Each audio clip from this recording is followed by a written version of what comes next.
Hello, what's happening, everybody? Hope you're having a beautiful and amazing Friday. Very happy to be here for the Spelunky 2 daily. Gonna be awesome. Let's head on into the mine shaft here. We'll cut up everybody here in chat and your support, and then we'll kick it off. Jay did reach 799 on our last run. Great job, Jay. Let's run with Valerie.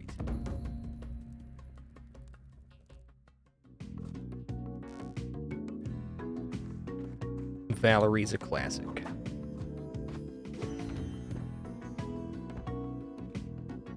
Alright, penguin in the hole.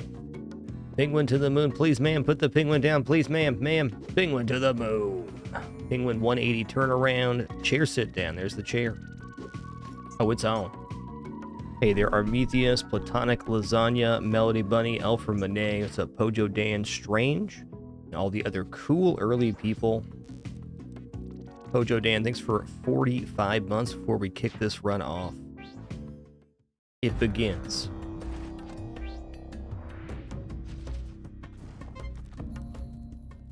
Hey there, Samos, what's up, Sidekick? A lot of cool people here, just saying.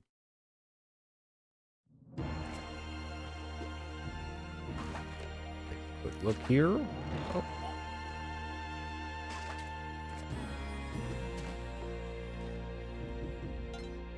Bupper, bupper, bupper.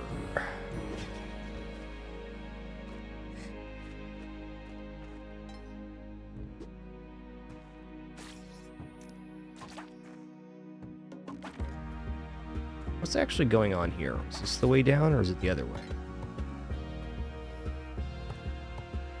Okay, this way's a dead end. Got it.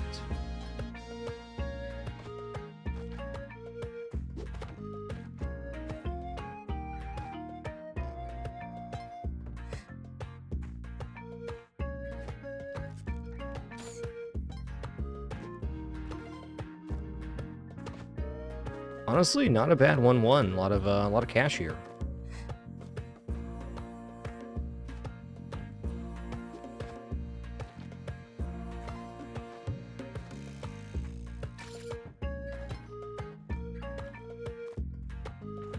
All right, 13,000 and the damsel 1-1. Let's go. The daily is on.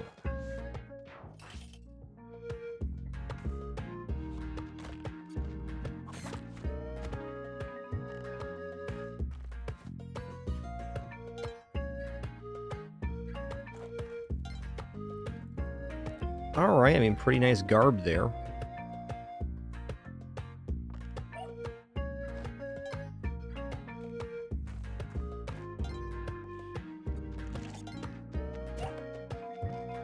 That was scary. Dun dun dun dun dun dun dun dun dun dun dun.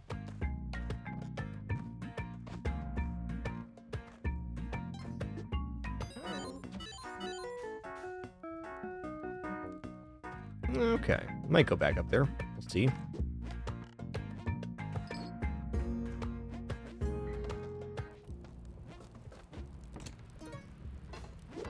Okay, I'm very tempted to buy the cape just to get the big spender bonus. We don't have any, well, I don't have a way up here without a rope. I suppose with spring shoes, using one rope here is not, like, the worst. I'm gonna do it.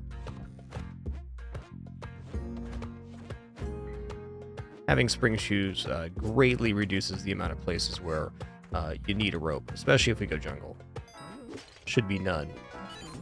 Ropes are always useful to have. Oh, thank you for bringing stuff, Puppy Daisy. What good kidders we got.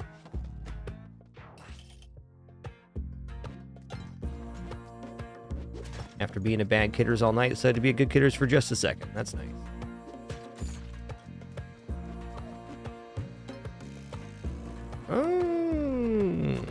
Alright. Like somebody's going to Turkey Town. Somebody's me.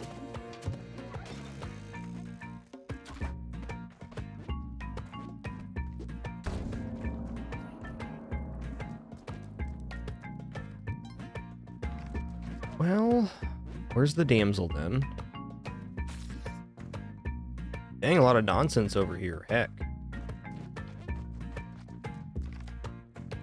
I'm gonna guess that the damsel is inside of Turkey Town. Or, like in the back layer back there. So, do this. Oh.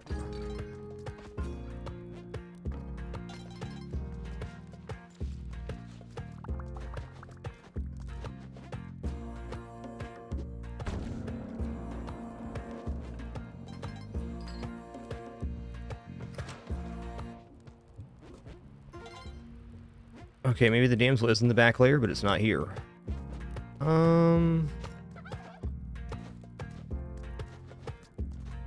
Okay, well, this should get me halfway at least.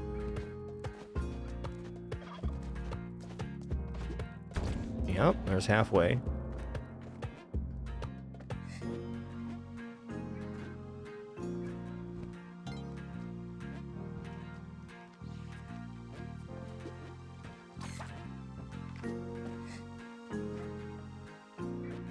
I heard Poochie? Did. Where at, though? Well.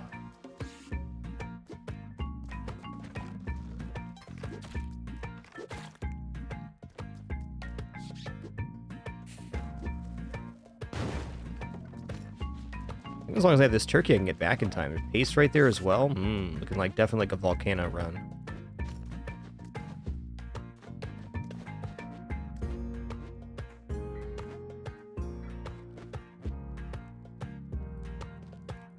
Fine. Get Kapala? Absolutely. We're getting low on time now.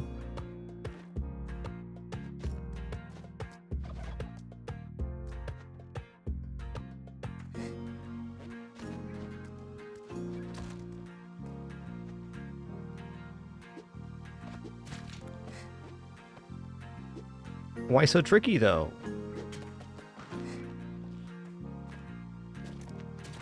Oh no. Okay, we're not cursed. That's good. Already had Big Spender. Ooh, that was scary. That was scary. No shortage of arrow traps on that one.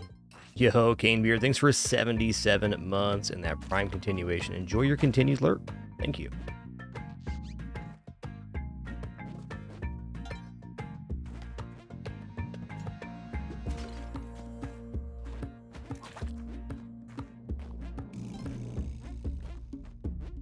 Rock over here or something. Oh. Right.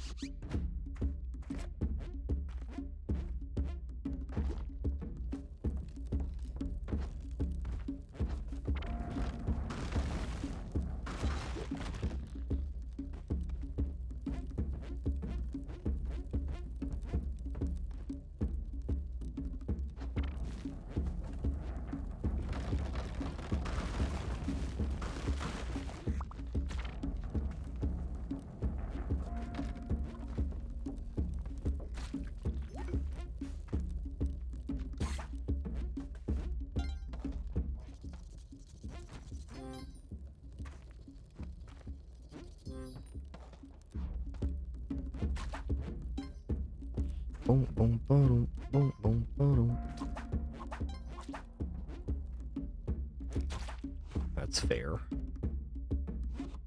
All right, here we go.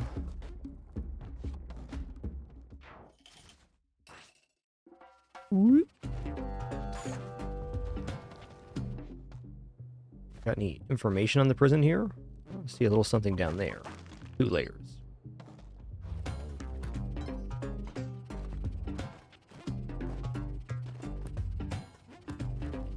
Wow, this is kind of a yikes, huh?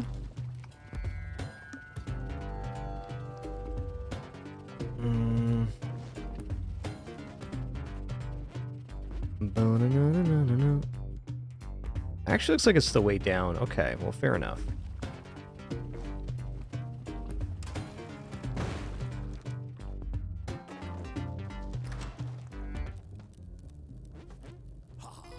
Gonna hope this isn't critically bad on the other side. I don't believe it will be. We're gonna be alright. I see.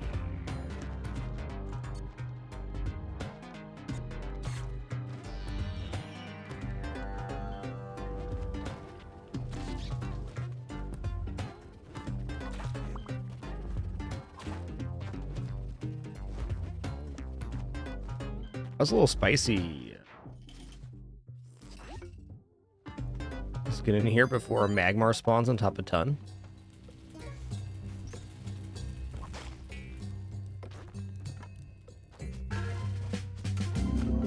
Alright, early bow, early item. Love to see it. Boom, boom, boom. Boom, boom, boom.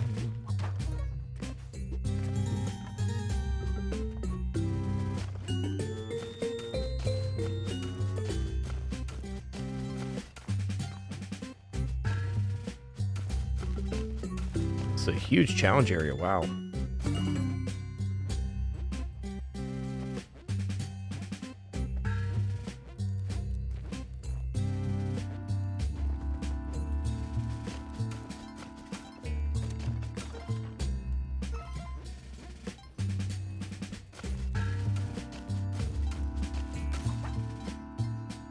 All right, cool.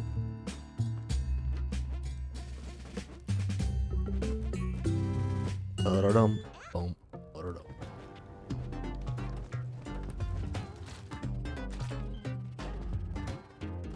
Free turkey dinner. All right.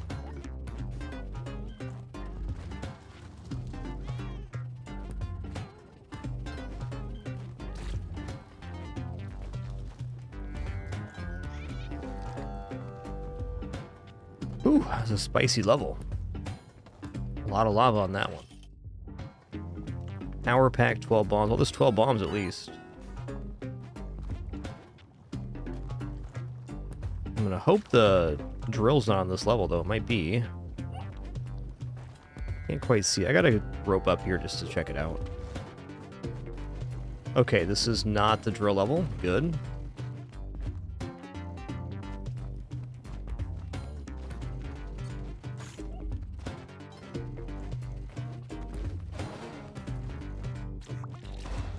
Ooh, that's a close one.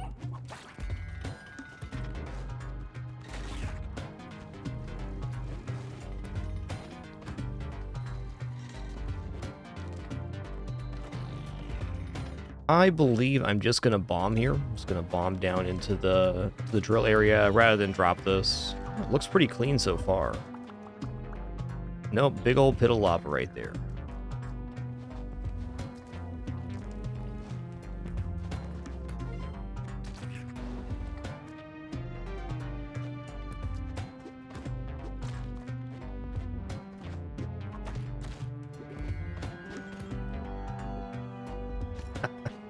Fair.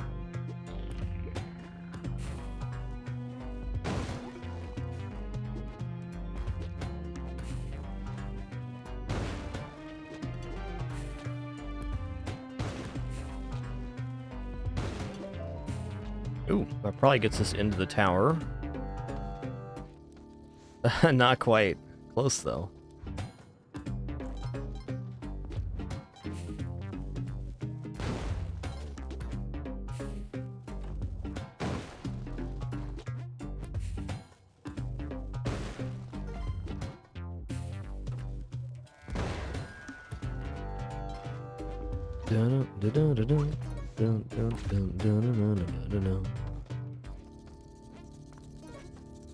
Just leave this down here for now. Hoping to health up in this vampire area. We'll see if it allows us to. There's one vampire. Two, nice. Oh, sir, I'm up here.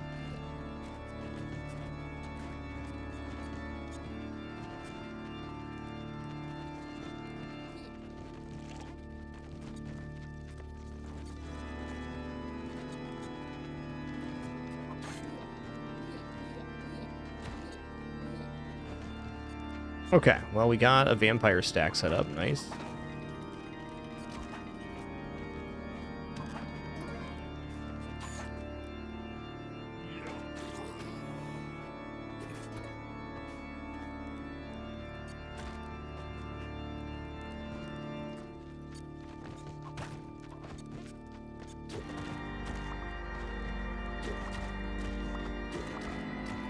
Okay, we're all set up here. Since we have the pitchers, maybe we gotta throw into the corner instead.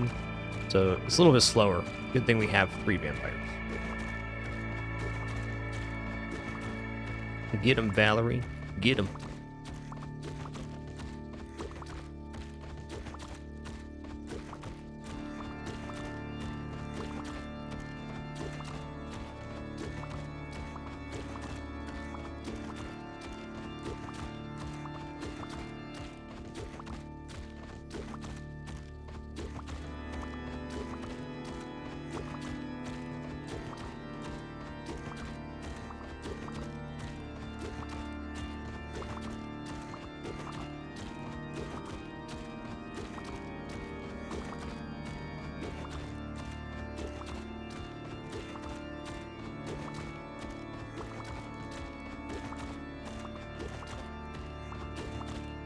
Cats are so spicy today. What's going on, guys? Well,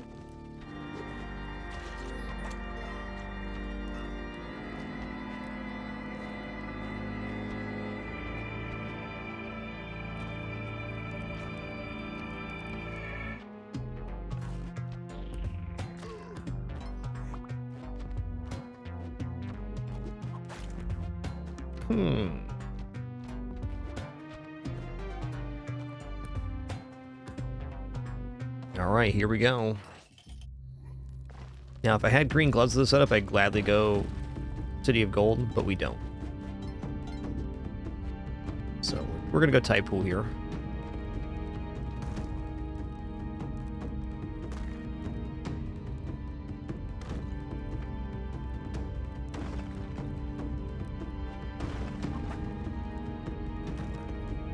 Not that I need the green glove to win, but if I don't have green glove, I have to get the Ushabti. And with that, I'd have to die purposely in the temple, so we'd be giving up our Ankh there. Or if I go Tide Pool, I can just use 2 bombs and a little bit of gumption to get out of there. Here we go.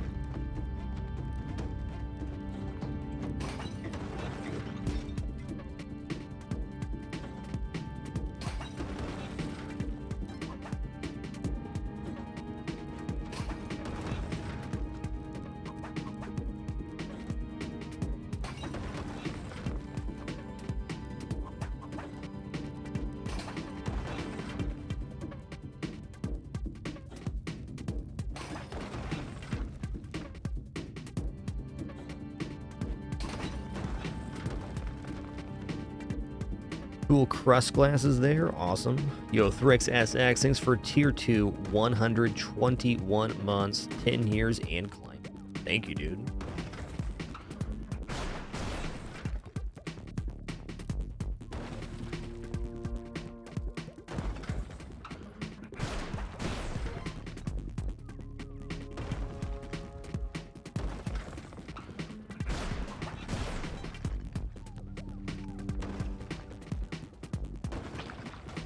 Get dunked, you big lug.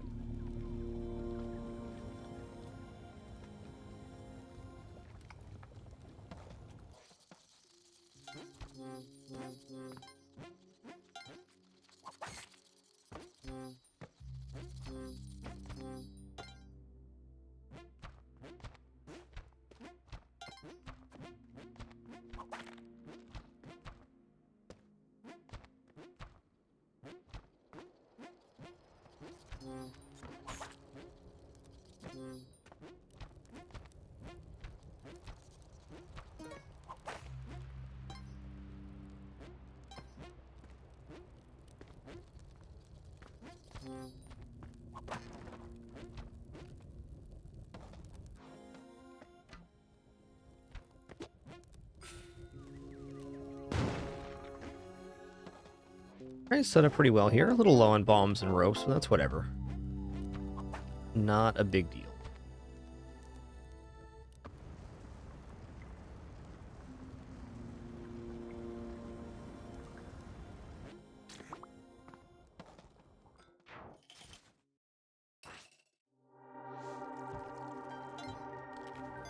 The dead are restless. Come on, green glove.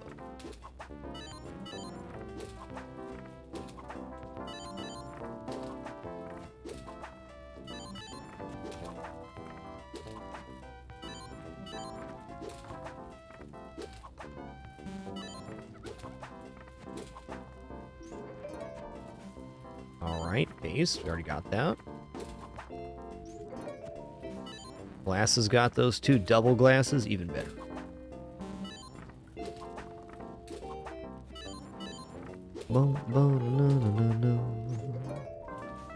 And web gun. Fair enough.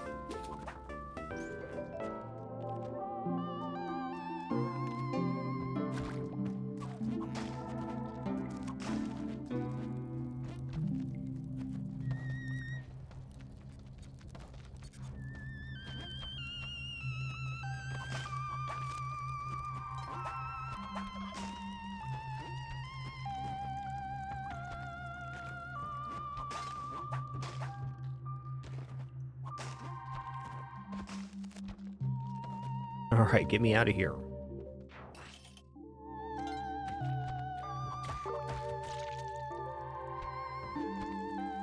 Quick peek.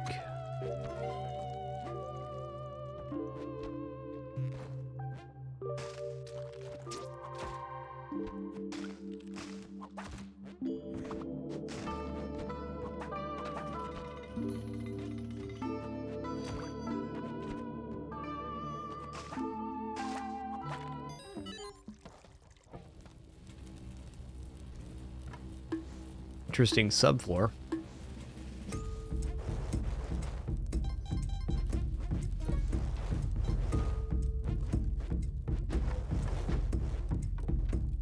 Ba-dum, ba-dum, ba-dum, boom.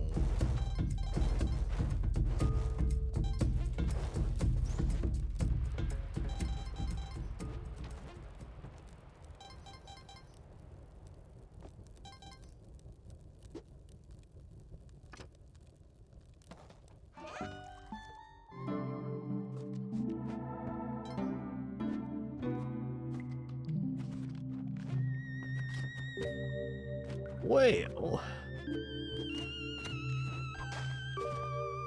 guess I'll try to populate the clone gun forward. We'll do it like the old school style, having the helping hand take the sword. Okay, so he can't get out there. Where's he getting out? Helping hand actually can't get up. That's good. Normally using some bombs and things to try to lure him, but no need this time.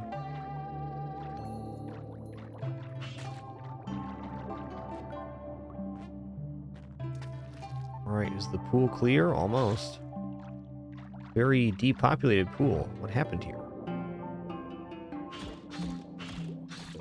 Take that. Another web gun.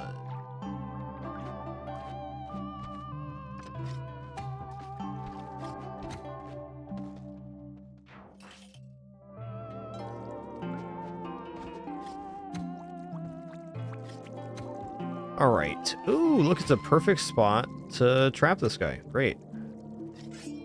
Put the sword down here real quick. I'm just gonna drop him in there. There we go. Beautiful.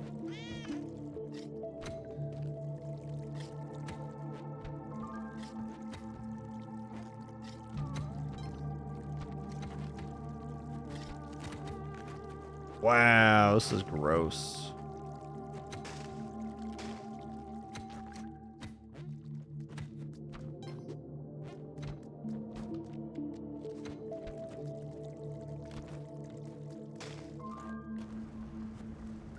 Yuck, yuck.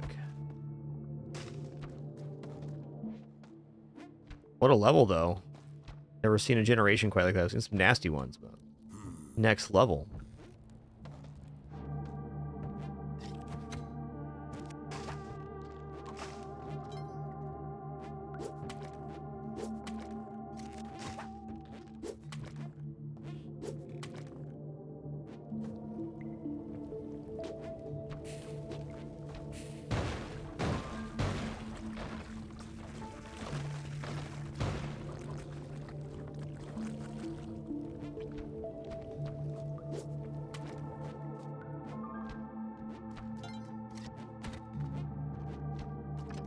Where's this door at? There it is. All right, awesome, dude. You did it. So come back here. Come back here. Kneel down to receive the highest honor a helping hand can receive. I dub thee Sir Help. He helped me once today. It was awesome. No more help is required. See you in the afterlife, partner.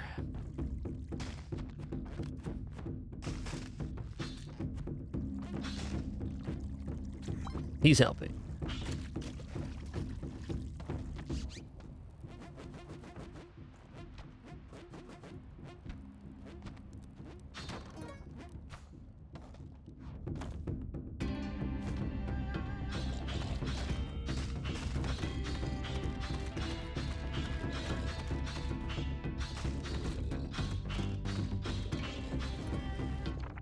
Simple Wood Eye.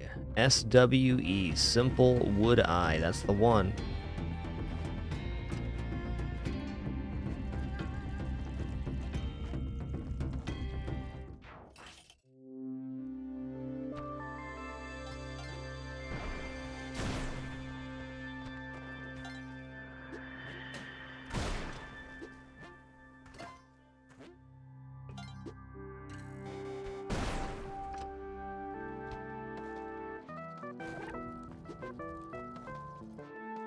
I do need these ropes. Want these ropes, rather. Oh no! There's nobody in the Yeti cave. What happened, Yeti Queen? Did you eat everybody? That's understandable.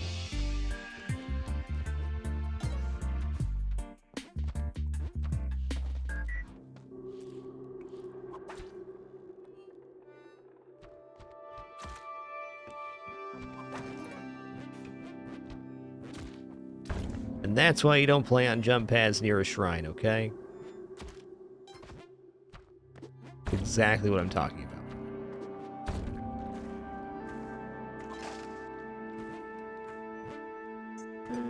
Buy these ropes.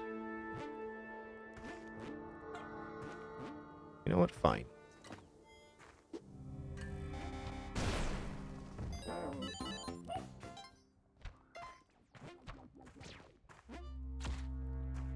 Later, taters. Let me grab this mine real quick. Only have 5 bombs.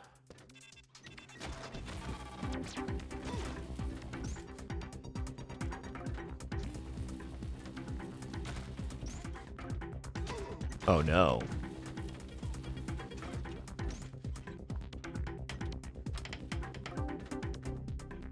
Everything's cool. Almost wasn't, though.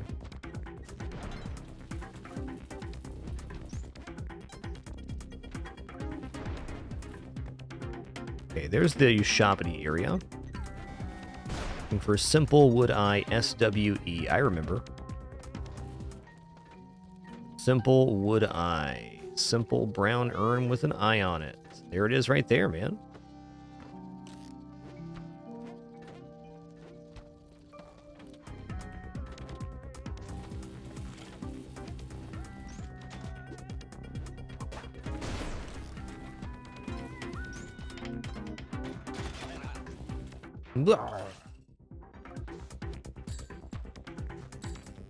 Just gonna check this out. Honestly, looks like a really good bomb here.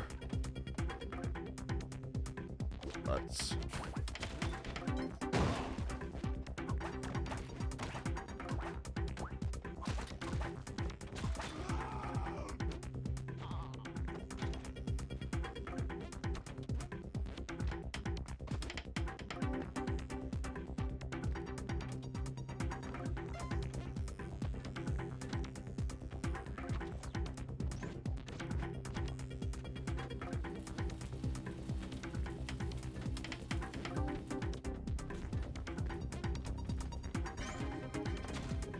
Man, that was one sketchy level right there. Still is.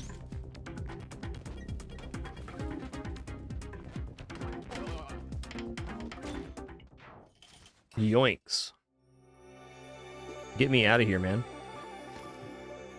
Me and my dog, a legend, are out of here.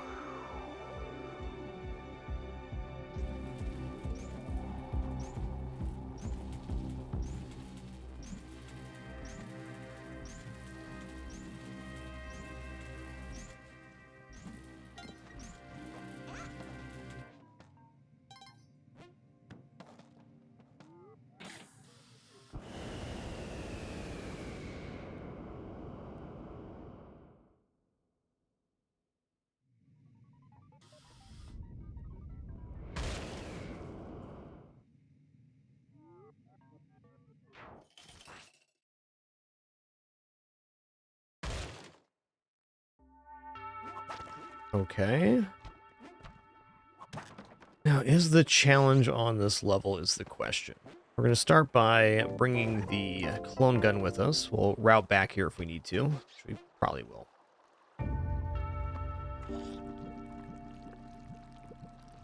Poochie, I got bad news for you. You're in a predicament.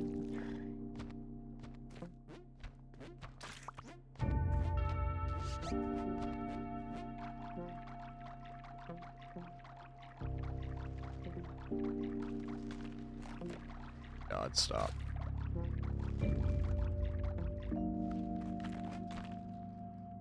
Alright, so the challenge area is not here. See if we can find something to clone.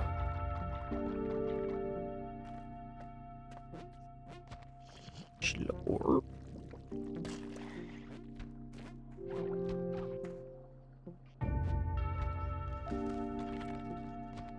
Alright, now a little bit unfortunate, but really not a big deal. Still have enough time to get back.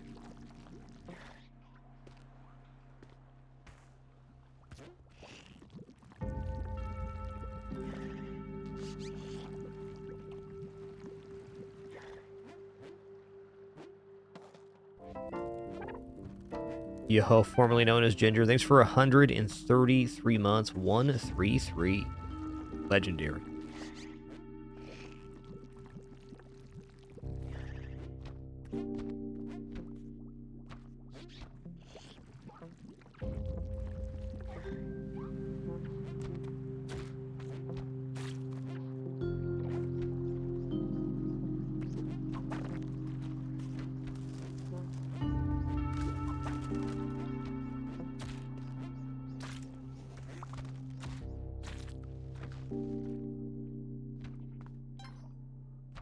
Alright, good enough. Let's go.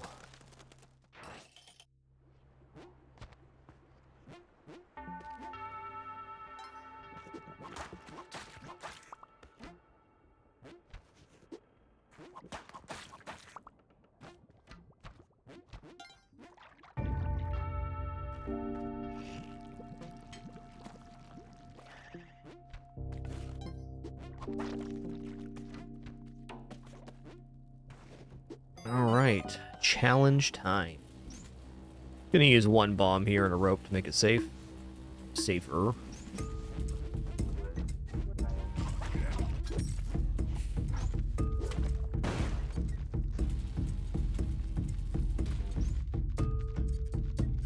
Safer it is. Do. Yo, what's up, Scuba Steven?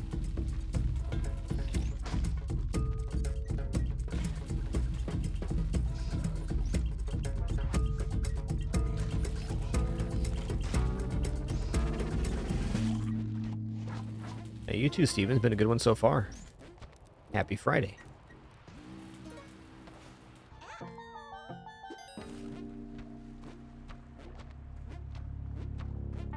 Let's check out what this is.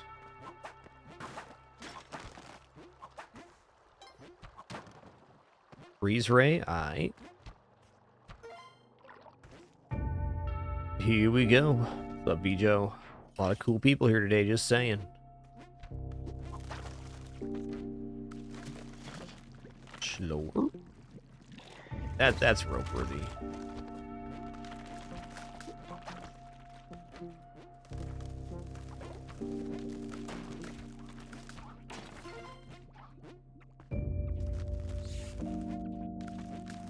Yeah, that's it then.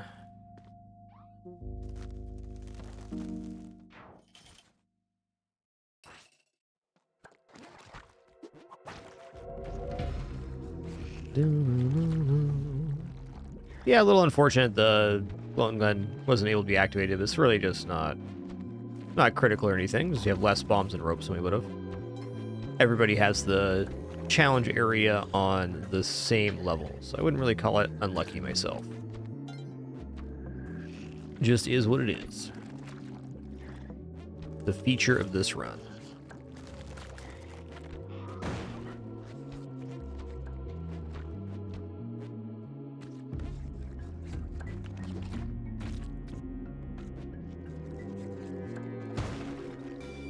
Making sure the bow is still intact. Good. I'm gonna go for just a bomb cascade here. I could also just do a jump technique, but keep it simple.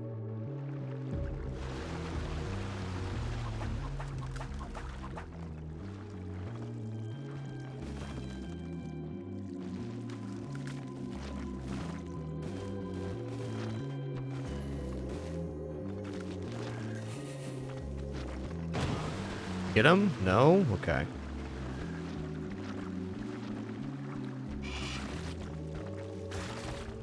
Later, Tater.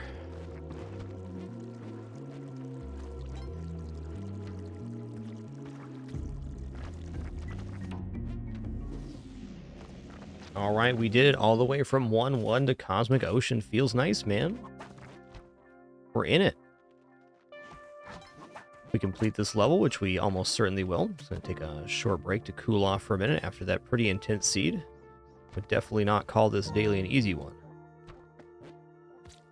Our goal for this level is to find the 3 blue orbs, pop them, and release the jelly from the exit. Rinse and repeat for 95 levels. That's Cosmic Ocean.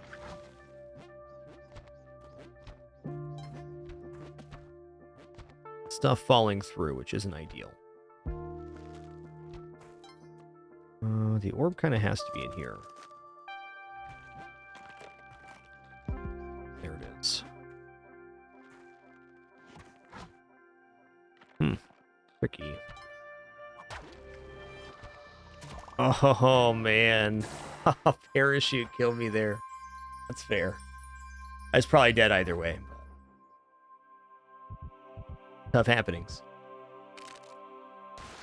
Okay, we're still alive.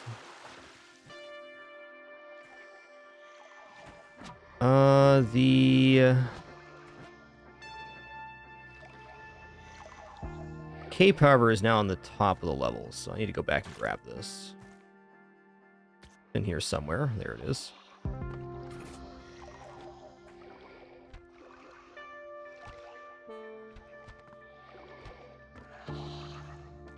Let's do a few more levels here, just to stabilize.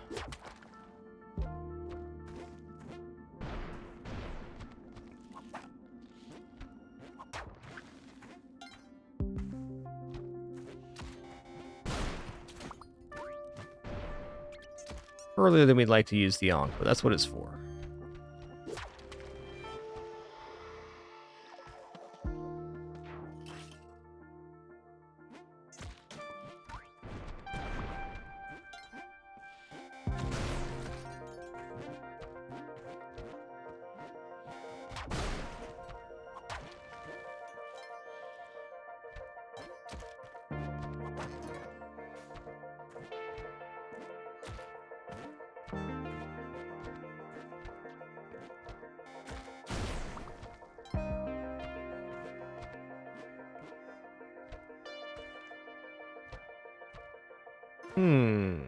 Where is this thing?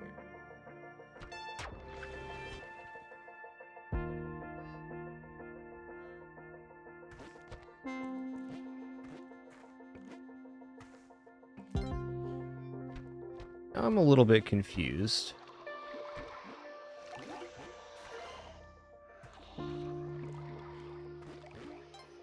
About where the exit is. I thought it was bottom right. Apparently not. There it is.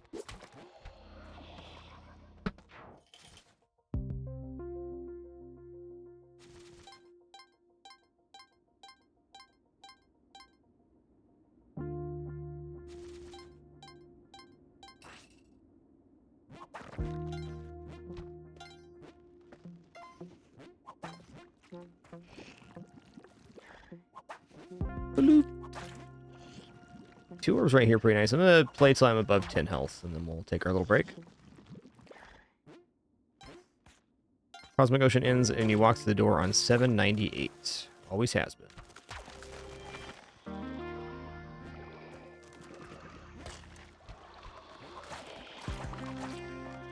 That's a pretty rude exit. Pretty rude.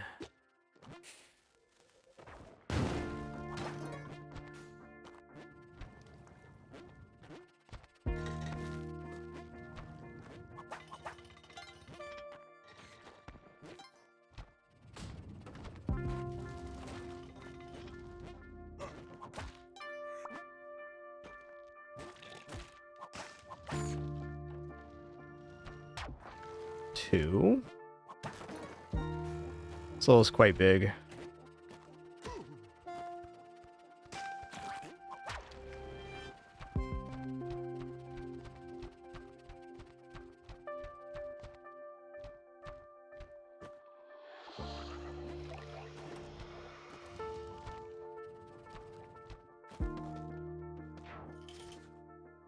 All right, and with that, it's going to take a short breather here. I think we've recovered from our first stage Ankh removal. We'll be back in just a few moments for the continuation of this Cosmic Ocean run. Be right back.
All right, I have returned. Let's head into our run here.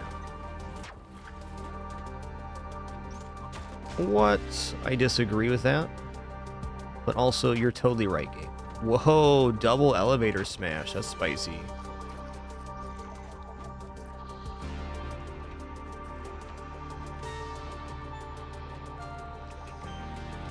What an unnerving level. Wow.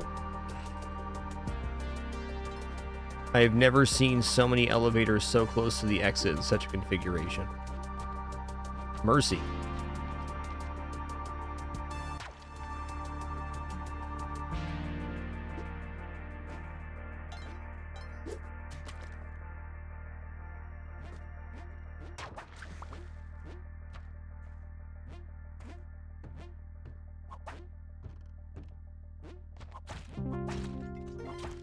I feel like at least a third of the people that make it to Cosmic Ocean are gonna die on that last level. I don't even know. That was something.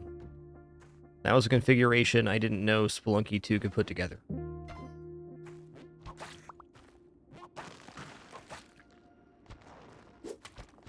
Well, that was my fault.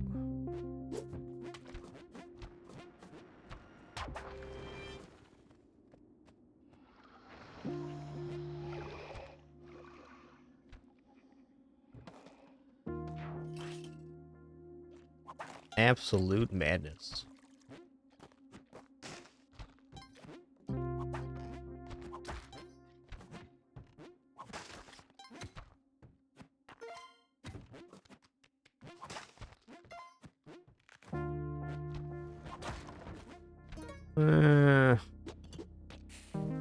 Not abused by that crab.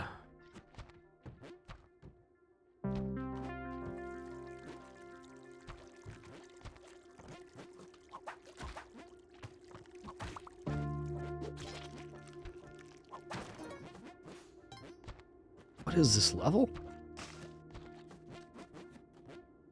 Maybe I'm just experiencing Cosmic Ocean a little different today, but I feel like this has been like some S tier level generation by Spelunky. If the goal is to kill me or make me feel lost. That's big. It's a biggin.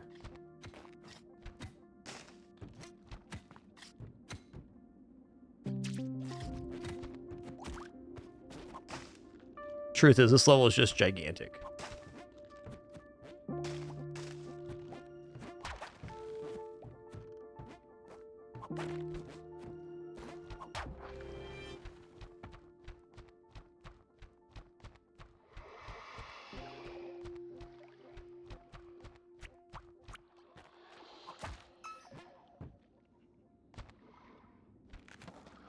Ooh, lad.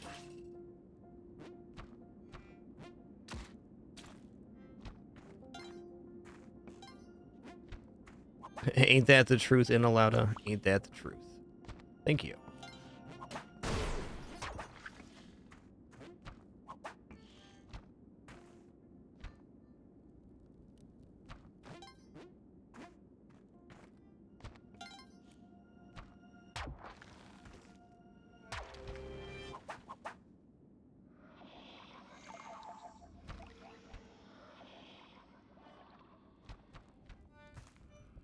I missed? What? Oh, okay. One lower then? Yeah, it's right there.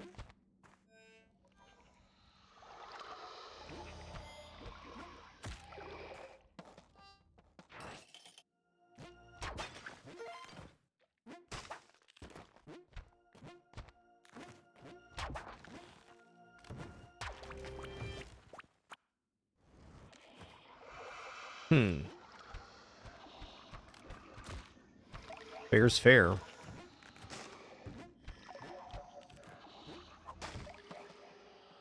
Hey there, work my toes off. Happy Friday to you. Welcome in.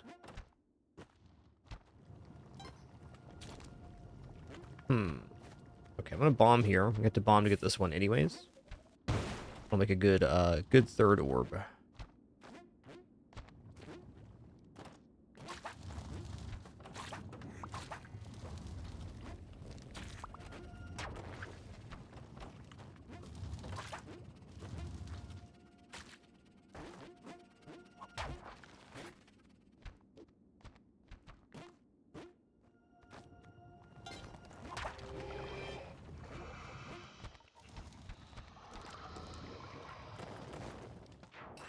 That was a very satisfying way to exit the level. Felt good, man. Spelunky 2 is good, full of good feels.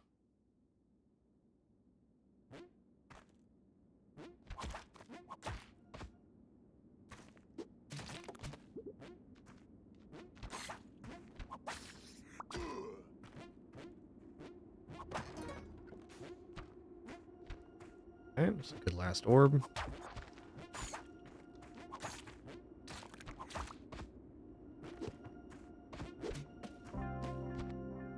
And he's off.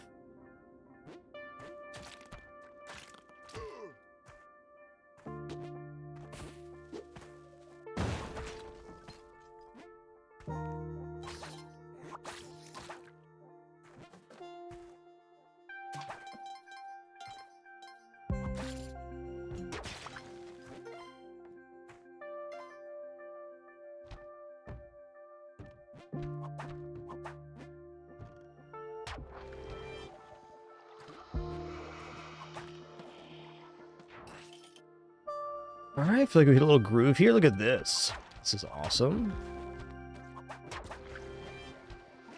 I will take that level every day of the week. Oh, nice. Okay. We are going to juice up here.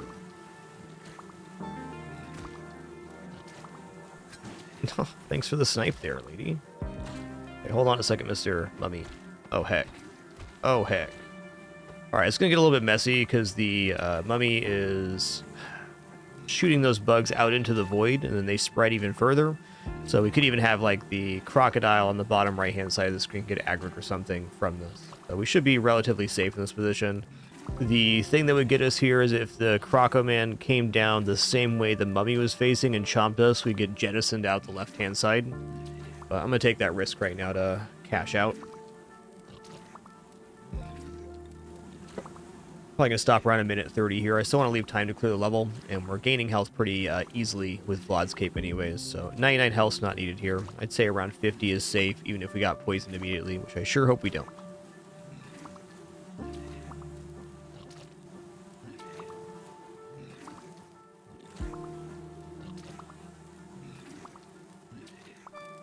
Hey, welcome in, Pinball Box.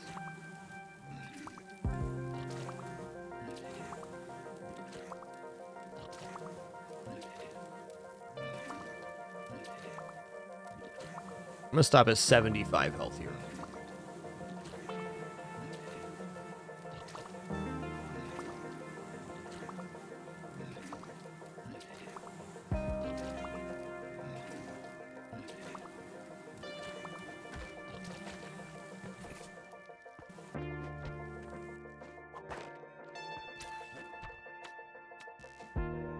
Not going that way, holy crap.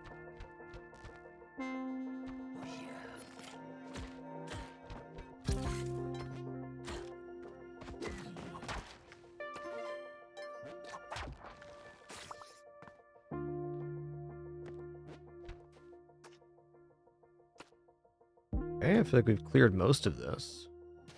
There's 3, awesome. Don't know where the exit is, we'll find out together. Oh, it's just right here, cool. Cool.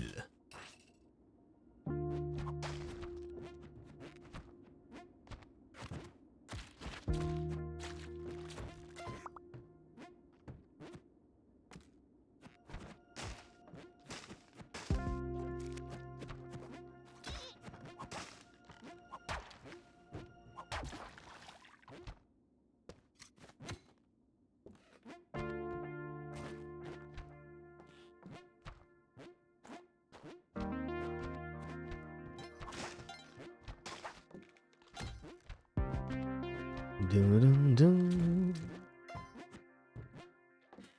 Over here's the remaining area we haven't seen. There it is.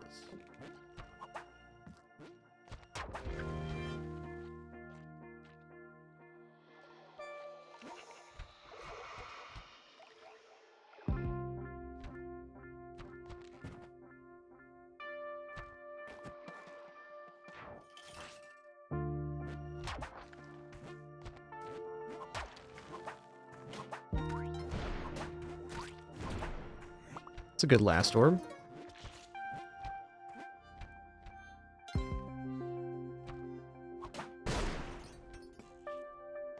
Got a big in here. Wow. Fair.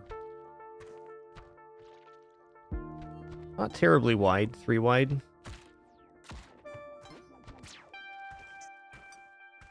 Pretty searchable. Okay, I gotta go down left here.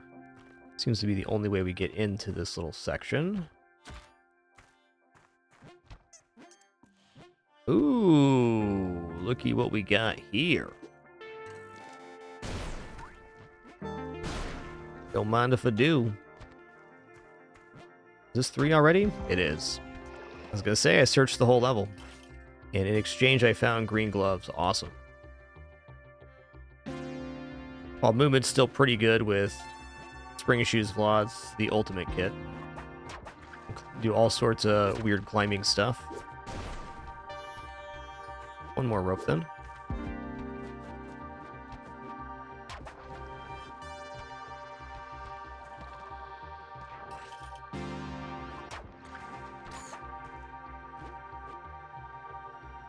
Huh.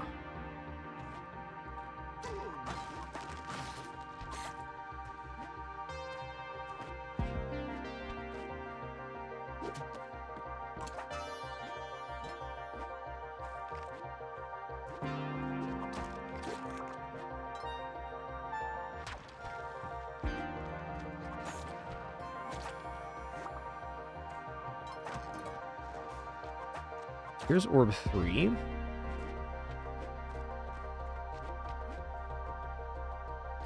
I'm gonna say this is worth a bomb to me. Worth 2 bombs to me then.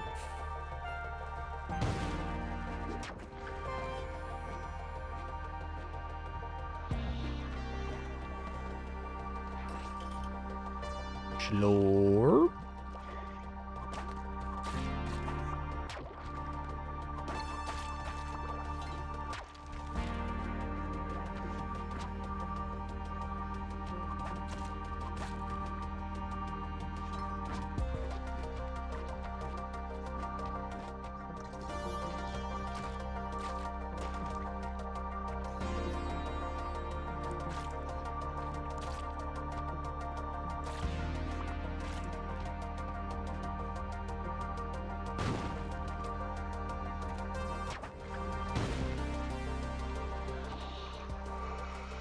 Cool, that was a little frog shortcut. Love it.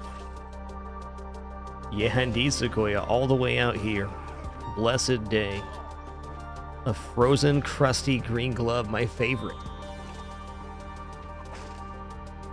You ever, like, go to check on, I don't know, like, the hose or something when it gets real cold outside, and there's just a glove sitting there, and it's, like, really solid, frozen, and crusty, and you're like, yes! Yes! So glad I left that out here. That's the one.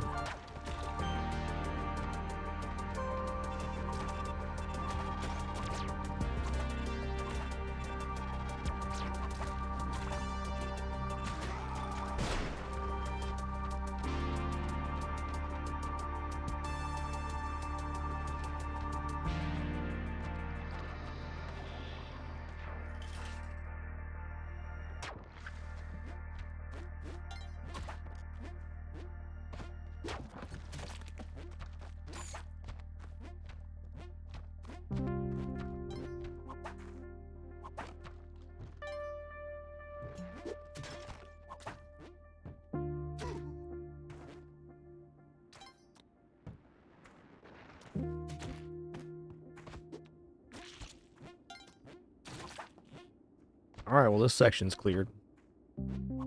Good thing, dude. I don't want to go back there.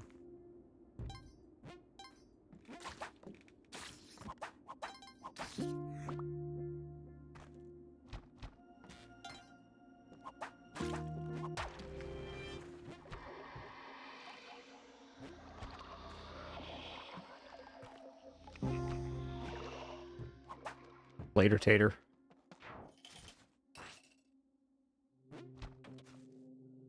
Yeah, other than dying on the first level of Cosmic Ocean, this run's been awesome. Been the only thing that's happened that's been bad. Everything else, good. Bloop. Oh, I actually damaged him with the box, and there was a glove in the box, too. It was destined.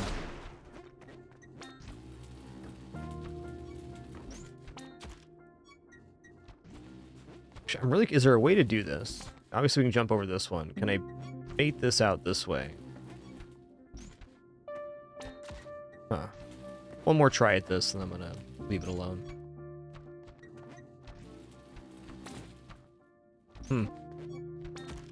It's a tough one. I think it's possible, but easier to do dropping down than jumping up, for sure.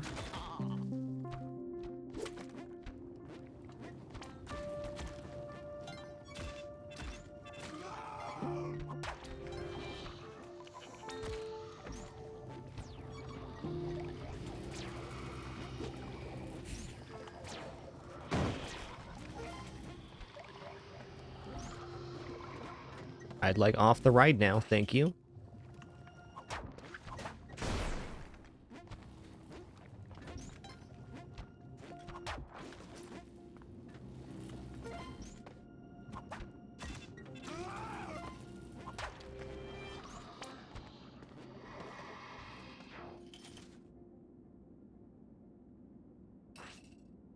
Hello.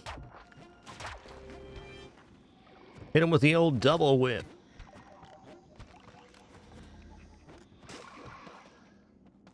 That was fun.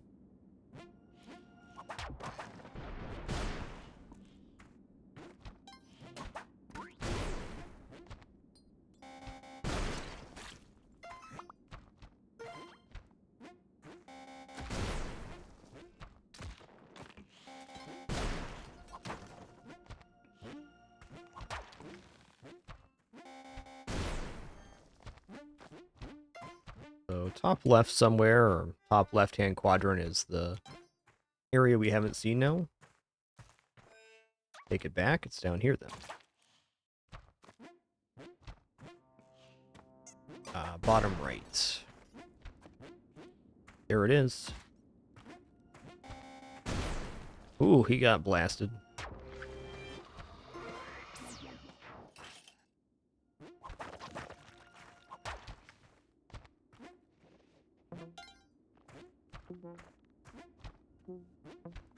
Eh.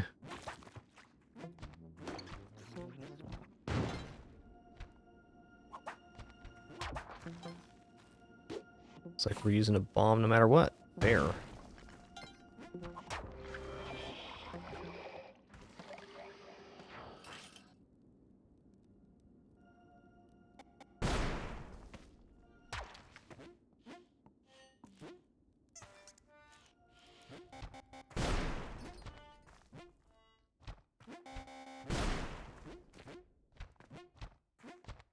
Ooh. Okay, I got a chunker here.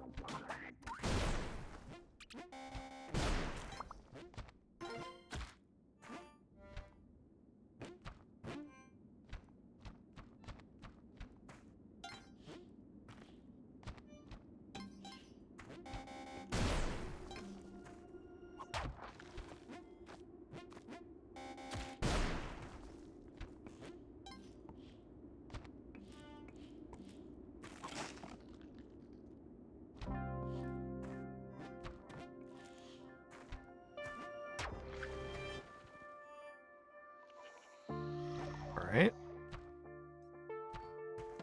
Couldn't remember where the exit was. I assume the level was huge. So there's no point in trying to figure it out. Might as well let the jelly tell us where it's coming from. Oh. The old double bubble. Good thing we were paying attention.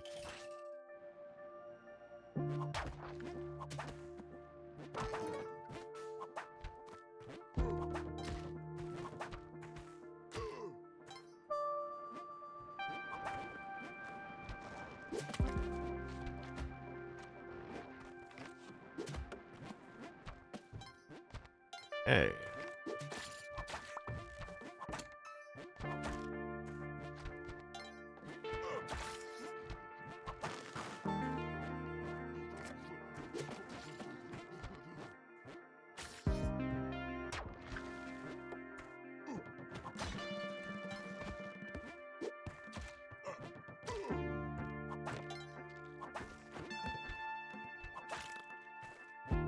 Fair.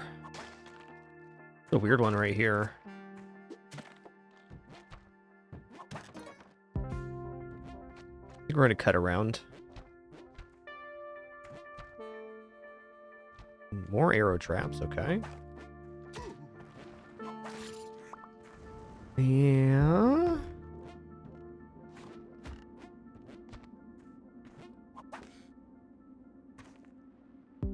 Okay.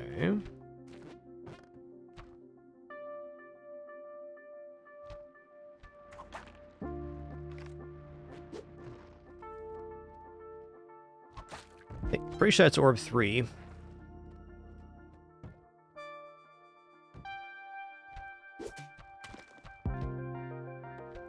I'll use another rope here.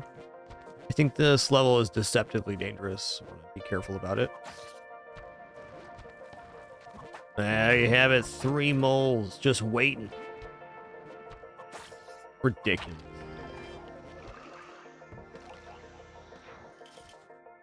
Yo, Pasu 857. Thanks for 104 months. Glad you're able to catch the stream today, man. Cheers. Thanks for always being an awesome part of this channel and community. Appreciate you.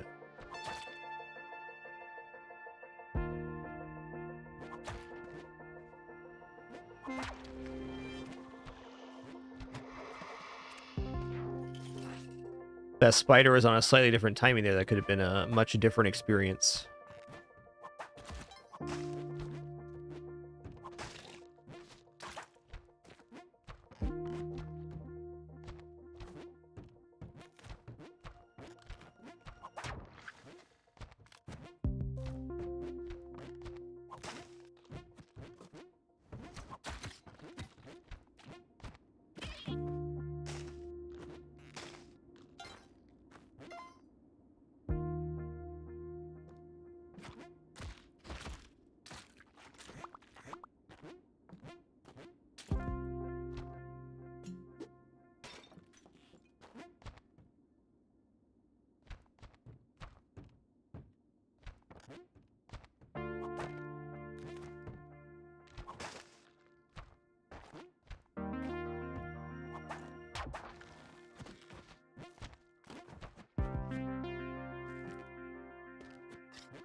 Oh.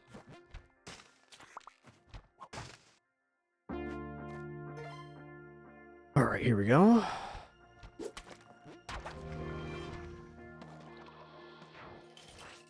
Kill 2 birds with 1 rope right there. So let's leave that one for last because we can.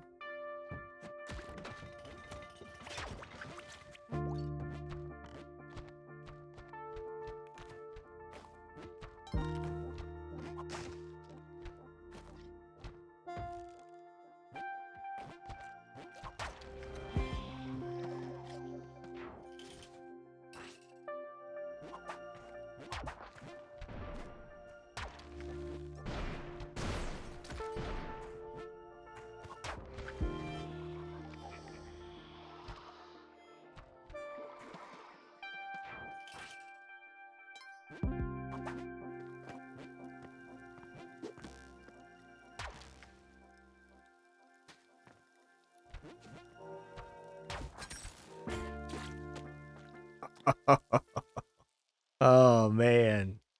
That was unexpected, but definitely fair. I got peached. I think we're going to place pretty well here on this daily myself. I think we did all right.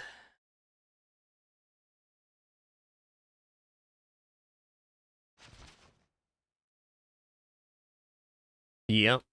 And there you have it. Number 10 of 866 players to report so far. That's a good one.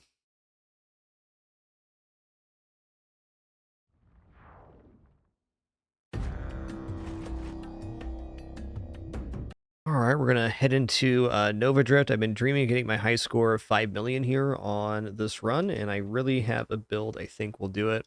Nova Drift fully releases on August 12th. After about a 10-year development cycle and 7 years in early access. I've been playing for about 3.5 years myself, and this game is awesome. The 1.0 branch is on the beta right now. Probably a couple small changes in the next couple weeks before release, but nothing content-wise. It's all there.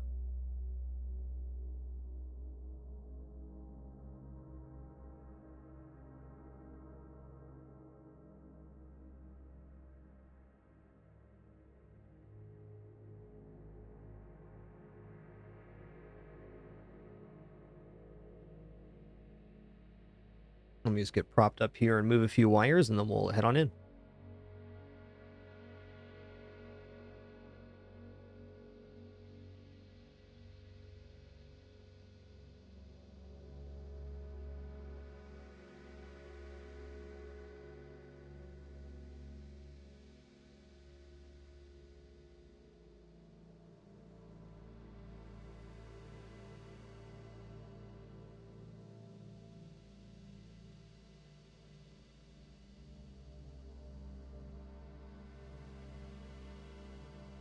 Alrighty, I'm back. One of my cats is extremely desperate right now. Pretty cute and also quite annoying. Alright, here we go. Alright, so I've been running this this Viper Hidden Powers special build to try to get 5 million, and I think I'm going to start there, and then I might pivot into more of a weapon style build after that, depending on how it goes.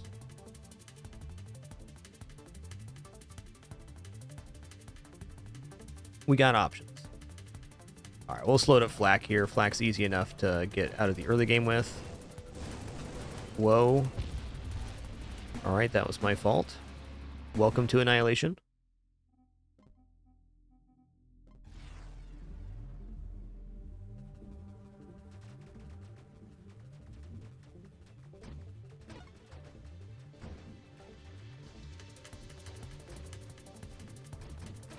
We're currently playing with all of the game's difficulty modifiers active. I'm going to take Pulse here, including the ultimate optional difficulty mode, Annihilation, which just makes things way crazier. Sometimes you get some really, really gnarly waves in the early game with this setting.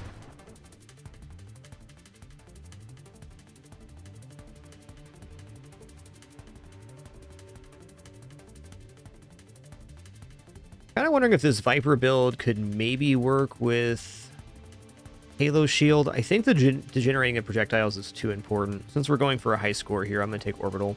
We'll use a different shield on the weapons run if we make it that far today, or if we don't make it on this run. Yes, it also gives you the red high scores in your leaderboard. That's true of Annihilation mode. So true.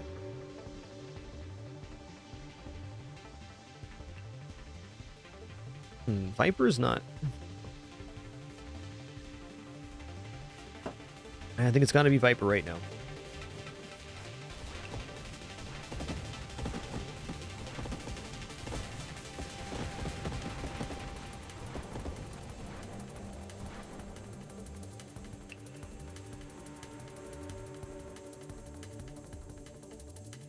Well, Phantom Strike was pretty decent on previous runs.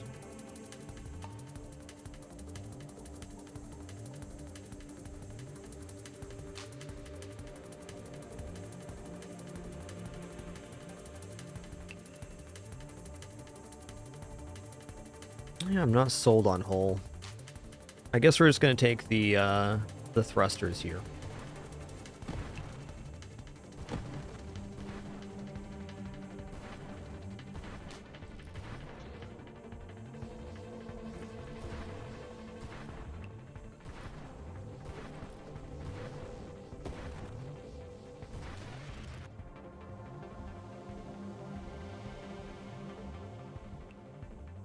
Okay, I'm going to take Energized Shields every time I see it here. I'll play this one a little bit differently. I've been messing around with what wild mods I want and don't want on this this build, and Energized Shield I think is best in class, more or less.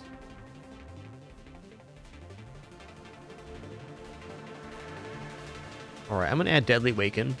Definitely a very powerful damage source. Not only do we get the burning trail behind us, it is amplified by the ignite damage bonus of the ship we currently using.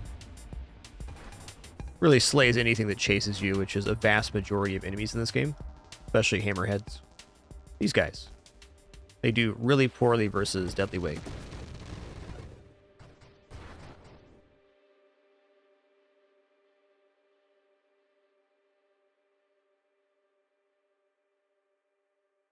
Okay, shield cooldown.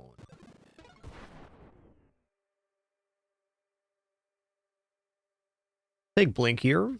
Oh, this is a source of damage that's on the ship. So in order to lock the Hidden Power super mod, which is what we're using on this particular build, I think there's other variations of this that cannot use Hidden Power. But anyways, that's what we're doing. We're going to get Discharge and then take Hidden Power to have only lightning extending from our ship as our weapon, but a lot of other nice bonuses. But before we take Hidden Power, I must get Discharge, otherwise we don't have a damage source. Just not quite there yet.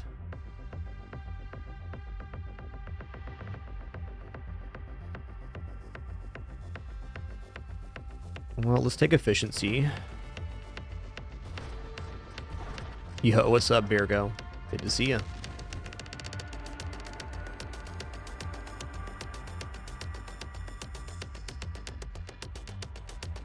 Okay, Volatile Shields is the one we want. We're not taking Flash Shielding because this version of the build takes Omni Shield and we don't want to reduce our max shield by 25%.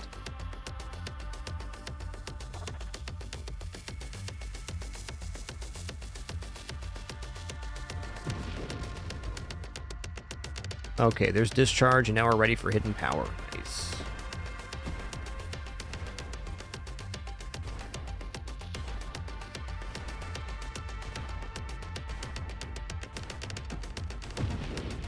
You kind of like the reach on this lightning at base.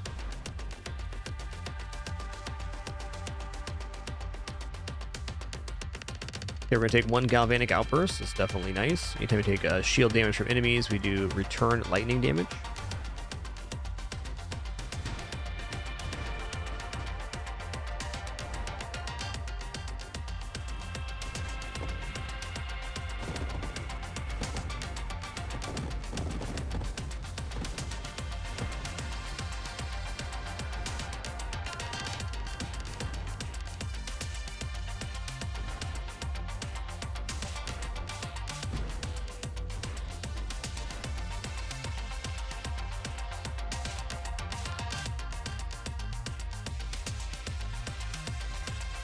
I'm going to take another Galvanic Outburst here.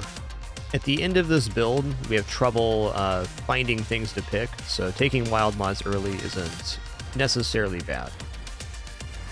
Shield effect power in this case also increases the rate at which the orbs expand.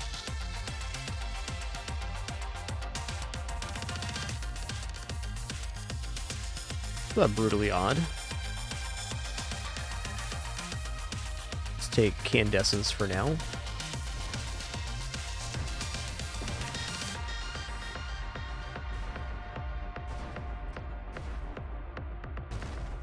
Yeah, I broke my own shield there. That's fair. Definitely true.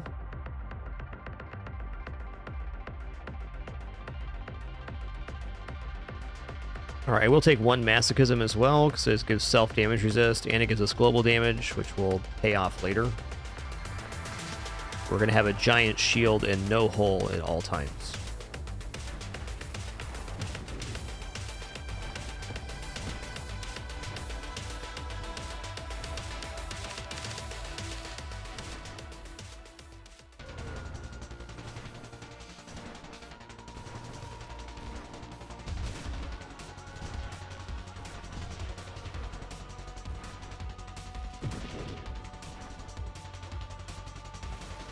Oh, okay. I got flanged across the ship. A good example of why we should not be face ramming that guy.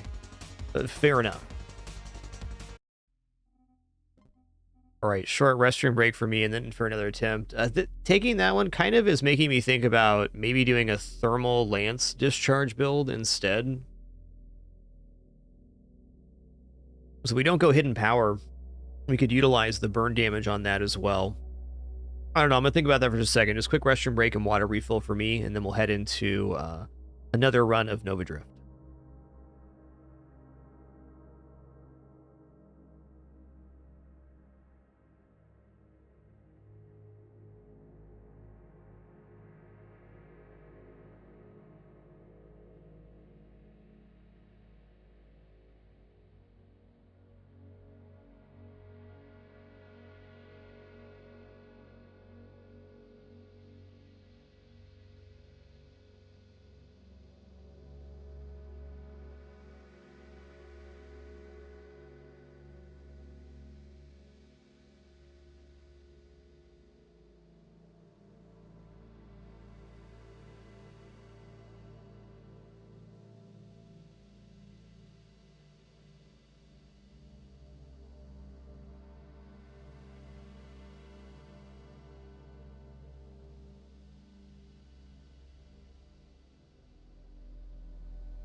Alrighty. We have returned. Thanks so much for your patience during that brief one. I'm going to do something a little bit different on this run.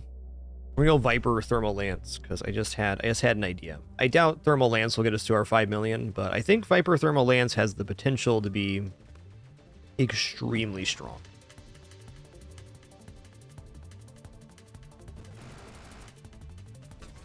Oh, right. No, I don't have auto fire on. Oh, heck. Get our shield back, maybe?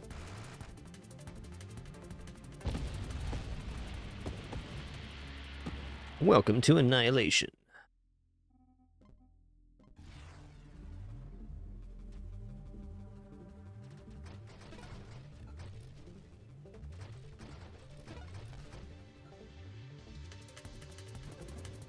Alright, we're going to turn on auto firing.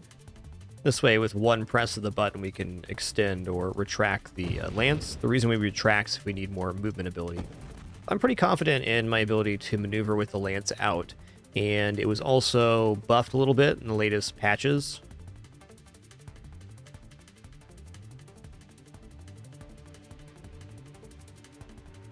Okay, we're going to go orbital shield again. That's kind of the premise here.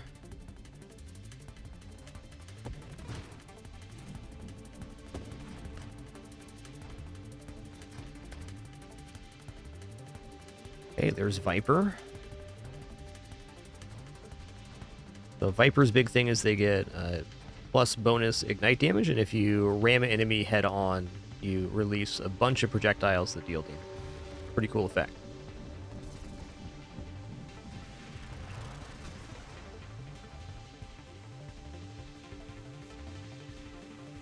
Alright, thermal lance scales off of blast radius and also rate of fire, and then rate of fire increases the amount of sparks that come off, which deal vulnerability as well.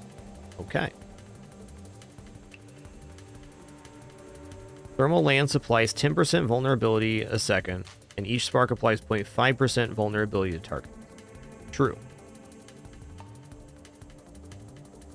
We're not going to go discharge right away because we won't be able to sustain our shield and do that. Let's take a blast radius here. And also, if we're not going hidden power, we're definitely going to take loaded mines because they are dang pretty on thermal lance. And effective.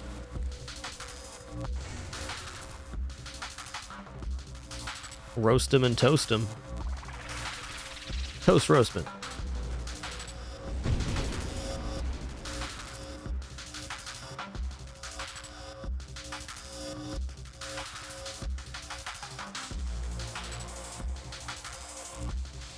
We have a lot more mods we're taking on this run, I think. Oh, maybe we don't take that much for weapons. Big fan of Defiance here, giving mobility, reducing effects, resistance, because we're doing that with the Lance. We lose rotation speed, and we lose thrust.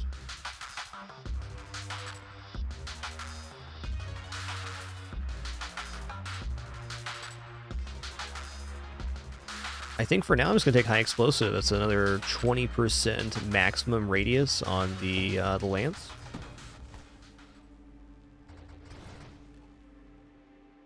Three times the next recursive wild mod we take. Yes, we want that to be Defiance.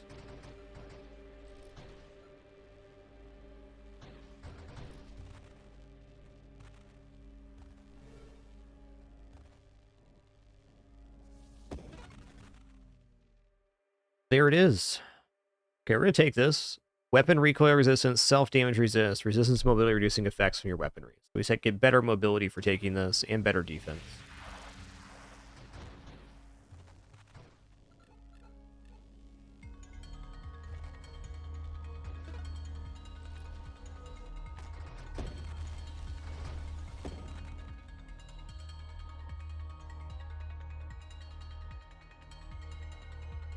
All right, let's get mines out here.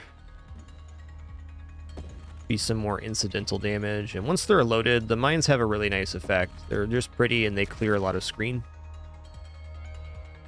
I think this is the other weapon tree we go. We're going to go into Rupture and into Charge Shot.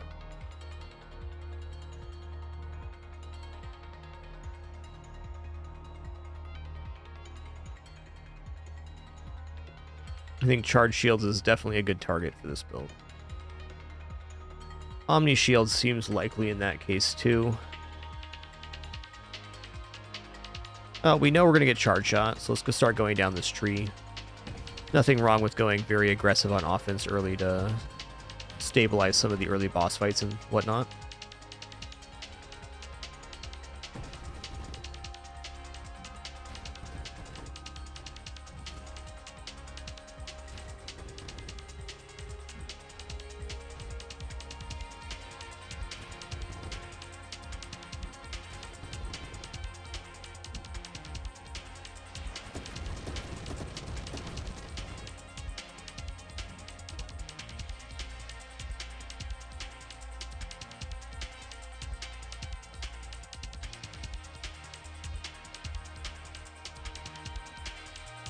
We gotta go regeneration, because we're gonna go regenerative shields.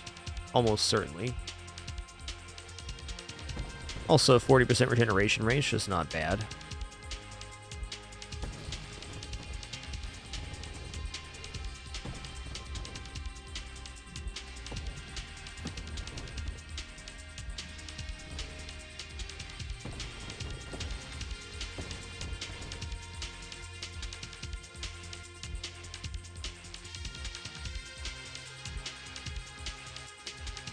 Alright, here's Rupture.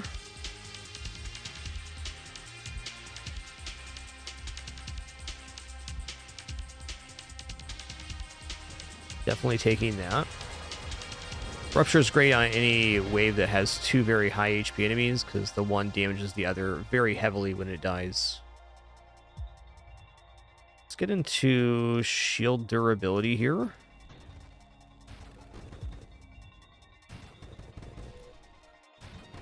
My cat is massively out of control today. What is going on? It's Friday.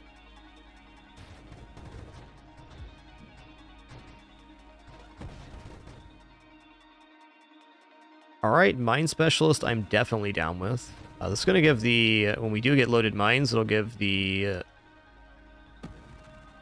mines a 4 lands, which is really cool looking.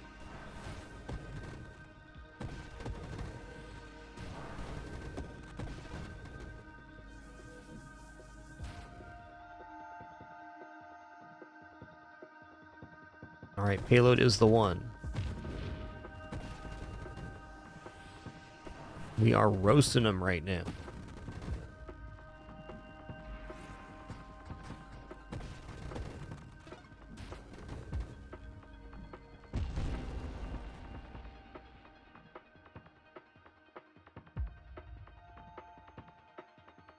I mean, admittedly, regenerative shields looks okay, but not until we have Omni shields. I should probably take one Galvanic Outburst. It's almost certainly going to be part of the end composition. Alright, revenge time. Let's go.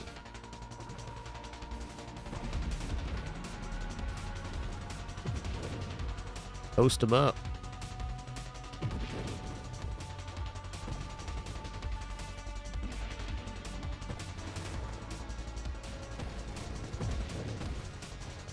Shields down. Prop the lance for a second. Just recover shields here.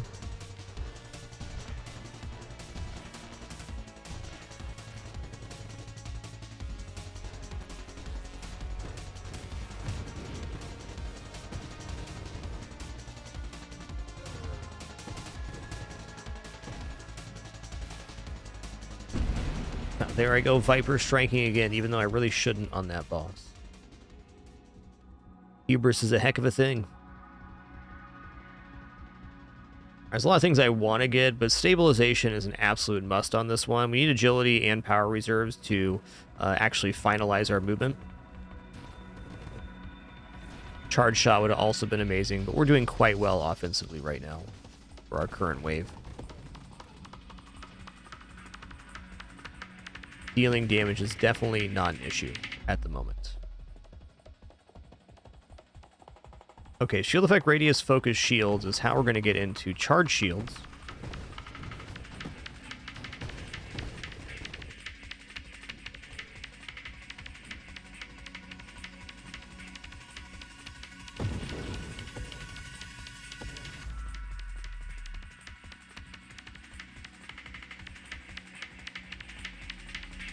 I'm going to roll here. Yeah, agility is really good. Let's go ahead and take that. We're now maneuvering like a normal vessel for the moment. Charge shot will reduce our mobility even further, but we have power reserves and a couple other things to take. Maybe some more defiance to recover that. I wonder if there's stats listed here for...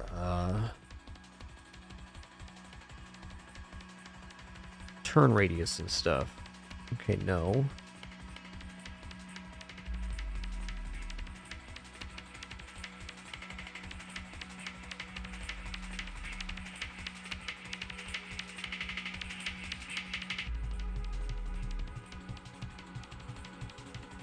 fair.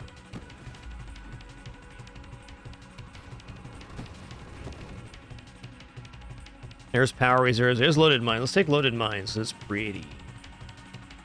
Will also be very helpful. Oh, we're on 3 tongs. I thought we were going to be on 4 tongs here. 3's fine too.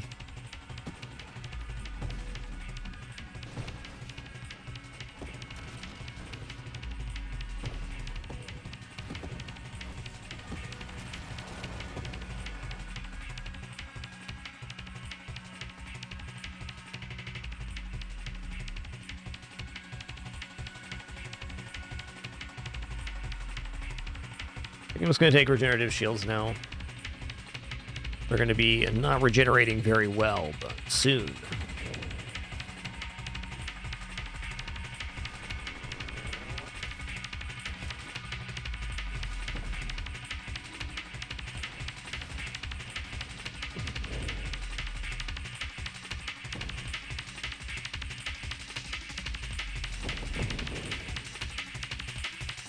Oh, man. Oh, we're going to take stonks here. 4 times the next recursive wild mode we choose. Yes, please.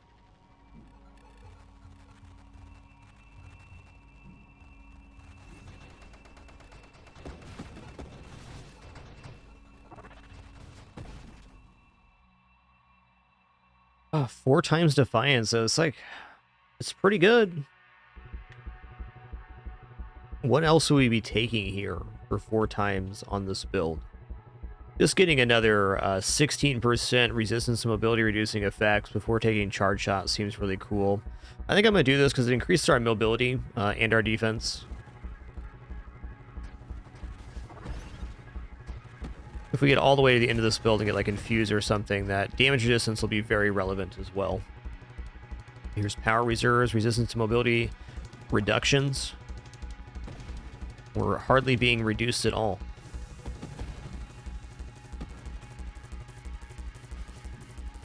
Yeah, Energized Shield's okay, but it does reduce the maximum length of the lance, which is a painful concession.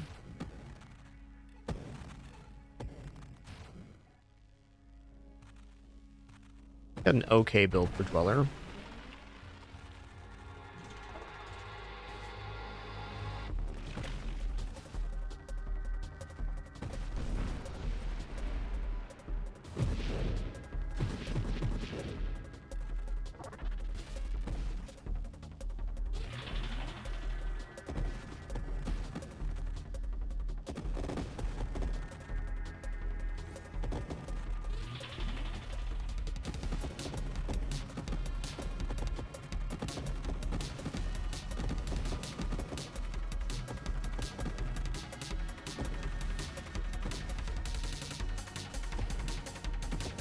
Let's not get bounced around here.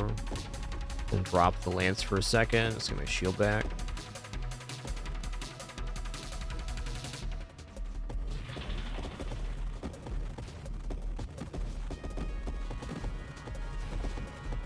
Yoinks.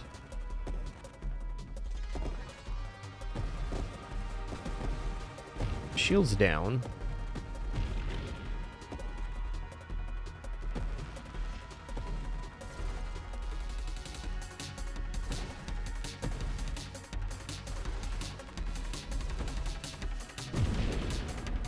Got him.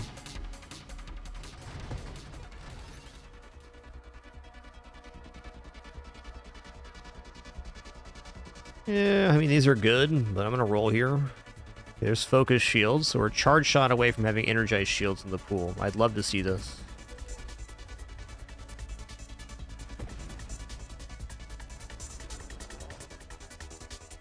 Charge shot, there it is.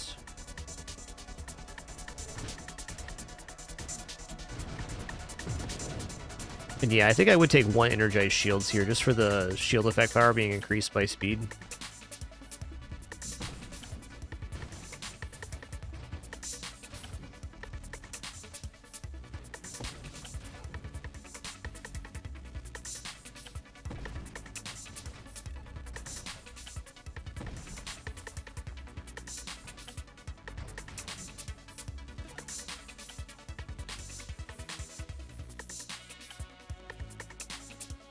Alright, we'll take strafe now. Hell yeah. Let's just boost out a little bit. Much better repositioning ability. Our thrust is definitely suffering right now, no doubt. What's the modifier here?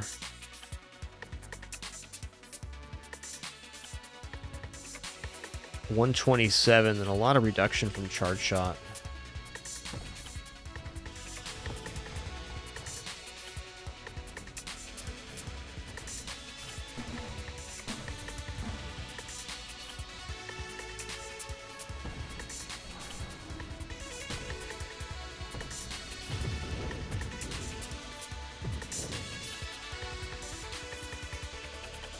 Well, do a roll. Roll again.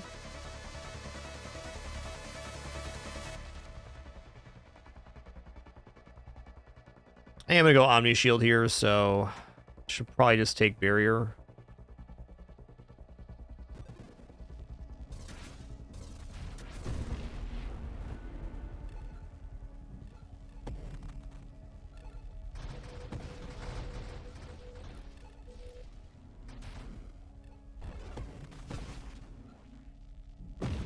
Be real cool if Charged Shields just shows up here on the next upgrade screen. That'd be nice. I just kind of want to see it in action, you know?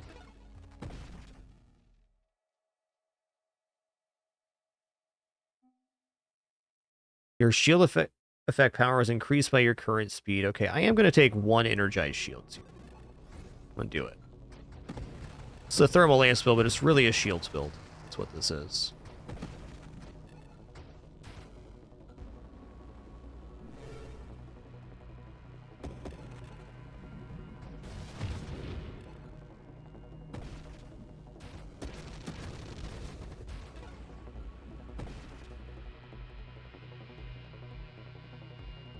Alright, I'm going to take reflexive shields now.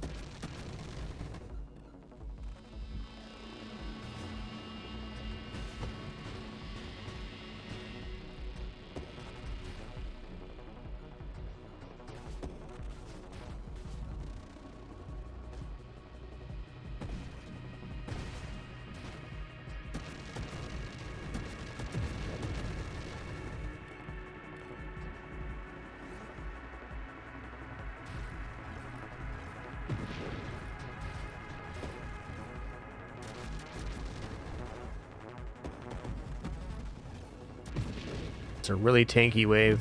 Wow. Yo, while charging your weapon, 20% of your charge value applies to your shield effect radius and shield effect power up to a maximum of plus 80%. The charge value applied to your shield effect radius and shield effect power will begin decaying 0.75 seconds after you fire. I think with Thermal Lance, this should just be straight up, though. Like, oh, does it not work with Thermal Lance?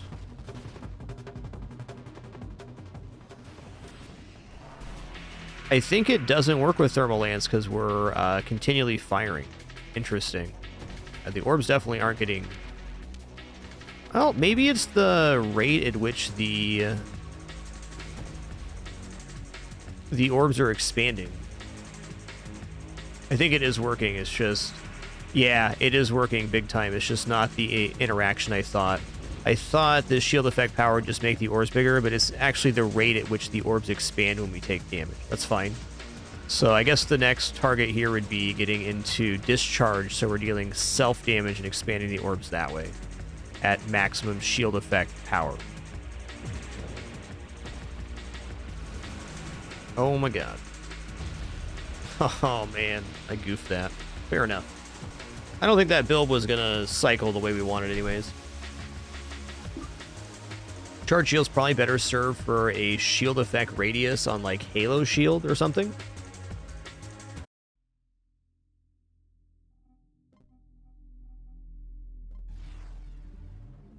Fair run.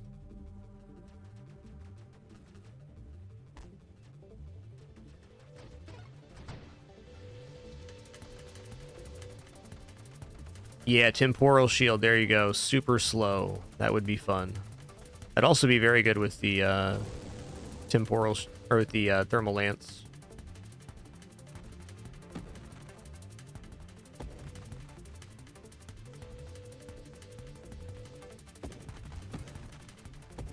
I don't think you can charge shield hidden power at the same time.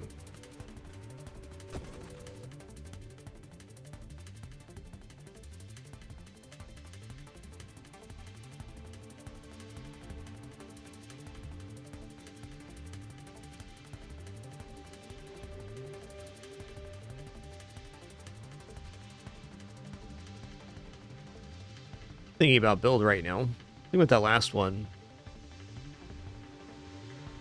Yeah, I guess with orbital shield and charge shields, you're also you want the orbs to be closer to the ship, so having the shield effect radius expand out is kind of wasted on that one. It's tough.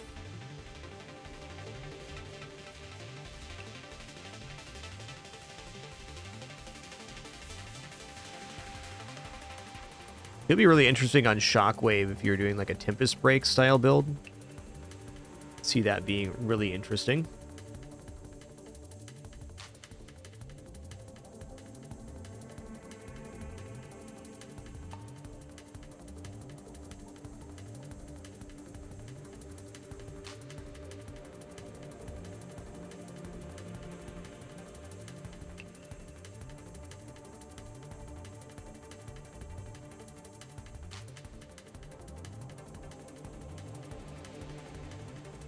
All right, let's run a darts here.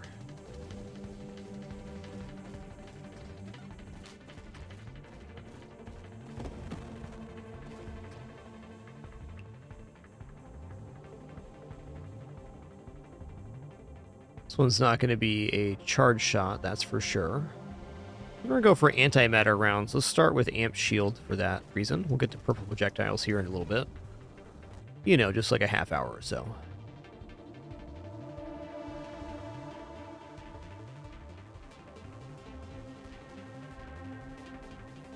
All right, I'm going to go research.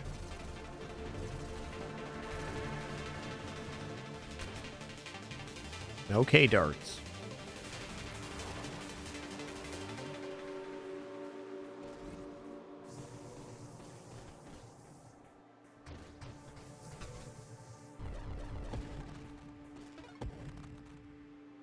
Well, I'd love to take Bravado here, because it does improve the pull and shields gain for banishing mods. But we're going to take Volley to start, because that's the mod that's going to let us beat this wave right now, potentially.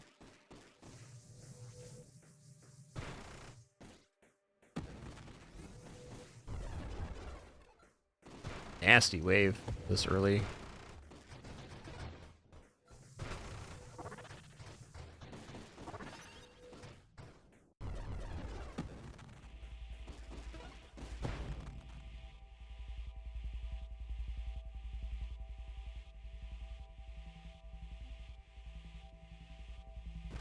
I'm going to go drones. It's going to be kind of a flexible build here. I think I'm going to take Bravado now.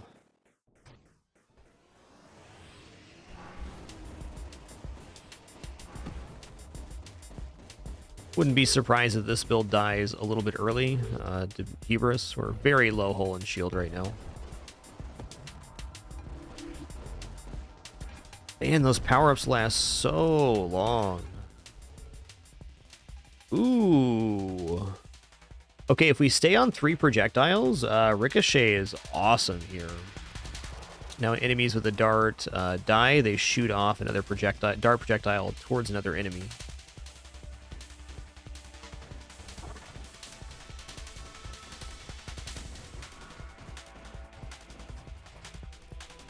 Yo, 404 HD, thanks for 64 months.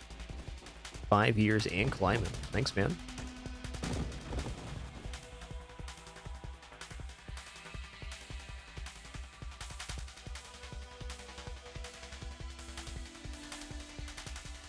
We'll take targeting.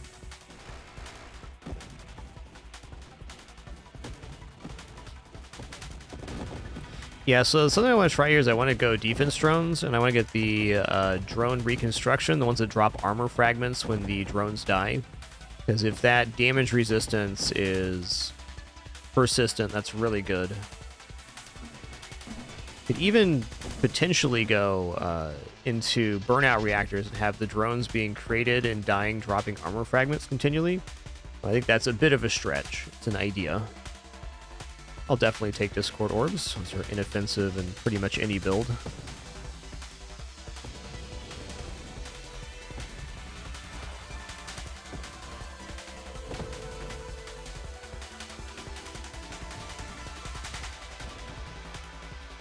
Okay, Revelation, easy.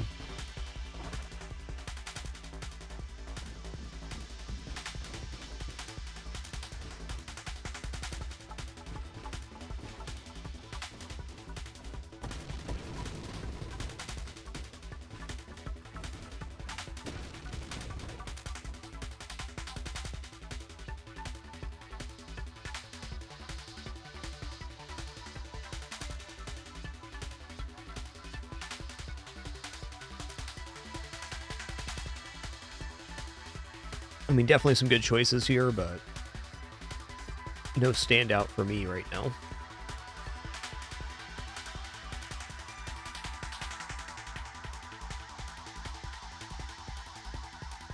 I can see taking Gemini Protocol later. Let's just take Kinetic Boost right now, damage boost. We're moving around, probably be about 10 to 12% global damage right now. How we're slower moving around. Not bad, though.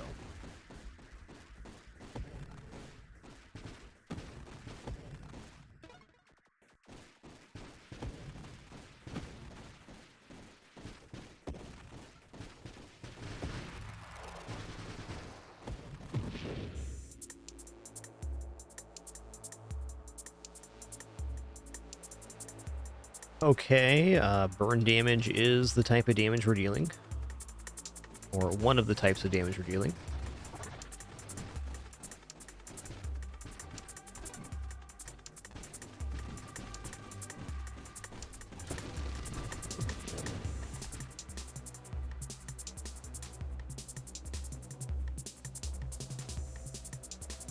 Man, corrosion's so good.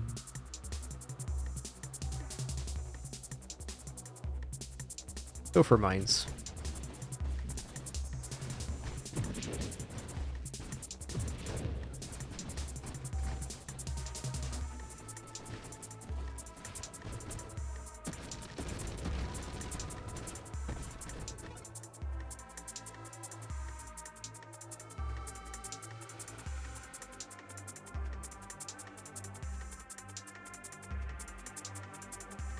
Elegant construction probably won't be wrong, but maybe we don't even need it at the moment.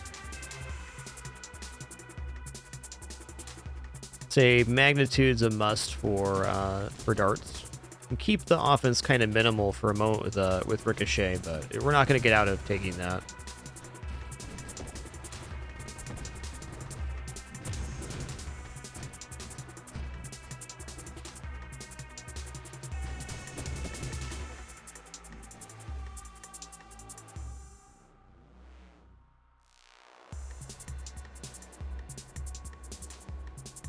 Take loaded mines.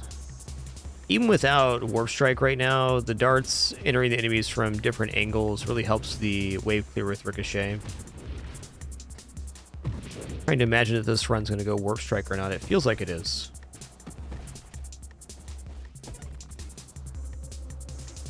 I think Mine Special's a no here. Elegant Construction.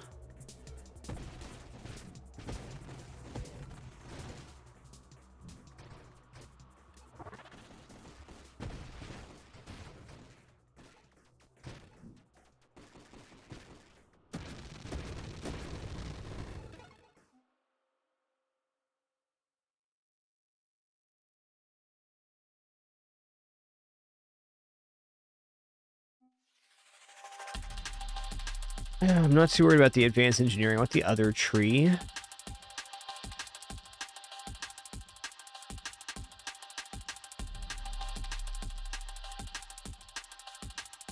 gonna start working towards infuse. I think that could be kind of an out at the moment. I'm trying to manufacture a way not to take Warp Strike on this build, and I think I can get there. nothing wrong with Warp Strike darts, of course.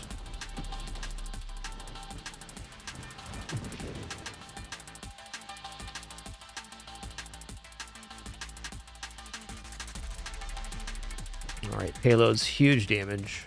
A little bit less darts per second, but the darts we have will deal extreme damage. Gonna kill all the ads as they spawn in here.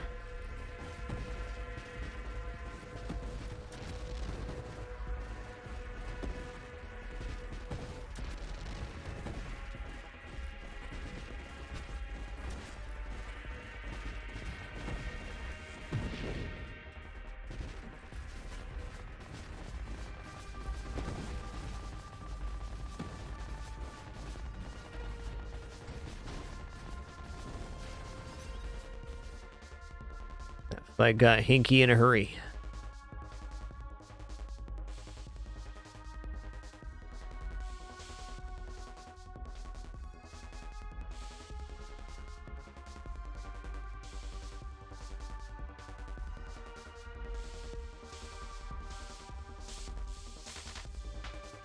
I'm gonna do banish on allies here.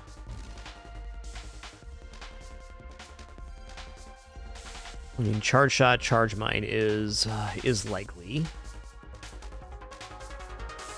Let's take flash shielding. Faster shield cooldown, less shield. So that's actually the side we want for infused here.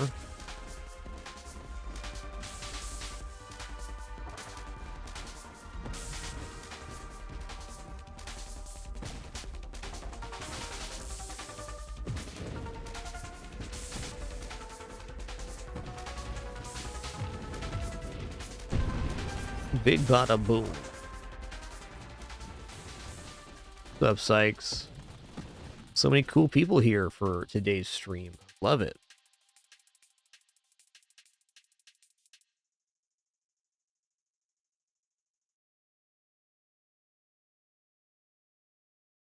Both are great, Wheeler. Personal preference. Okay, let's see.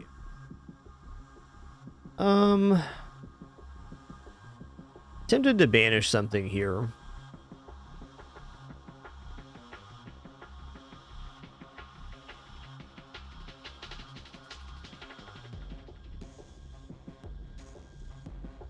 Can see wanting minefield later too. Galvanic outburst. Let's just banish this. Cost us 2 rerolls, but even then, I think worth.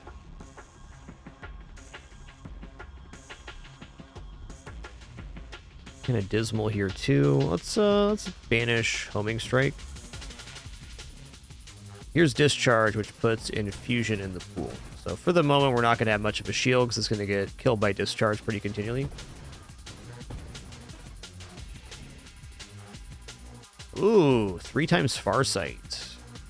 Let's go ahead and take this 21% increase in battlefield size. This helps us not take Warp Strike.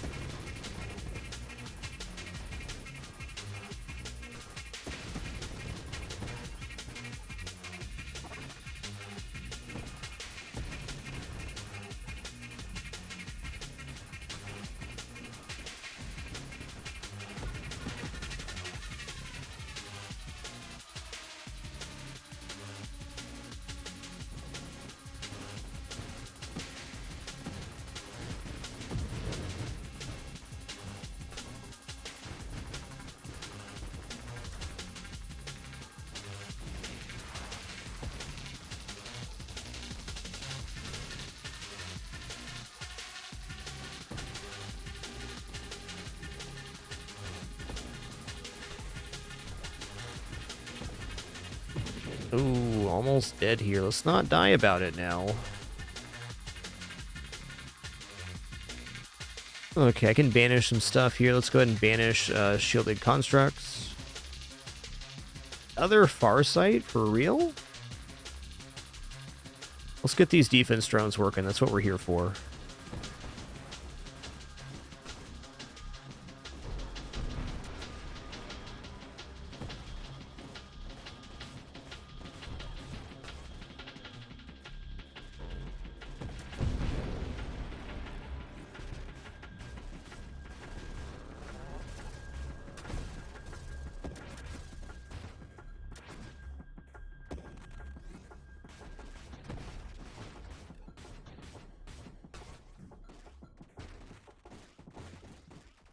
Getting infusion will be a massive step up. Hoping that happens soon.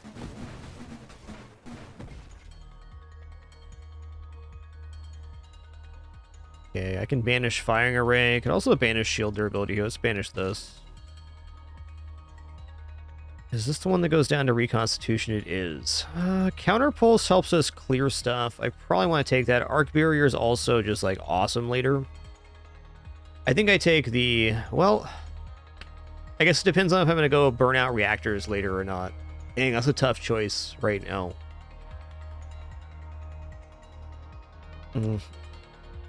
Taking hull strength seems very inoffensive. We're super squishy at the moment.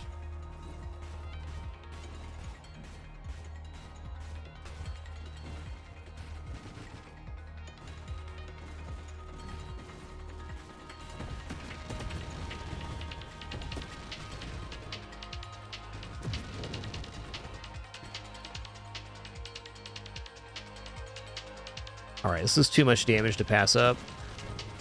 Our darts, once they stick in, start dealing burn damage, so corrosion does pass on to other enemies really nicely. Great for anything segmented, and also just good for bosses in general.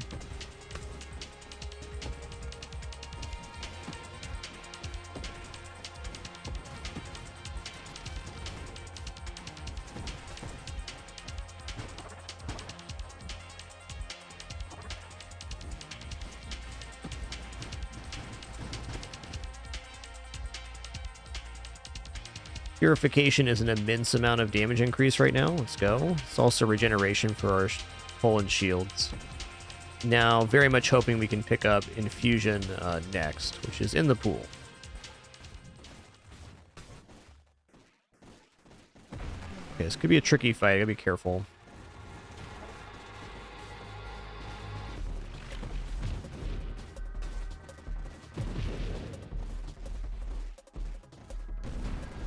The moment after you take discharge and before you get infused is always kind of a weird spot for any low shield run. Yo-ho, Oculus 11, thanks for that tier 2 100 months. My dude, thank you.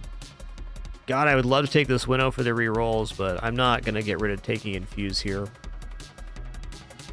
100, the legend.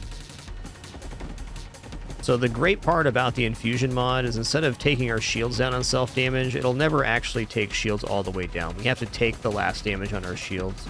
So what'll happen here is we'll be continually pretty low shield, but we won't actually drop it by firing our weapon. And now we essentially have chain lightning darts, which is as cool as it sounds. This is only for the darts that originate from our ship. Still a pretty massive bonus.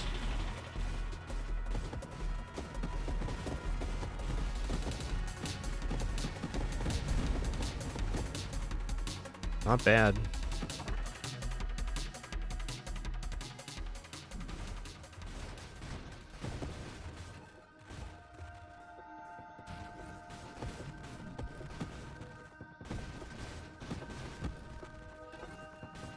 I think infused darts have the most satisfying feel for me. All right, we're going to take guidance here. It lowers our weapon fire rate very slightly for increased homing capability. Is a small downside that the darts take a little bit longer to reach stuff, but overall, more ricochets and more mine explosions will be hitting stuff. And if we're not going to take Warp Strike, it's an absolute must that we have this.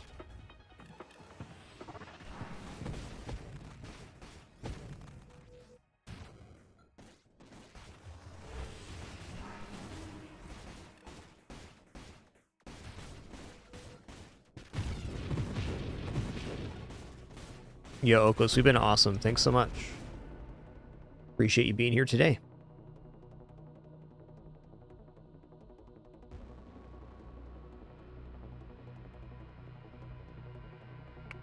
All right, I'm going to banish Convergence. Every time I take this on darts, I don't regret it, but I also say it's basically like I broke even.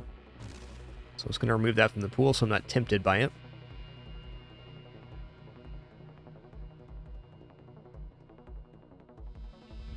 I'll take rapid fire. More fire rate's not incorrect. It's more darts per mine, more shots output, higher damage. That's what we're here for, to deal damage.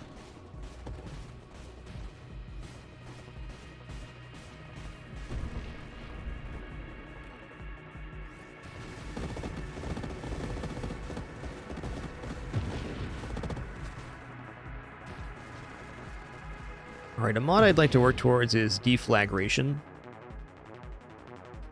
No, I want agility, not power reserves. Let's go ahead and banish turrets here.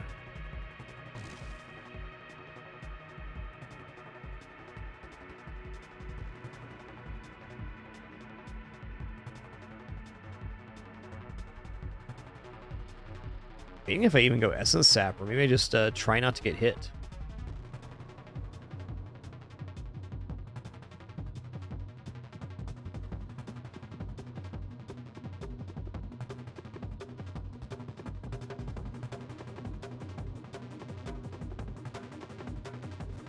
We're going to go Essence Sap. If I don't go Essence Sap, I'm going to make one critical mistake and then die with no chance to recover. At least give ourselves chances.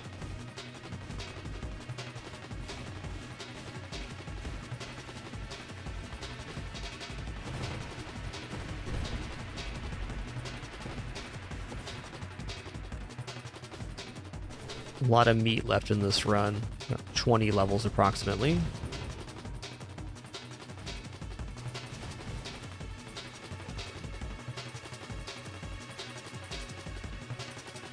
Terminates the one. Now if our weapon touches an enemy with 12% less or less health, it dies immediately. That's really great with how HP scaling works in this game.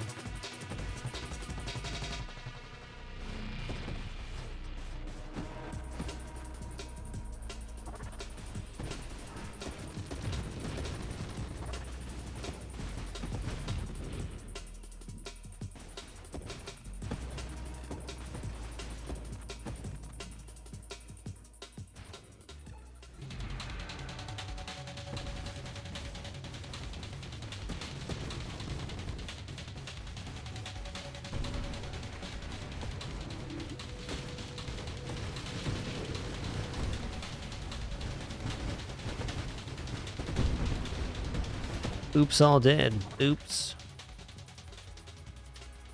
Okay, here's Essence Sap. This lets us store damage as Essence, so we regenerate our hull by dealing damage.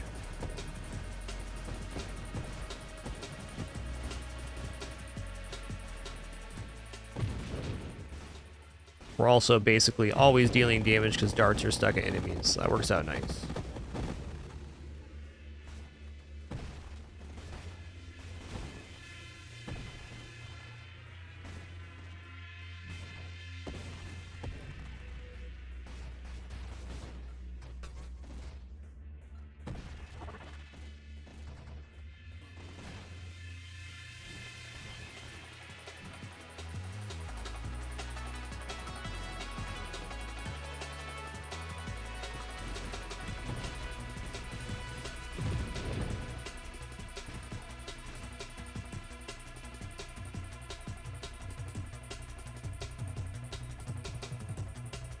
Let's banish shield effect radius here.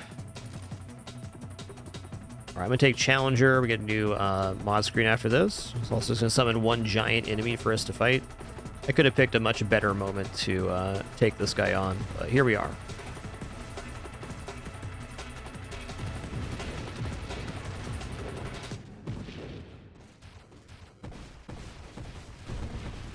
You've been zip-zapped. Ooh.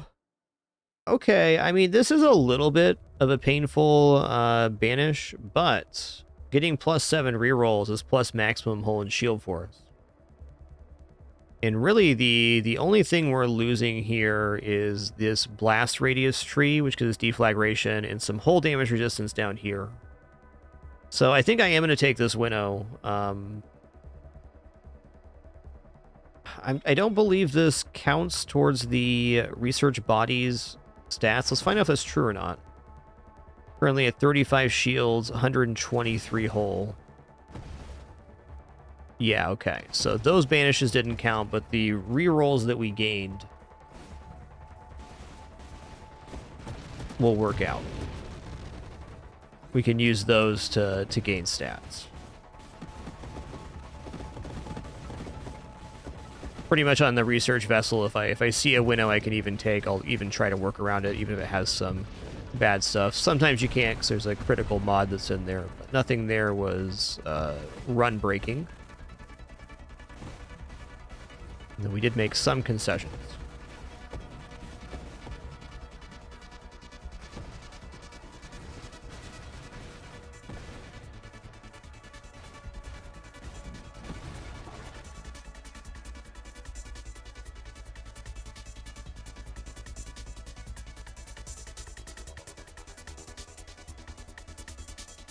Some decent stuff. Let's take Warpath.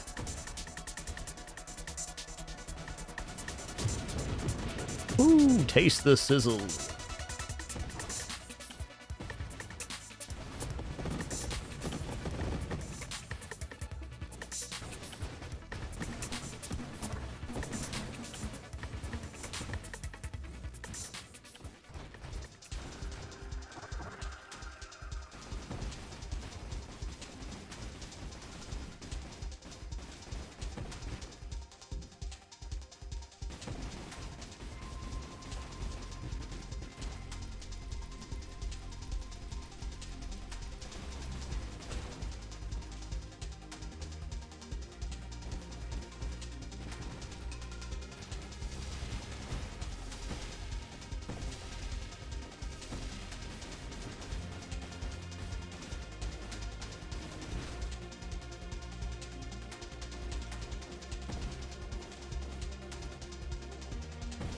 That'll happen, Cass. That'll happen.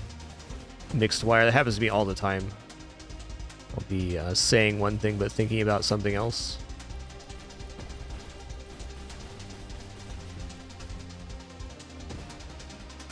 Oh, let's not die about it now.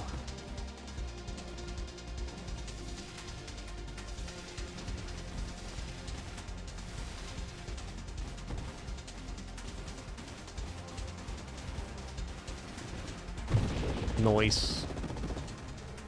Not a bad Glaucius fight. I'm kind of struggling to see where more damage is going to come from on this build, which is what we'll need. It's still got some legs. We got a lot of mods left to get.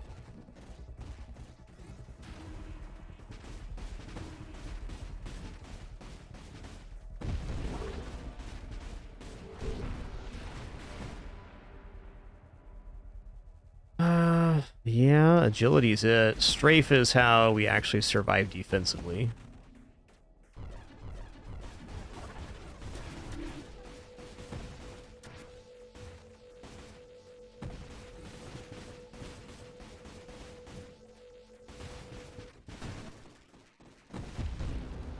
Big bada boom.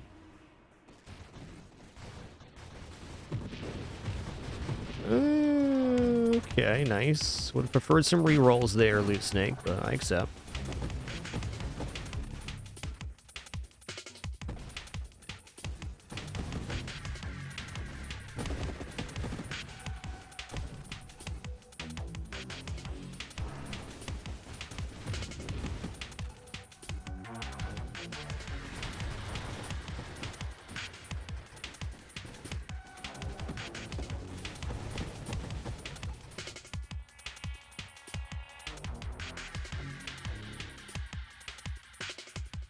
I feel like I'm not going burnout reactors, so now I'm more interested in arc barrier counterpulls. Let's go arc barrier for now. Arc barrier protects from the bulwark's huge attack and some other burn damage sources. It takes the hit for you.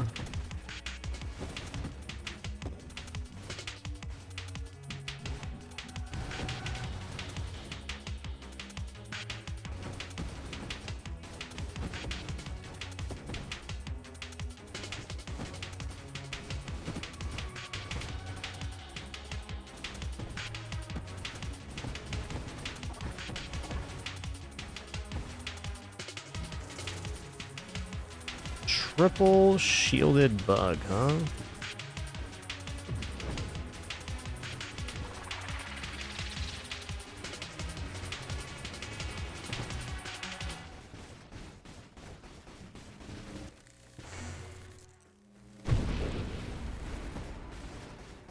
Ooh, our first Star Eater of today. All right. I think this build's pretty good as Star Eater. It's going to take a little bit of patience.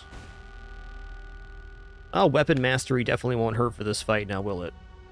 5% improved weapon damage, projectile velocity, size, spread, blast radius, and rate of fire. Don't mind if I do.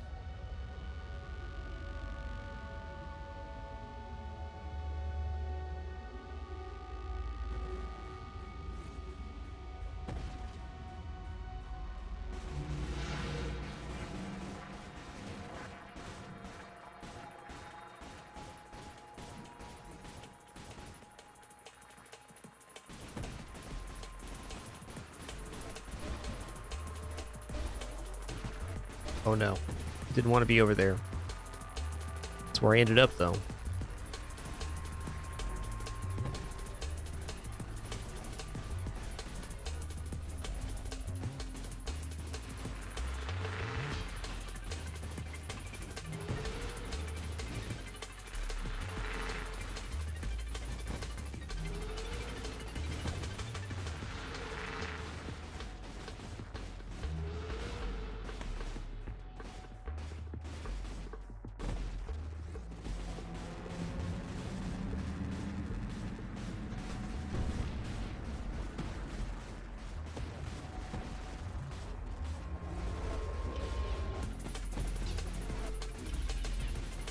Wow, larger playfield size being a friend here.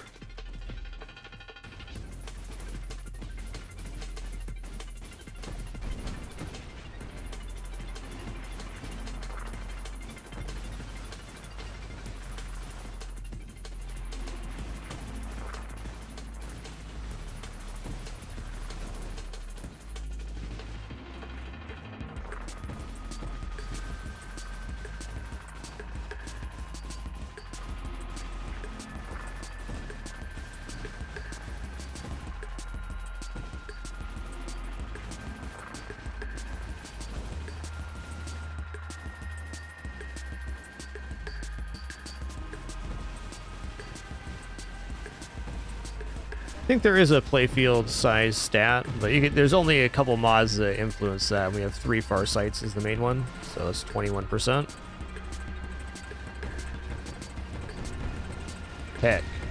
Dang, I got messed up there. So that build's damage was just not good. My idea to go for the reconstructive drones dilapidated the Dart offense a little bit too much. Good run, though. Nice attempt.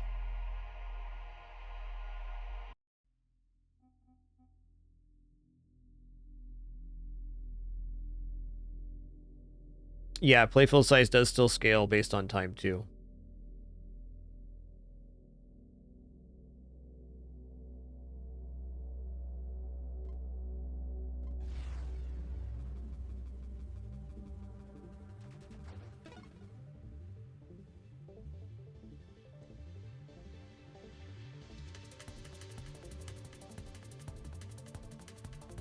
All right, gotta go for a classic here, Dart Architect.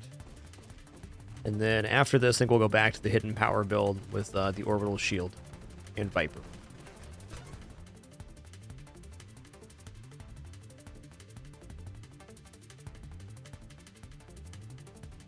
Probably dropping shield here, so it's a matter of what color do I want my darts to be. And I think I want my darts to be like an awesome purple.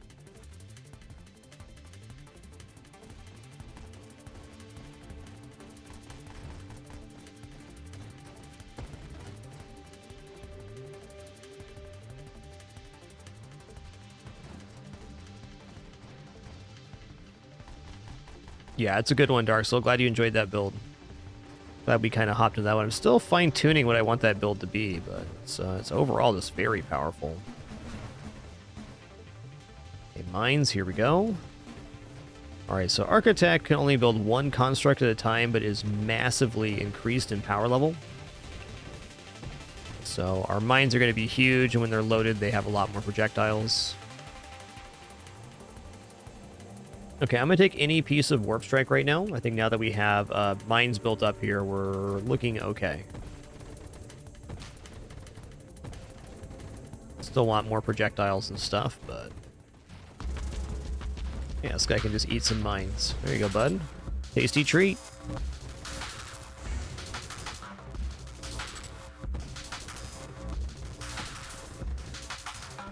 My mines are currently much more damaging than my weapon.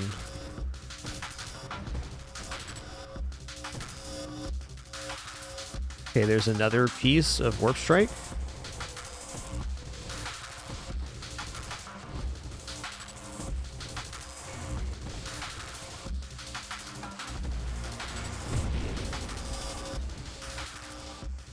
Ooh, well, Minefield's overall good at the end of this build, so maybe I don't. I also probably don't want to drop Essence Sap. No Winnow here.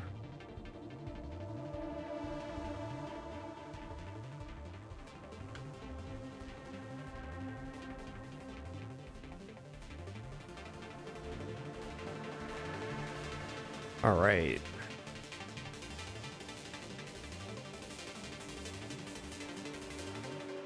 I think out of these, I probably just take the Essence Sap pick.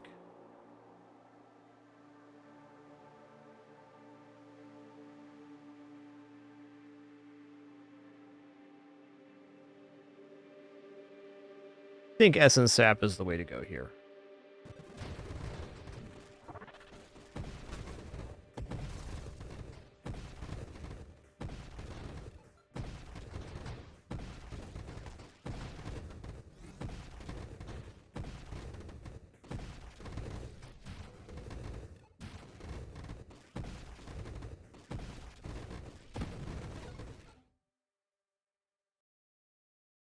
Loaded Mines is probably correct here, but this is a piece of Warp Strike. I'm just going to do it. The sooner we get to Warp Strike, the easier it is to have this build just pop off and have like a pretty easy mid-game. Well, easier mid-game. If you get Warp Strike on a good timing, you're in an okay place, usually. If I don't die here, that is. Heck. So close to dying. Oh, this is bad. This is bad. Welcome to Annihilation. Took all the pieces of Warp Strike and no offense, and look what happened to me. I died.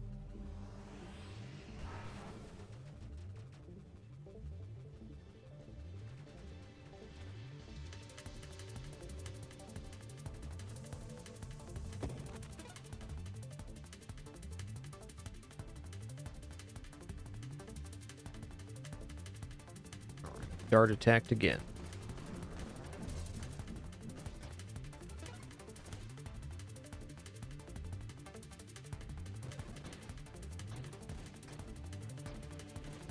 The best two first mods you can get on darts is volley and targeting. Get that, you're set up really nice for a while. Nasty wave, man.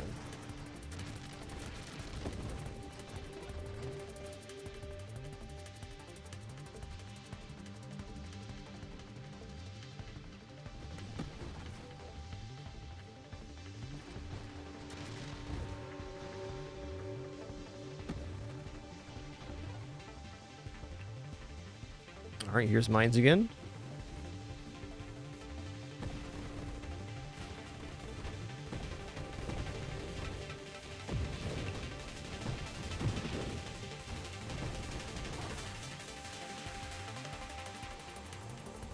Targeted. Let's take loaded mines right now, actually.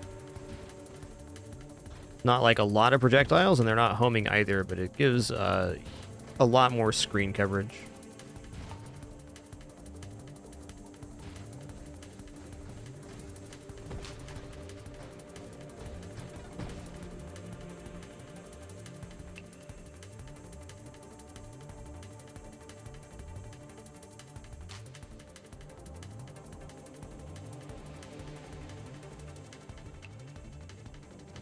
Okay, regeneration into regenerative shields will do it. Spitfire's not too bad.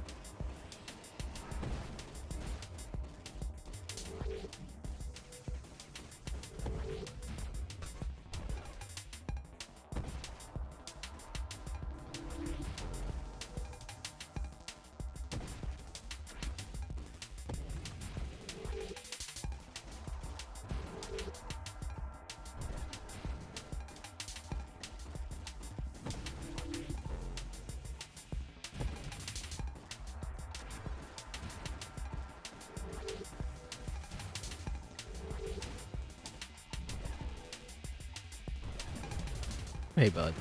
Calm down with that, thanks.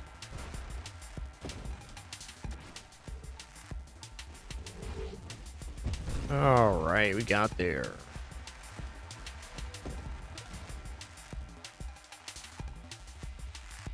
Alright, I mean, here's targeting, I'll take that. Actually improves our mines a lot.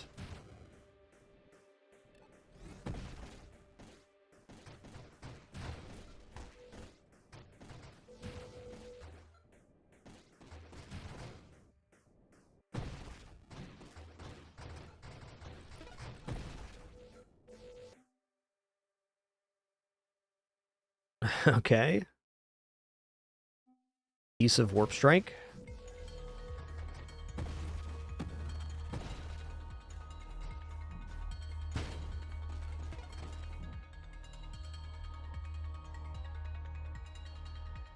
I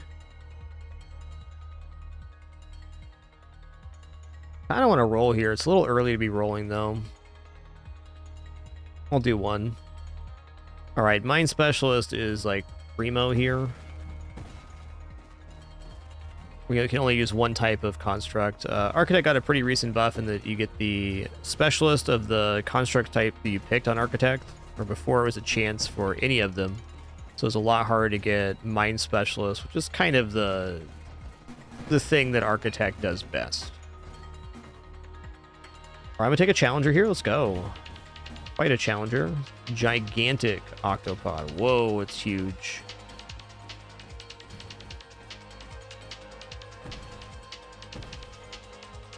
This is still pretty slow.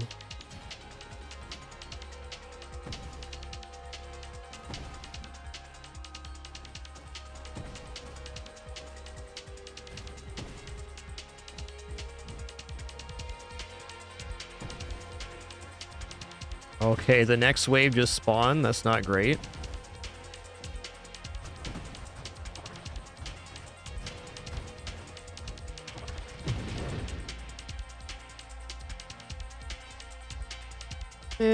One roll here. Really hoping for volley here soon. There it is. Okay, feeling better already. Now we have a competent offense for actually clearing waves.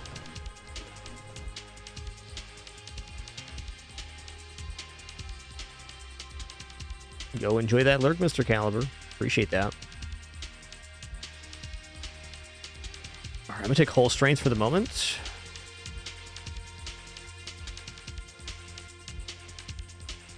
I'm gonna take Elegant Construction.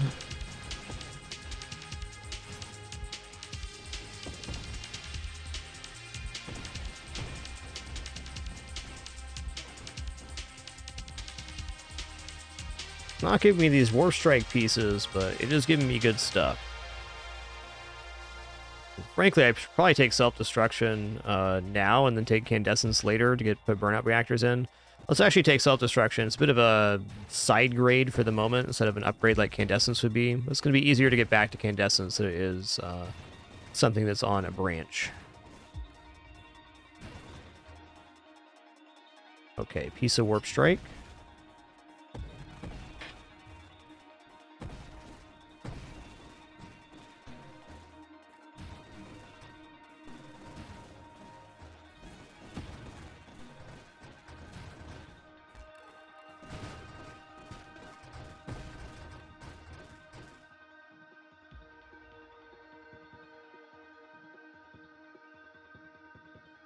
Another kind of a clunker of a page here.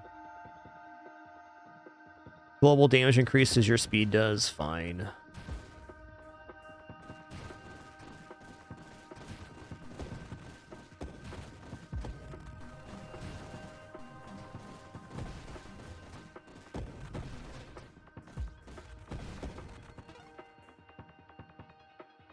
Okay, now we take Candescence.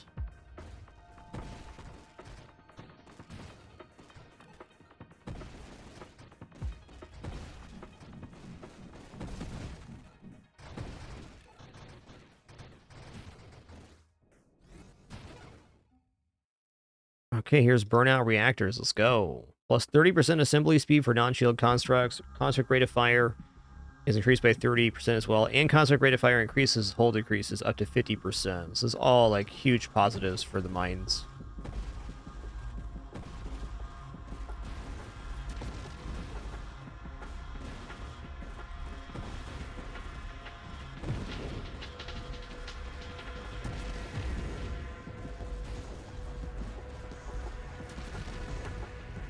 Temporal shields slaying him here. Love it.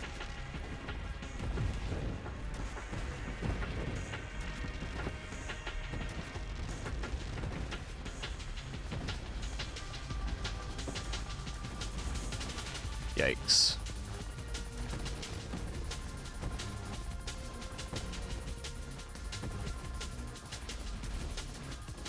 I got double music right now.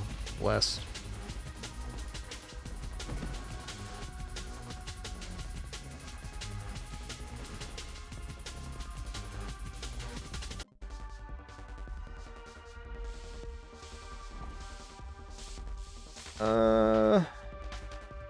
Yeah, this window's asking too much of the build right now. Take Skirmish because Essence Sap is the future of this run's defense.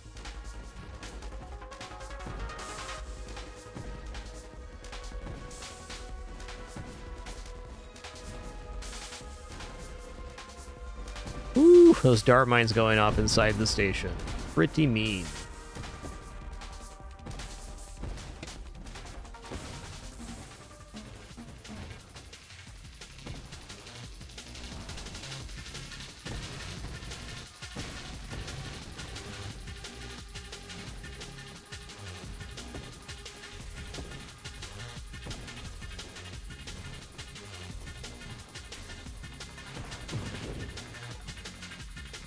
Okay, we're going to take Bravado, those other stuff I want to take here, especially Rapid Reconstruction, but I may not see this again. Body gear powers improved by 15% is basically 4.5% mine effect and 7.5% construct assembly speed. That is way too good to pass up, and it does result in slightly more experience since all enemies are leader champions. We get a little bit more drops. It's a very early moment to be picking that up. Feels nice because it is nice. It's also very dangerous to have all enemies be elites or champions in annihilation mode. No matter where you go, there you are. Turns out we're right here at the moment.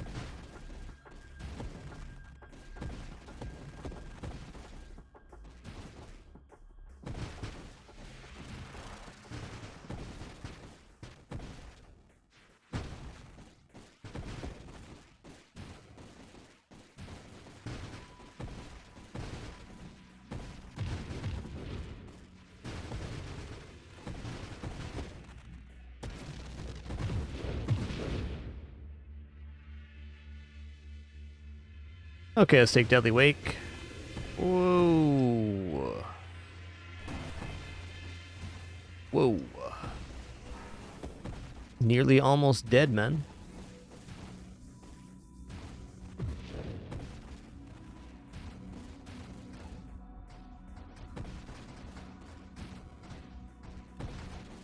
Nearly almost dead's been the theme of the day.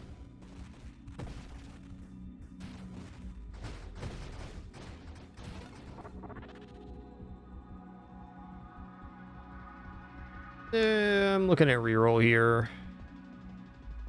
Terminate's fine. Fire rate's fine. What's up, S'more? Oh, I see what's up. That's tough, bud. Well, a few more minutes and I'll have my lunch. I promise. Maybe. So Terminate. Getting to Essence Sap would probably be the cleanest recovery element we can get right now for a couple of mods.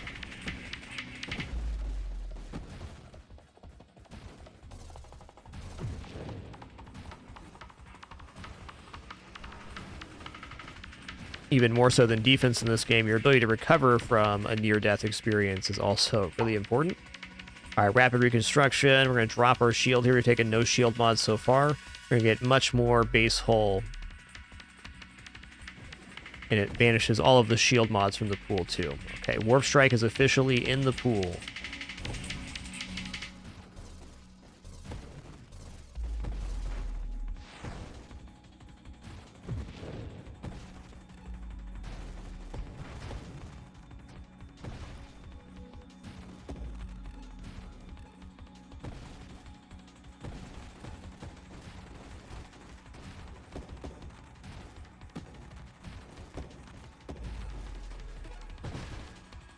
Yo, and it shows up right away. Love it. Your projectiles can screen wrap once. When you screen wrap, 10% plus 5 of your current hold shields are removed. This doesn't really matter all that much.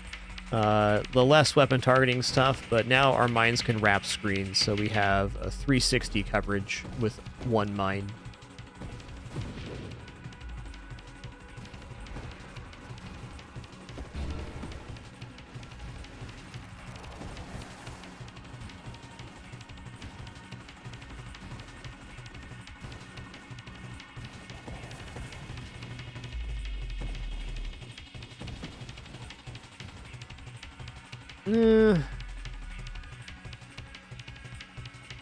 I do like Purge for deflagration later, perhaps.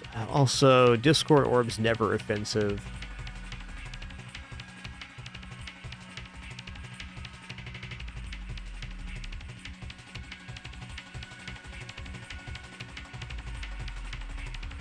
I think Discord Orbs. If anything does get close enough to us, we at least lash out at it.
This is a huge station, man.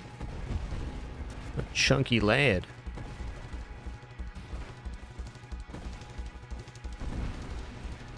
We're getting there.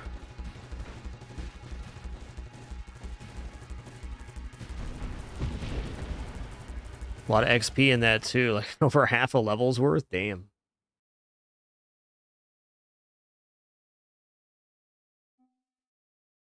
All right, corrosion's a lot of damage for darts, because after the darts stick in, they start dealing burn damage, and then when an enemy dies, it passes that burn damage to nearby enemies.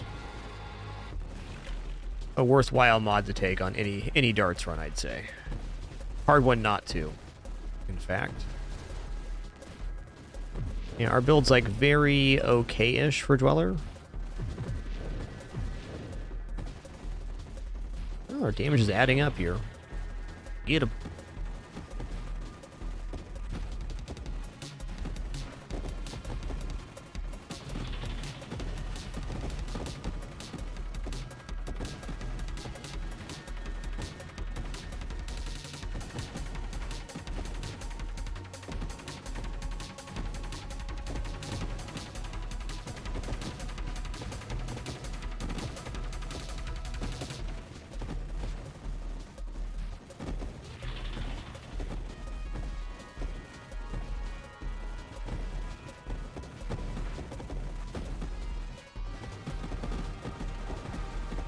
Looking pretty himky good there.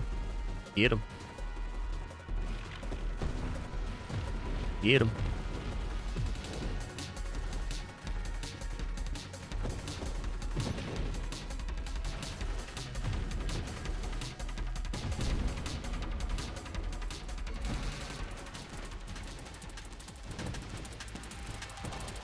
That was a nice little assist there. Thanks, Universe. This giant juggernaut. You're right, it would have taken a while.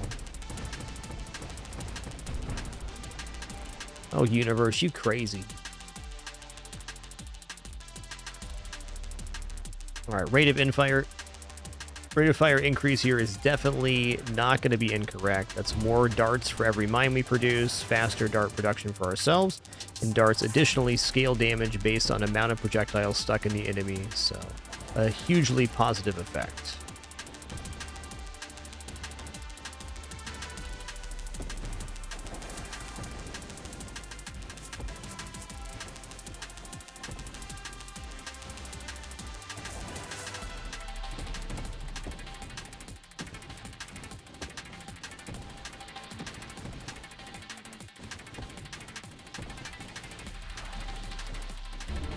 Ooh. Get out of there. He's so large.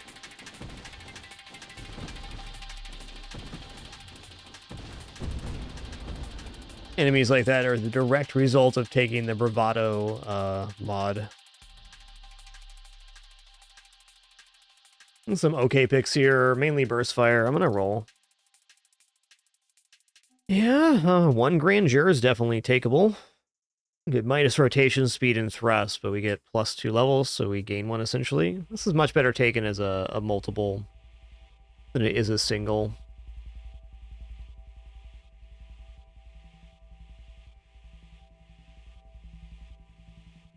I'm gonna roll 1 more time here. Fair.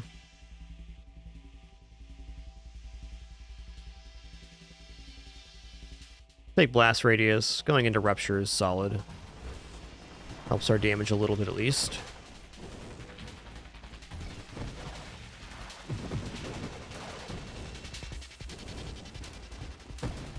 Our damage feels weirdly low because we don't have magnitude or payload yet.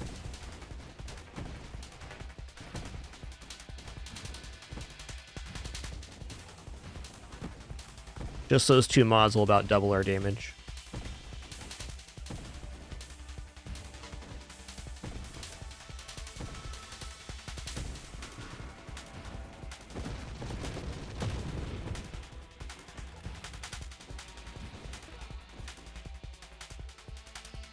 Okay, there's magnitude.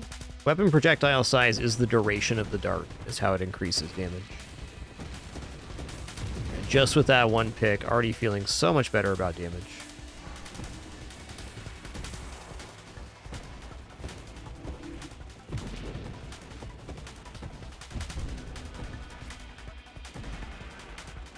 He's so big!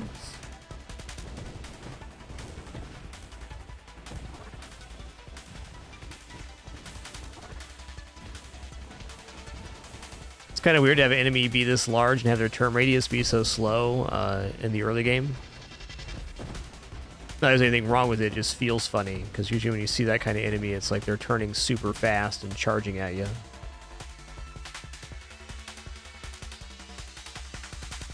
Yeah, I'll take 20% more fire rate now. Let's do it.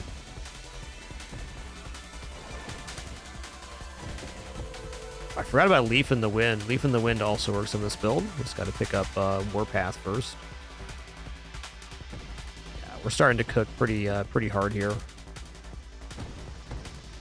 They getting roasted. My main job right now is to make sure I am exploring the perimeter of the screen to get all of the XP that's dropping by enemies dying on the edge. Definitely take Last Stand in this build if I see it.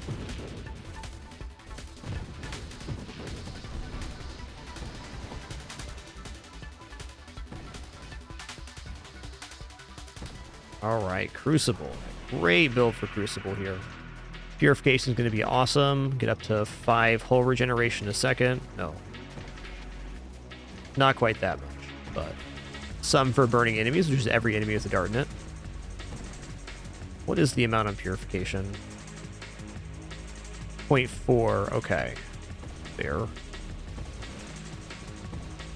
Up to 2 hull regeneration a second. And increases to ignite and burn damage, which is our damage type.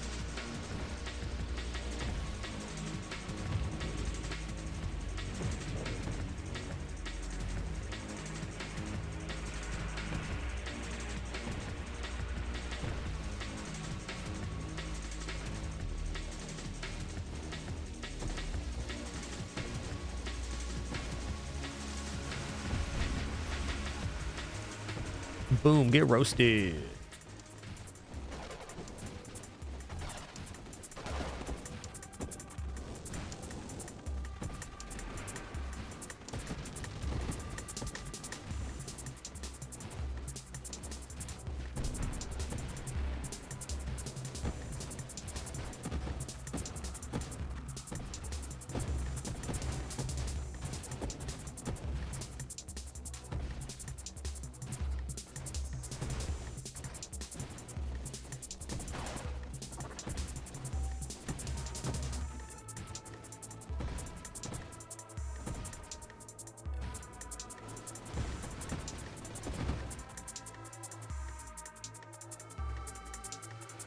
All right, Warpath is the take here. This puts Leaf in the Wind in the pool.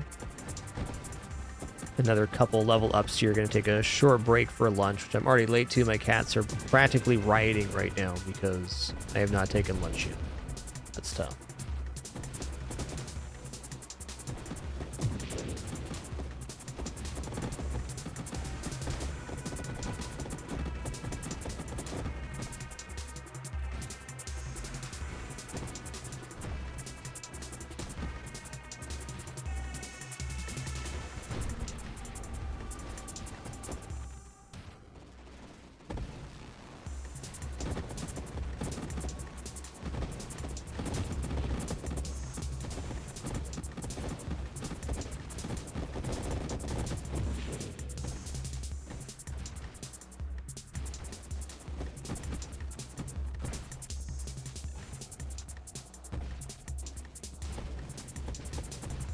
Oh, this build's slapping pretty good now. We still haven't taken payload either. I mean, that's pretty cool. Stabilization into strafe is how we're going to live on this run, so I'm going to take this right now. Even agility helps my ability to turn and blink a lot. Kind of a nasty wave here, though.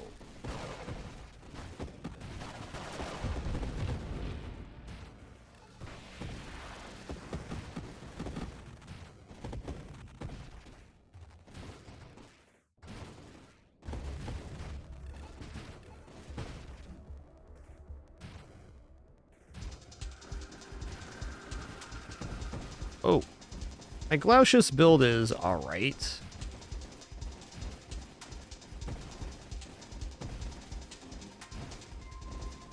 With this kind of build, you can win just by dodging. It just takes a while. I'm going to try to do damage myself, but if we get into some later waves that are just really nasty, I'll just focus purely on dodging and not even really worry about where my projectiles are going.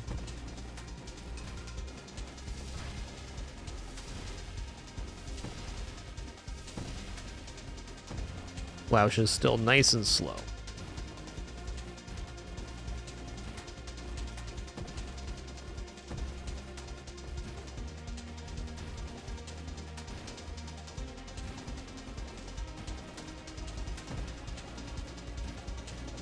Oh, heck.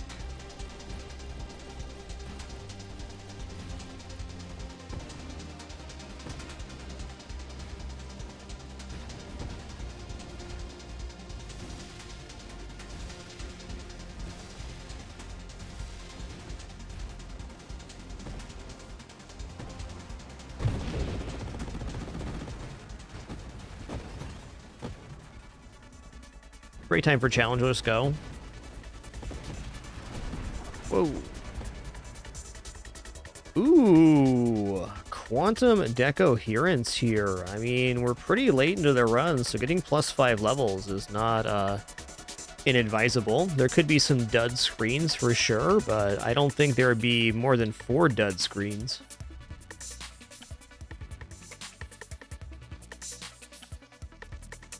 Hey there, Rabbit Salvo Kelp. Nice to see ya. Let's go Quantum Decoherence. I guess actually we can go Ataraxia. Let's do this. This is kind of perfect. We'll still get levels on top of this, but when we have 5 or more unspent upgrade points plus 30% body gear powers, that is 15% construct assembly speed and also 9% mine effect.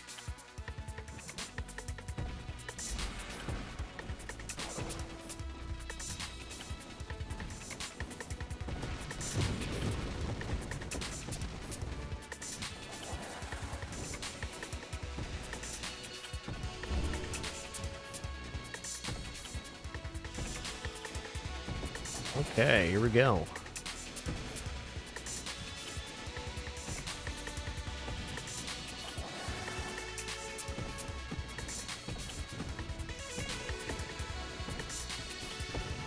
Just the global damage we receive from holding these upgrades is so big. Okay, what is the 10 up or 10 points on this? 15% total recovery and faster shield cooldown. Yeah, so we're going to stick at 5 upgrades held here and then upgrade at 6.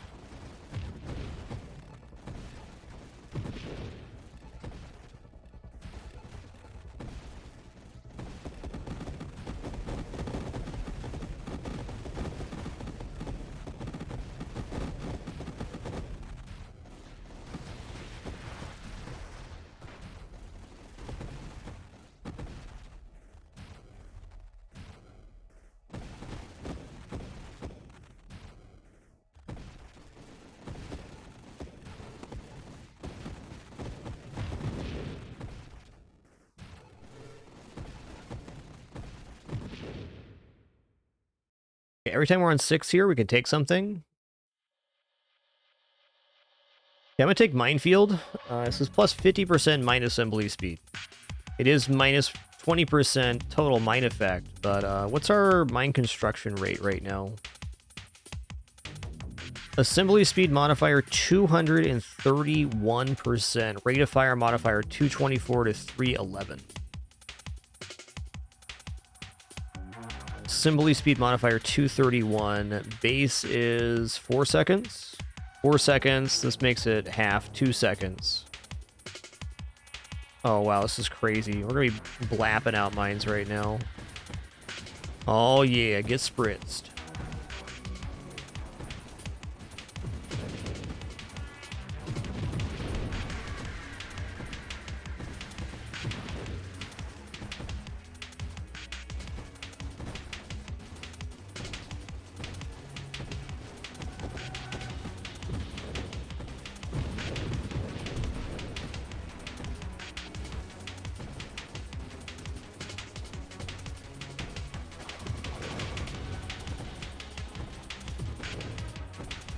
This build grew up in a hurry.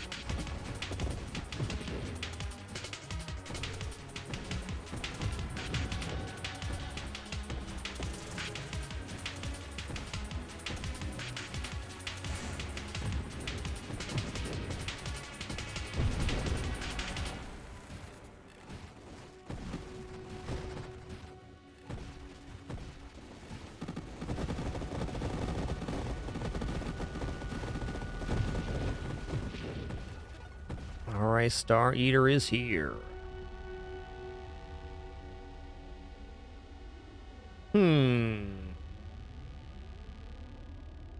You know, I could see getting saturation fire and then doing more of a focus shot.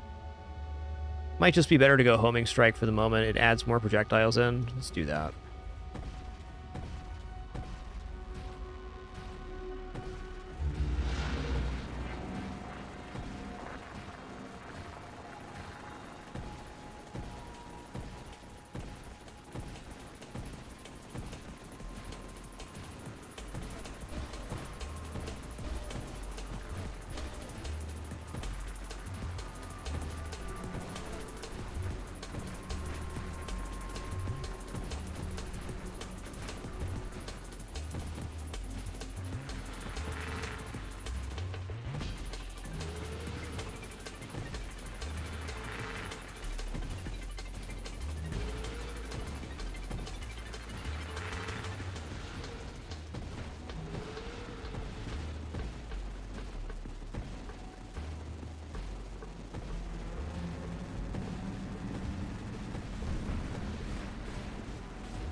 Alright, we got phase 2 before the first cycle. That's definitely a good sign for our damage.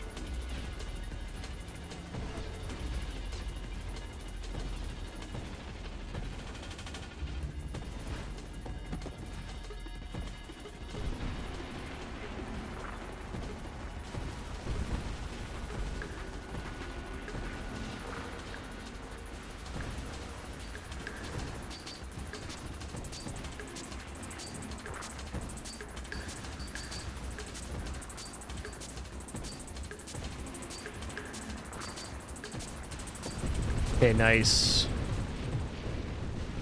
Very good. What's our whole account right now? 229. Not bad.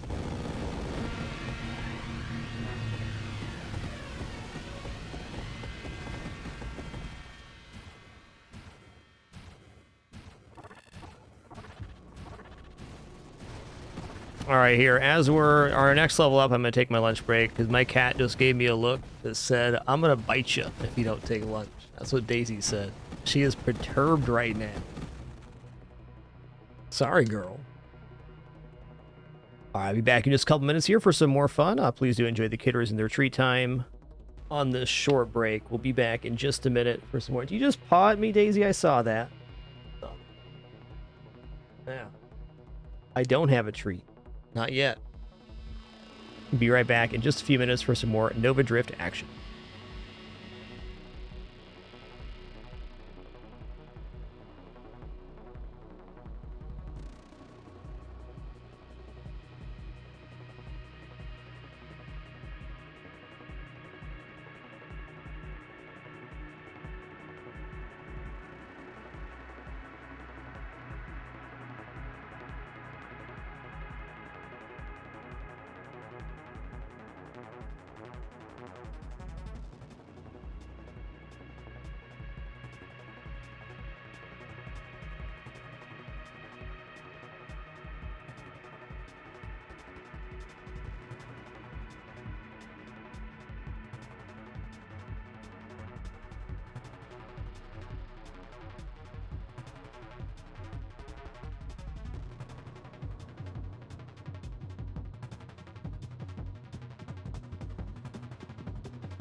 Alrighty, we have returned. Thanks for your patience there during that brief intermission. If I didn't take my break, then it was going to get really dangerous in my house.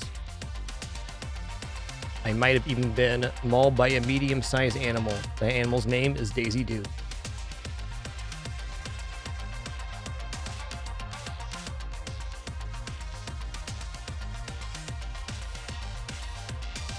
All right, sip of coffee, and we're back into the game. Okay, so this run's going pretty good. I'm hesitant on taking Revelation here because I don't have a guarantee I'm going to find a wild mod I want to use. But I'm still going to take it because 3 times a wild mod's a pretty big payoff, and we still have another 8 levels or so remaining in this run.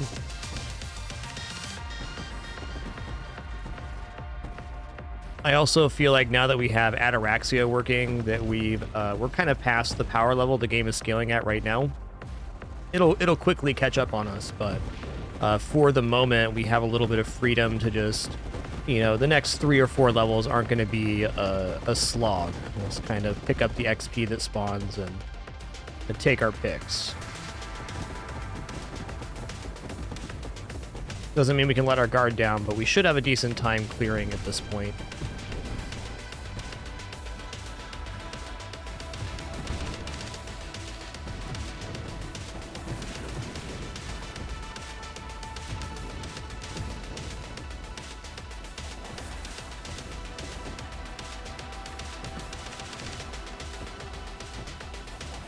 There's a birdie.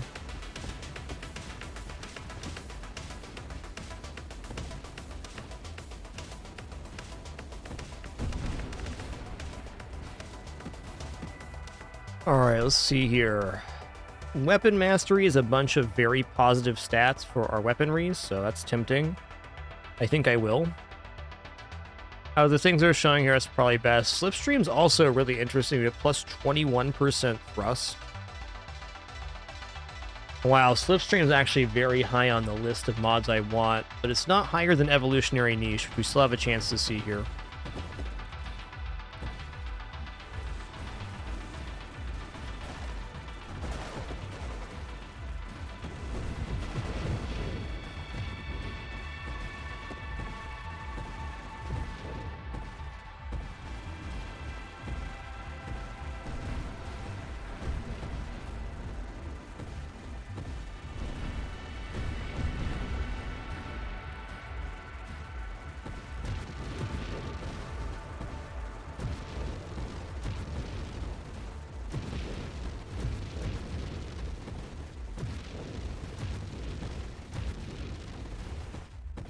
I'd also probably take triple Grandeur here.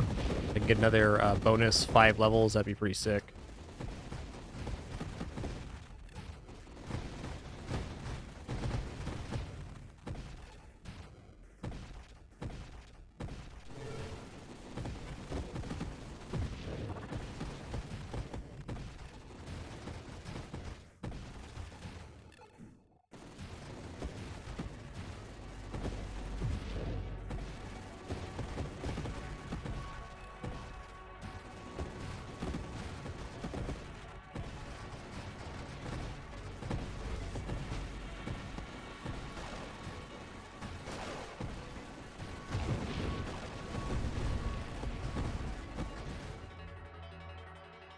Oh, there's payload. We need that. That's a huge damage. How do we not have payload and the build feels this good already?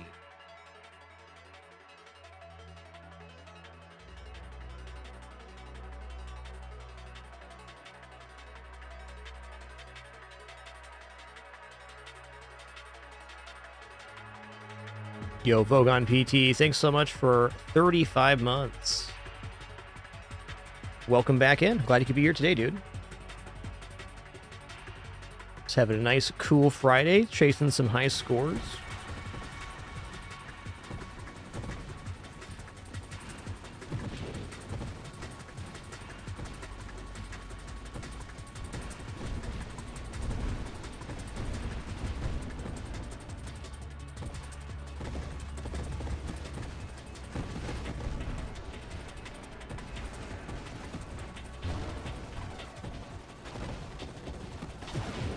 I think Ember Ward's getting patched next month. I'm excited for that.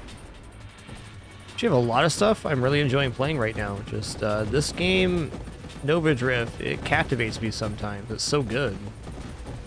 Got 4 releases of this game coming on August 12th, and we're on the 1.0 beta branch right now, which is all the content minus maybe a few balance changes before release. A few bug fixes too, I'm sure, but by the time it makes it to this branch, it's usually an extremely stable build, as has been the case so far.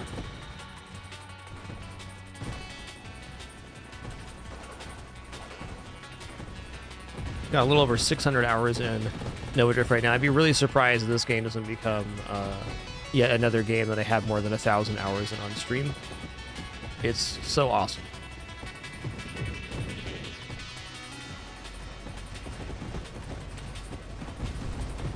Alright, spicy wave right there. Kind of missing deflagration.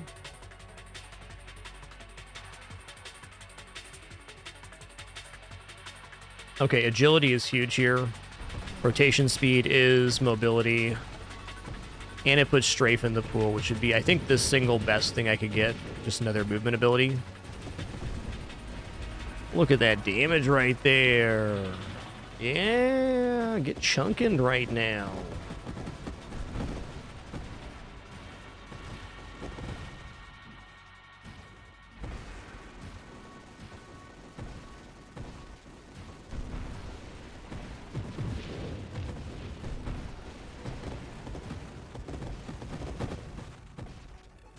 Certainly could, Sig Trap. The quicker you kill waves, the quicker the next one spawns. My interest is in score mode myself, or endless. The release of 1.0, there's going to be their in full mode, which will end on wave 120 with the Star Eaters. That'd be a very, very clean run to do.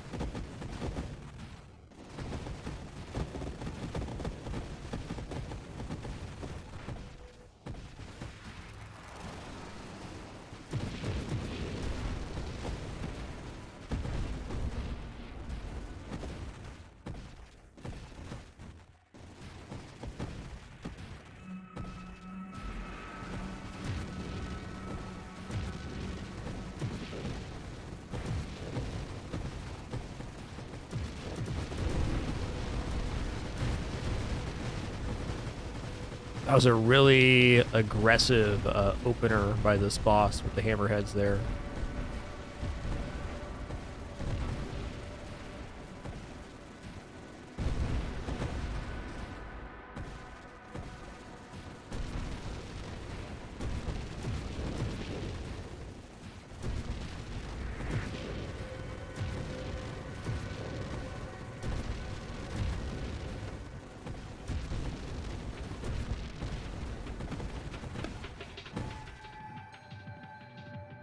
Okay.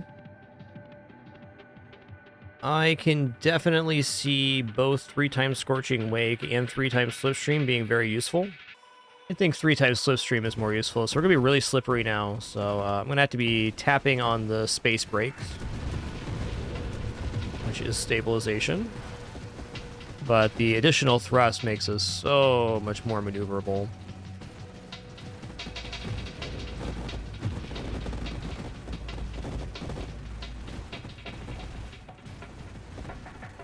Got much better control now, which is weird because we have less friction. But in a lot of ways, minus friction isn't bad until it is.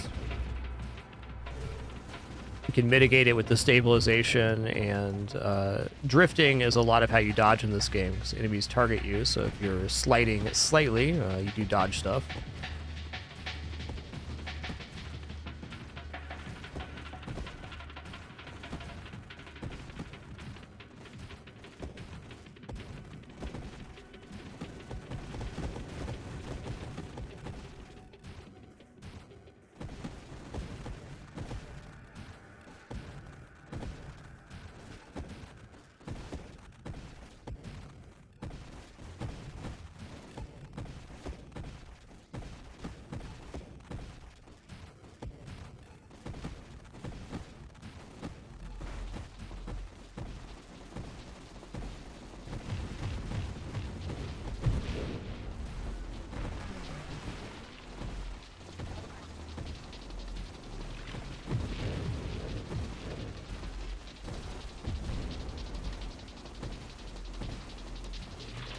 Gotta say, Temporal Shield was definitely the right choice on this one. There's some really nice looking darts.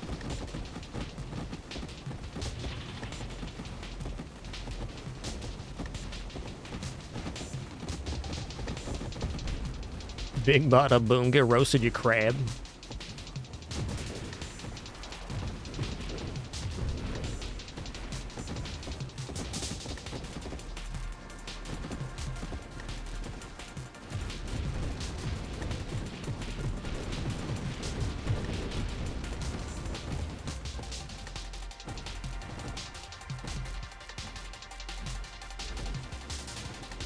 I think purple is one of the nicest colors for not having this ship be obfuscated by other enemies or projectiles too. It clearly stands out on most setups, though every color has its downside in that regard in Nova Drift.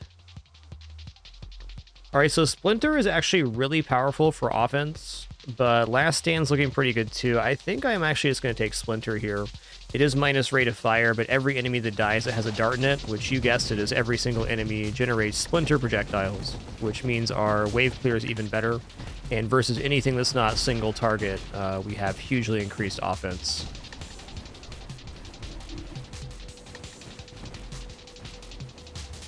Sure seems like an Archmage Thrawn. Seems legit. Perhaps pretty cool like that.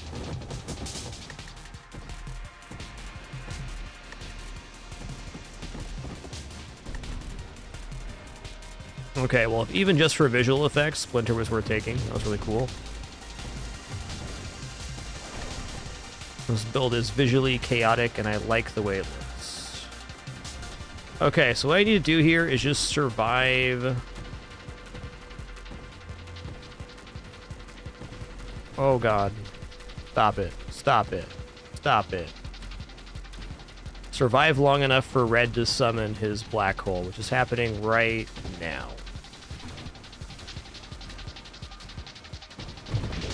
Hot dog, them dogs are hot. Hot dog.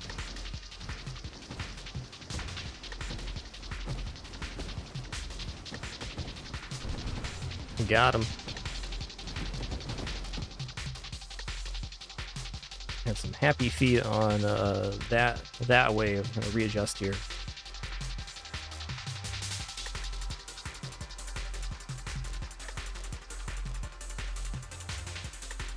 All right.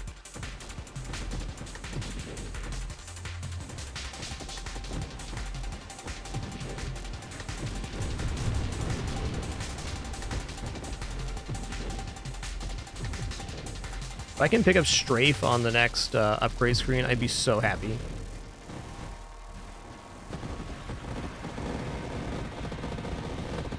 Chunky monkey.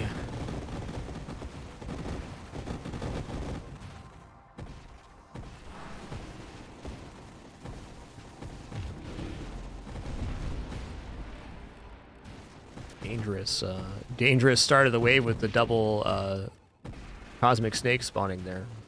Get him out. Ooh. Universe with the assist. Thanks, man.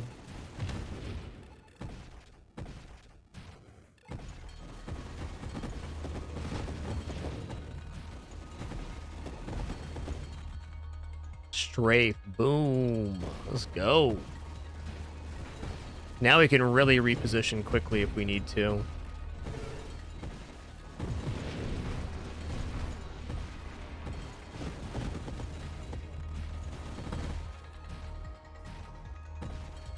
Also makes patrolling the screen a little bit less obnoxious.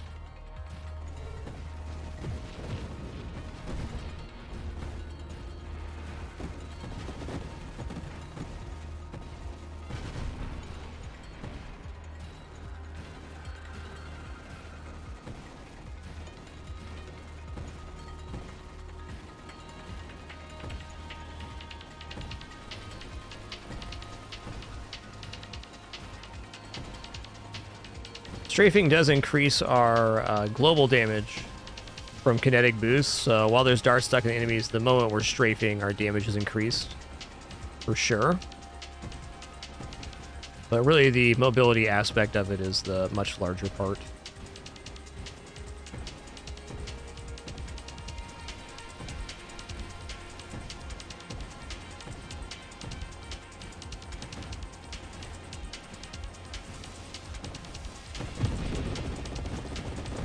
Lausches is definitely a very tough enemy for this build.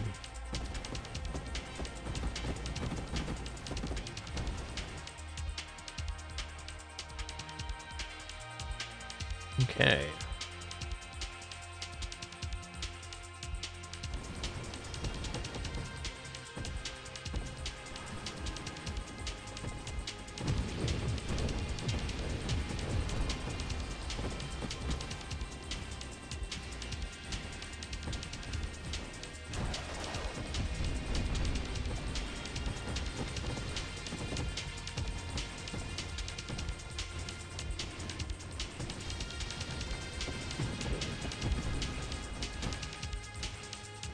Okay, we have 230. Let's go.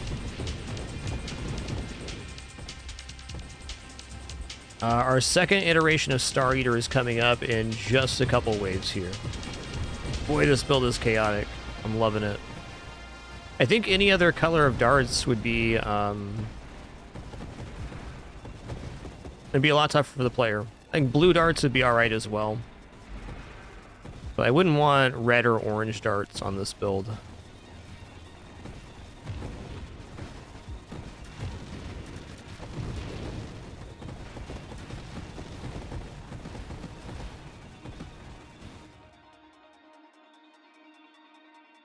Loaded mines would be a step up, but right now I'd have to bridge into that. That's pretty tough.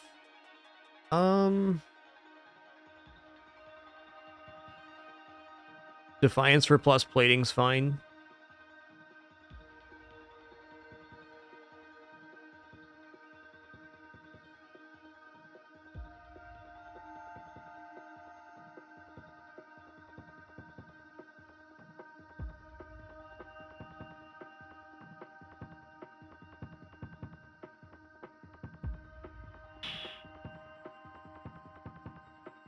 Probably just adaptive armor is actually more damage reduction than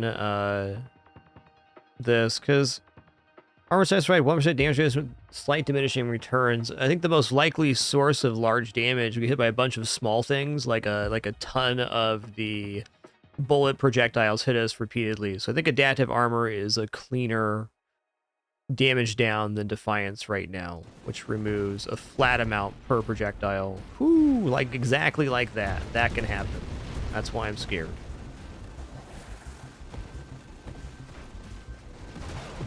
Easy, we'll just never do that again. It'll be awesome.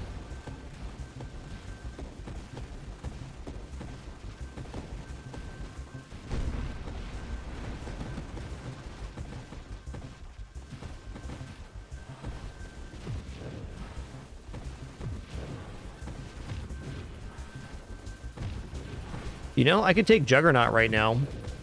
That would put some good stuff in the pool and increase our HP a bunch. I think I will take Juggernaut if I can see it. We're extremely mobile right now. Alright, it is time. The second Star Eater.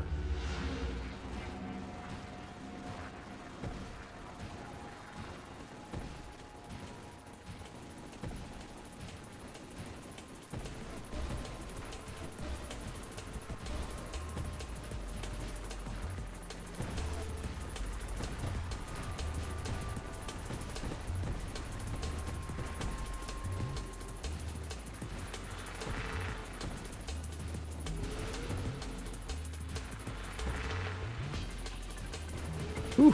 Okay, so if we defeat Star Eater here, which is looking pretty likely, we will not see them again until wave 480, which is a very long way away.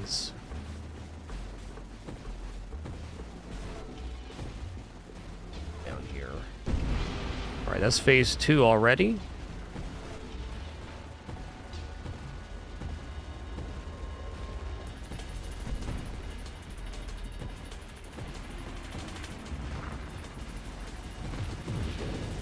I don't want to get sizzled, thanks.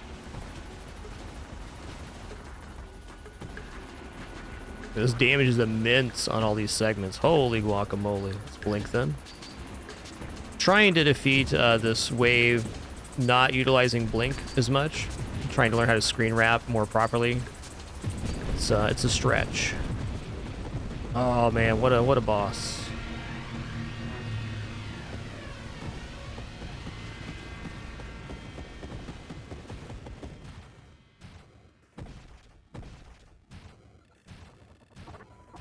Oh, yeah.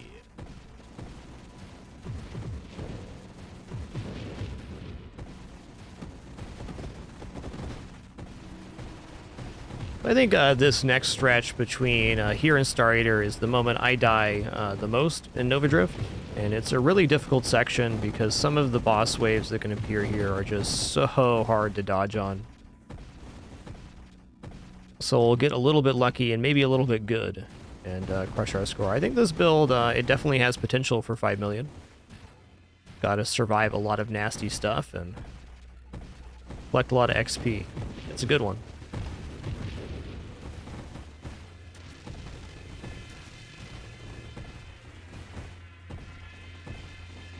Yeah, we're currently playing on the beta branch, full release for the game August 12th, after almost a 10-year dev cycle. This game is awesome, and it's gotten so much more awesome since I started playing it almost 4 years ago. So good. Such an amazing creation. This game has just a real way about it for me.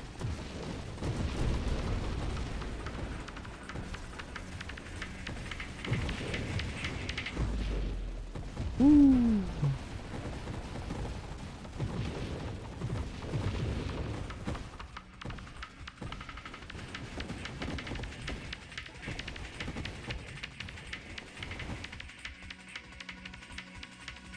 Okay.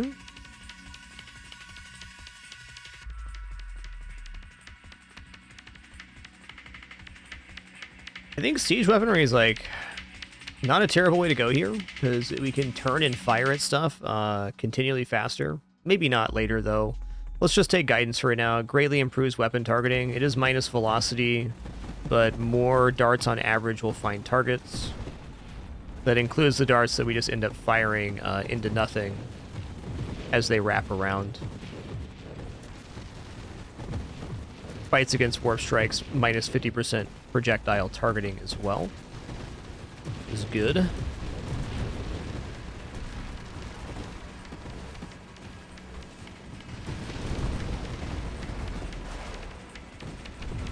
Yeah, this game has a way of putting you in the zone. It's like really my favorite moments are when it gets like really chaotic and you're just kind of just piloting the ship through the stuff. Nice little moment this game creates.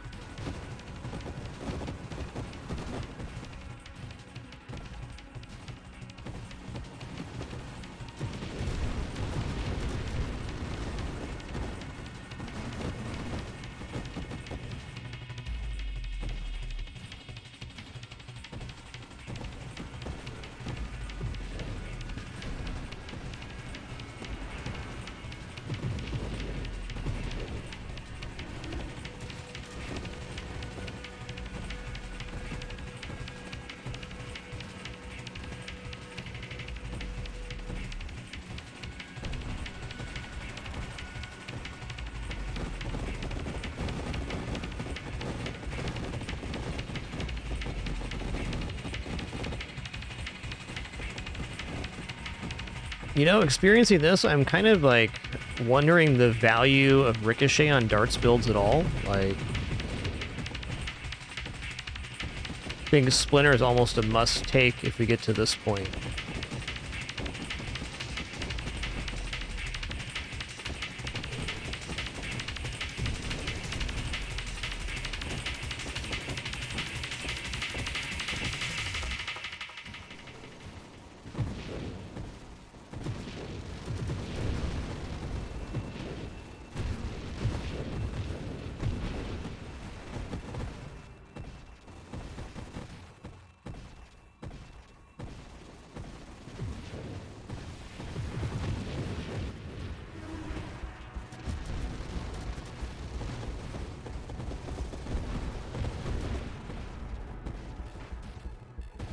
Wave 280, here we go.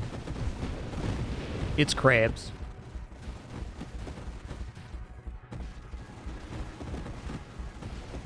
Yeah, it feels that way, doesn't it, Trekking Burger? It feels that way sometimes.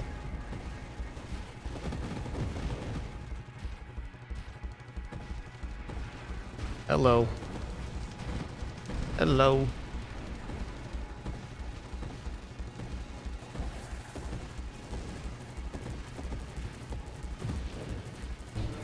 Whoa, I did not mean to screen wrap there. It's a little slippery.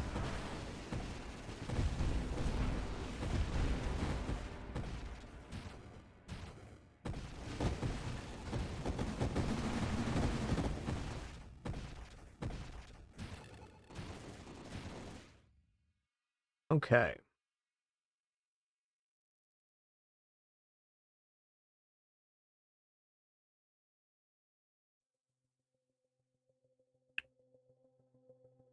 Solar Heart seems almost survivable here, but it probably isn't.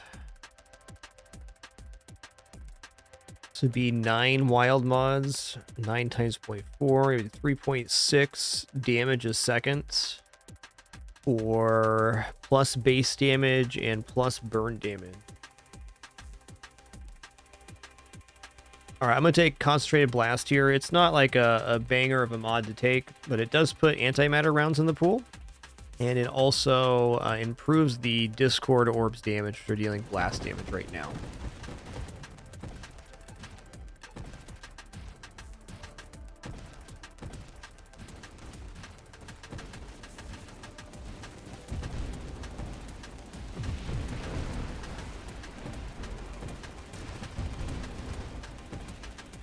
I think I maybe don't want antimatter rounds here. The problem with antimatter rounds in this build is that our projectiles would degenerate enemy projectiles, which sounds really good, but it's also going to be enemy projectiles eat my darts up. I think that'd be a little dangerous. I think I've lost a similar run taking antimatter rounds.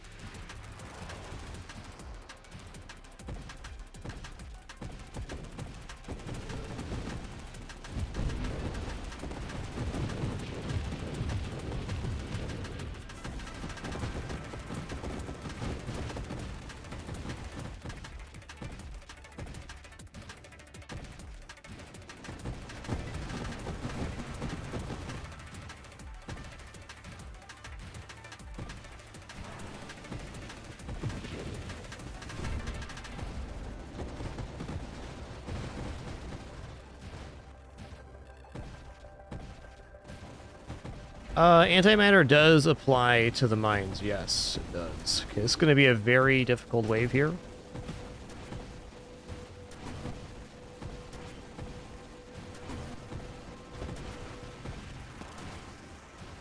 Okay, I think we're going to be okay. Alrighty.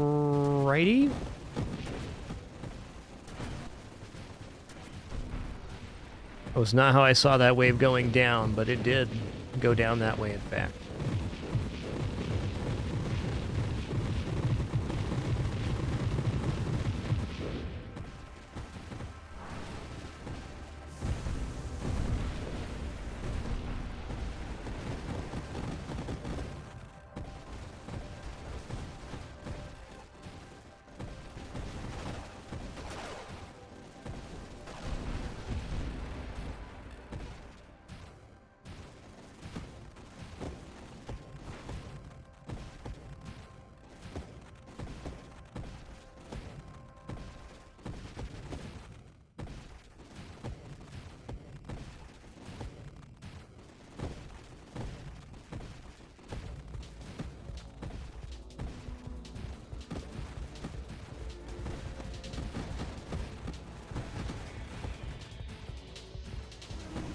Yo, Vanheim, thanks for almost 70 months of support. Most awesome.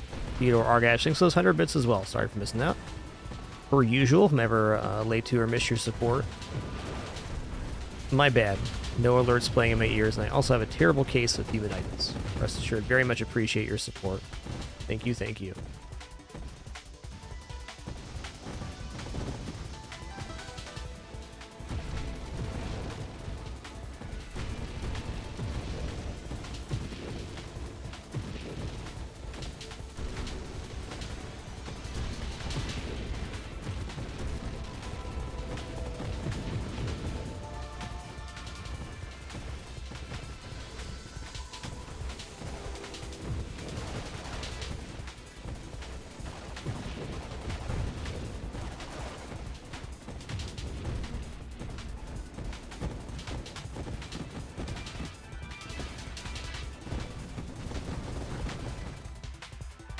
All right.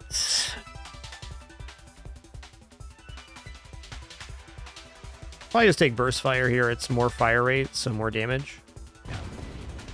That's the one.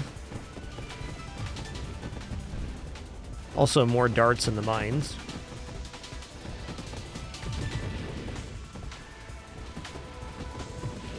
And the mines don't care at all about the fire rate interval. For every burst fire you take, there's a slightly longer time you can take in between firing the weapon. Not for mines, though. It's crabs.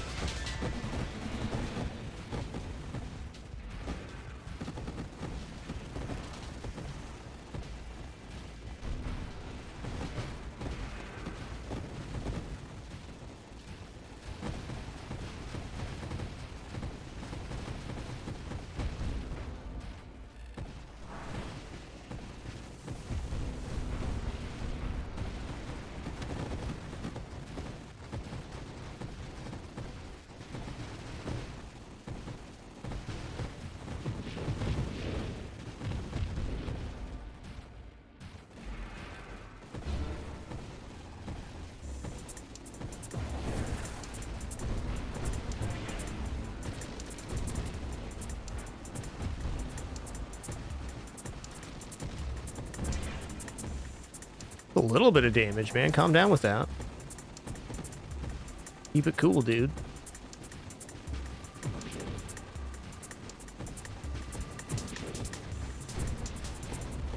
Keep it cool. It's only 300 darts stuck in you. All right, bud. Calm down.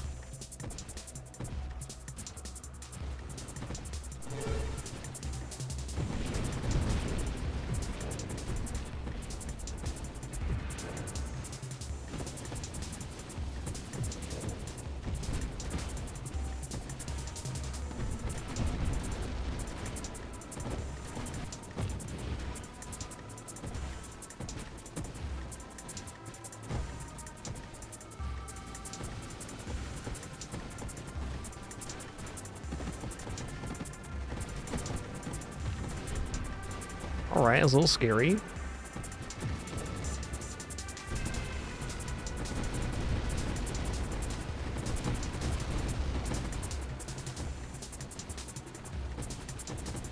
These waves are so nasty. That was a very friendly wave to let us recover. Thank you. What if we got double shredder mines after that wave? We'd probably be dead.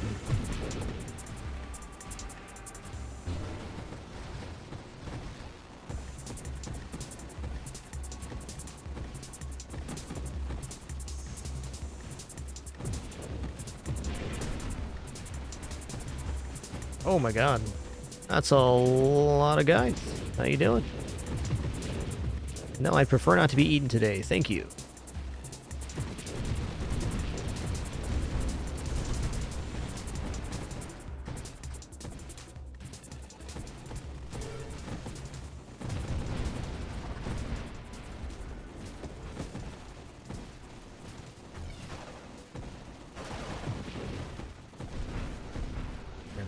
Ooh, that was scary. I lost track of my ship there. I think what happened was I blinked into the nose of the other ship, and I thought I was going to blink through. All right, level up time. Well, this is interesting. You no longer collide with enemies, targets, and most celestial hazards. This is pretty nice defensively.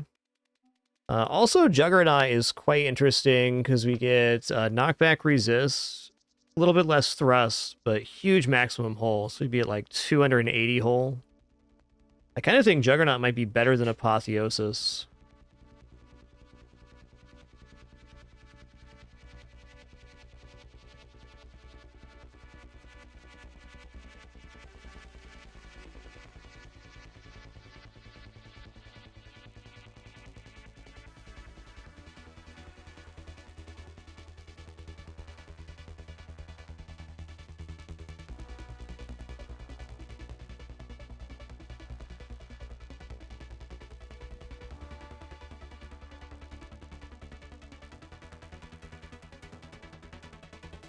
I'm gonna try Juggernaut here. I understand that Apotheosis is probably the better pick, and something if you want to go ultra late just to dodge hammerheads and stuff is probably pretty necessary.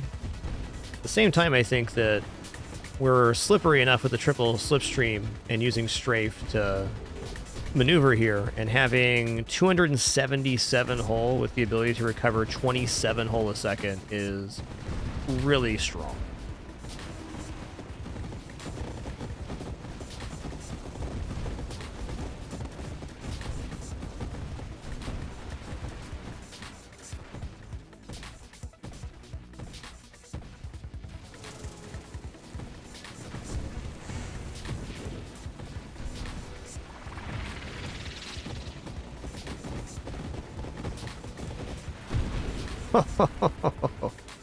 Oh, that's tough, man.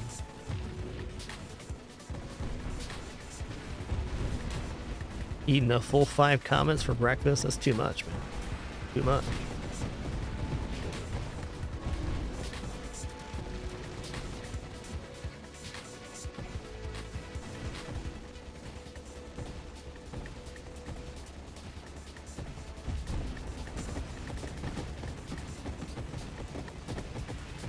Damn.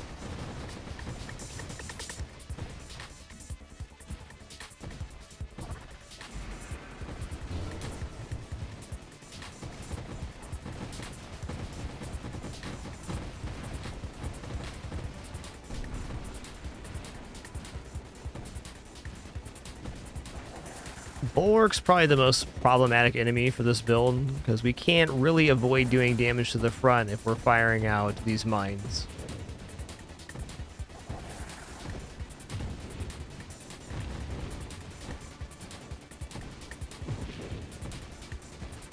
Oh, he jiggling mad. That's tough. Never been so mad I've jiggled myself. Understandable.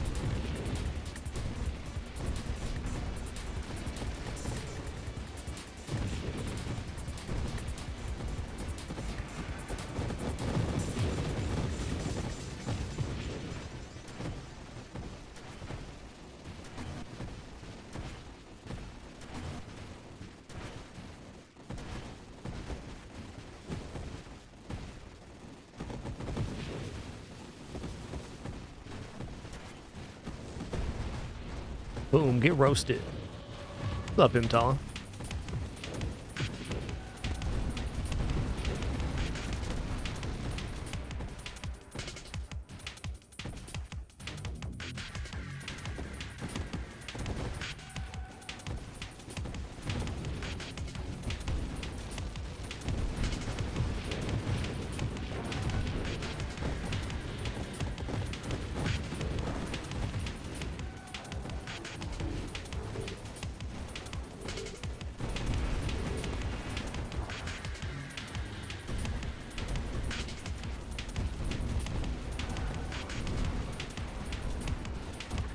Woo!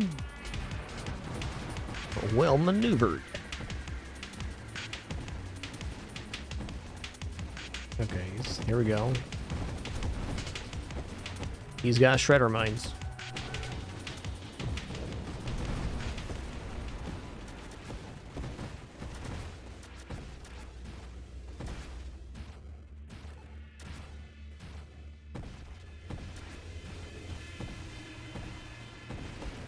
Fine. When you get weird boss combinations in conjunction with the singularity, it can get really scary really fast. So that was a pretty peaceful passing of the singularity.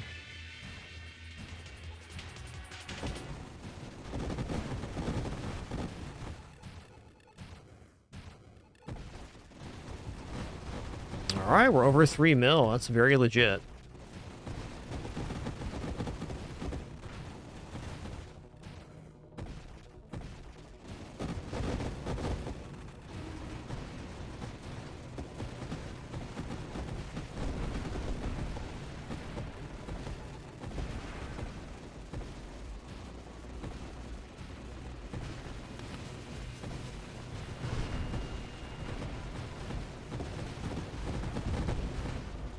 Ooh, that was hinky for sure. Well, I mean, strafing strikes is kind of interesting.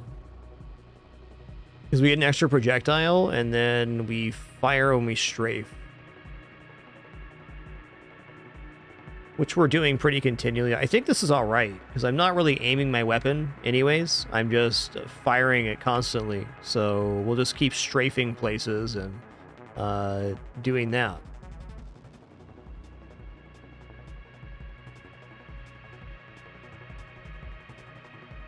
Last Stand is also pretty decent from a score perspective, because if we die, we can continue playing. And we still have something like 180 hull, so it'd be still pretty strong.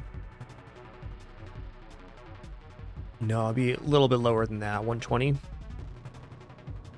135. I'm going to try strafing strikes here, because I think it sounds interesting.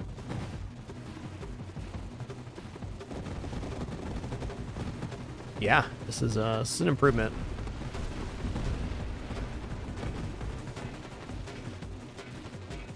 I just have to accept that a lot of my damage is passive, and I am not particularly trying to aim my strafing strikes anywhere. I'm just going to use these to dodge, and they'll deal damage, and even if I'm not strafing, the mines will be doing consistent damage, so hooray for us.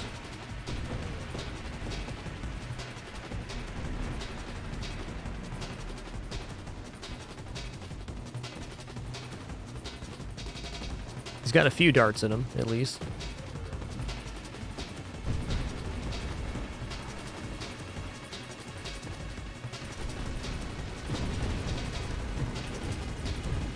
Oh, my favorite part about this is the darts are coming out the side of the ship now. This works way better with Warp Strike, getting more consistent big volleys in on a single target. It's pretty cool.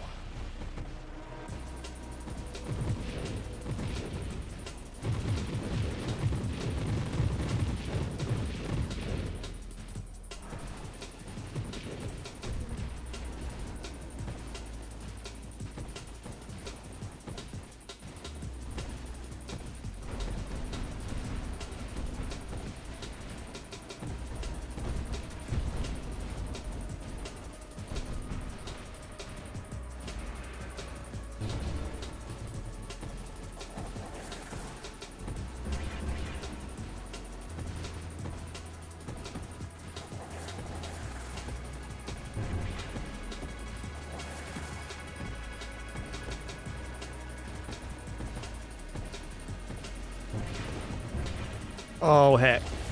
GG.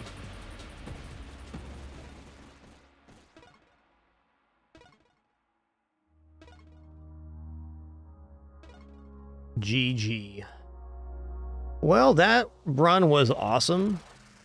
I enjoyed it. We're going to do one more run here. We're going to go back to the original Hidden Power Viper Orbital Shield, which is where this whole thing started.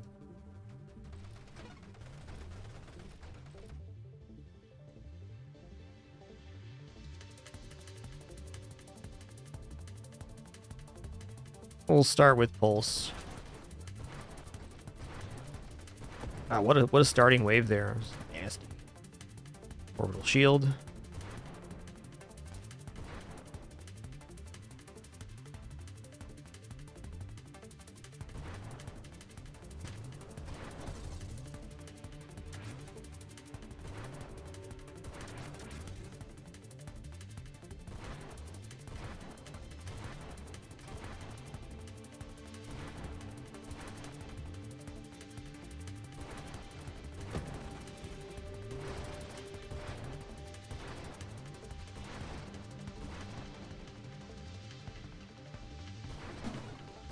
Heck. Okay, Viper's not here, so we're going to re-roll. We're going to go Viper now. One thing I definitely want to do for 1.0 is check out some of the snake builds. Leviathan, haven't done too many of those. Seems like a good time. Okay, shield cooldown's great. The sooner we get to Hidden Power, the better on this one. An early Hidden Power has a very large offensive value.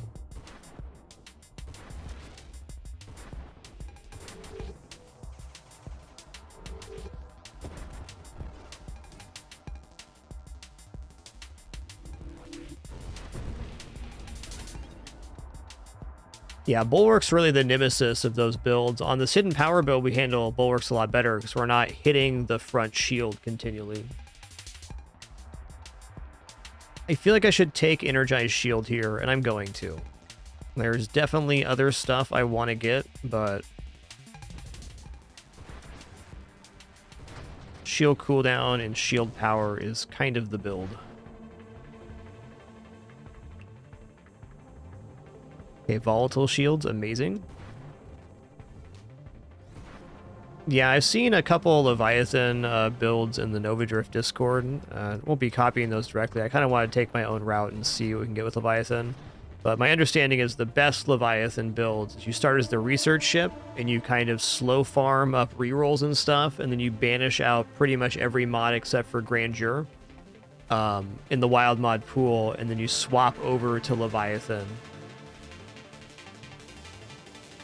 Is one of the best builds, which sounds fun, but also really tough to pull off. All right, I'm in on discharge this early. Let's go.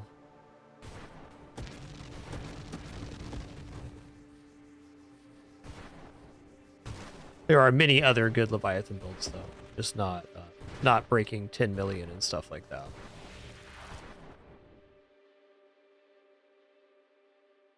Okay, let's go shield durability.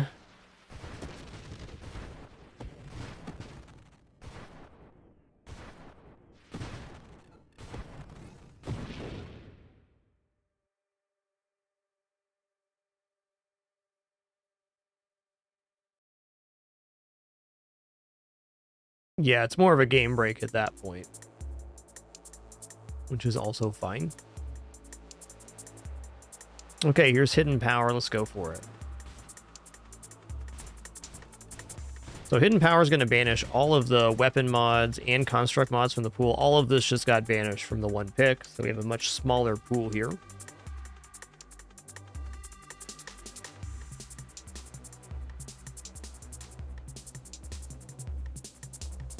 Start working towards self-damage resistance.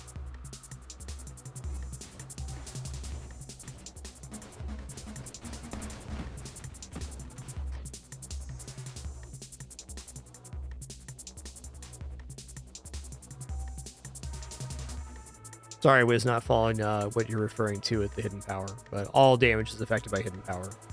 40% global damage, 5% maximum hull, shields affect radius, shield effect power, and thrust, and then faster shield cooldown and regeneration.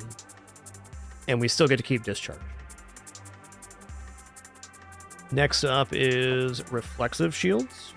Now we'll fire a lance of energy in the direction we're facing, so it's another way we can generate damage.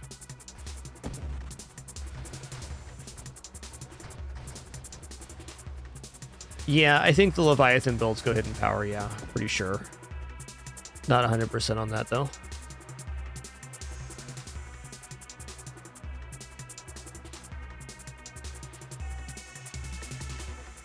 Let's go stabilization.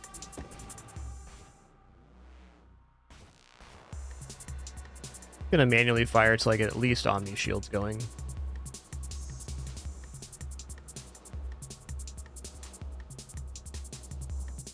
Gonna pick another energized shields here.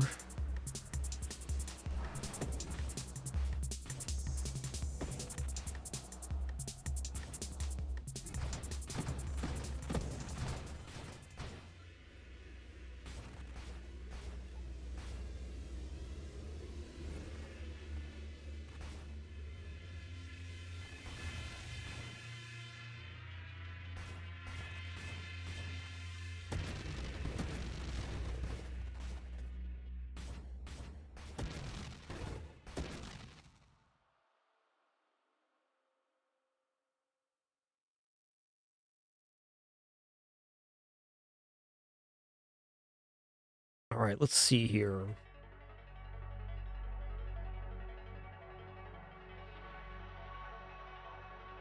Probably Galvanic Outburst is a good pickup here as well as a wild mod. Good wait on that one though. We don't need it at the moment. Let's take a kinetic boost. Global damage increases as your speed does. We're always gonna be moving around and dodging, so that's just global damage.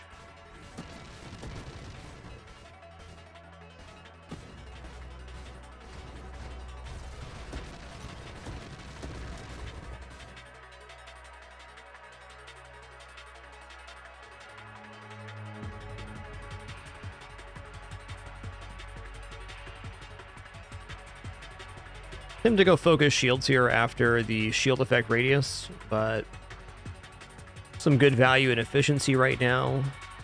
Good value in getting blast radius going too. Let's just grab efficiency. 20% faster shield cooldown is a pretty major effect.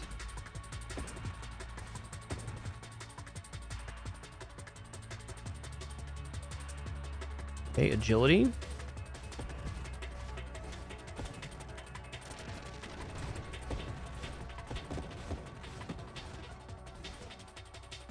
All right, here's Omni Shield. I'm going to take that. Ooh. Omni Shield gives us mostly shield, but shield damage resistance and shield effect power, which is how fast the orbs scale. This is my favorite iteration of this build so far.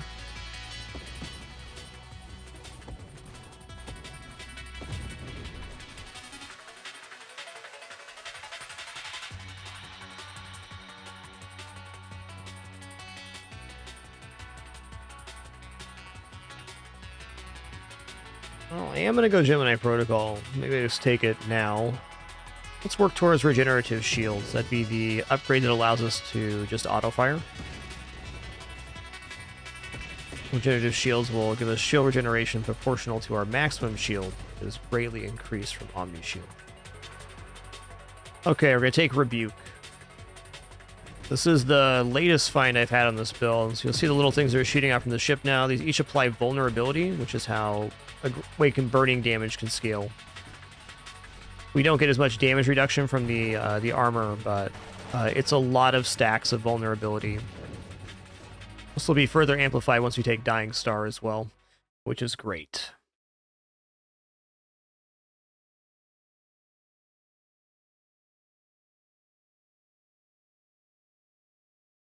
Let's get into burn damage here.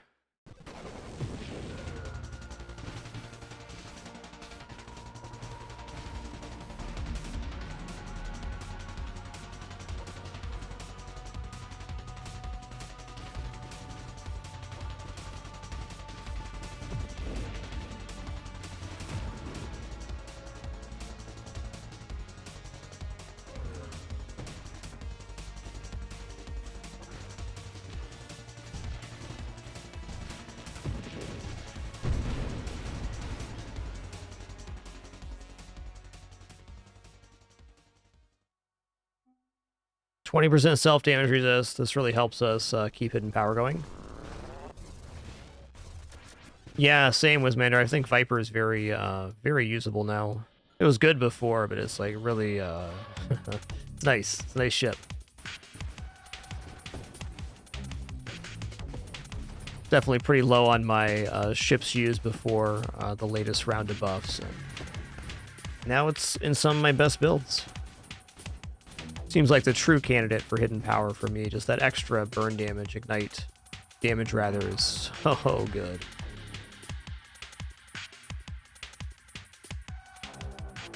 Well, I can't banish this page. I am open... No, I'm not open to spontaneous generation since we have no constructs here.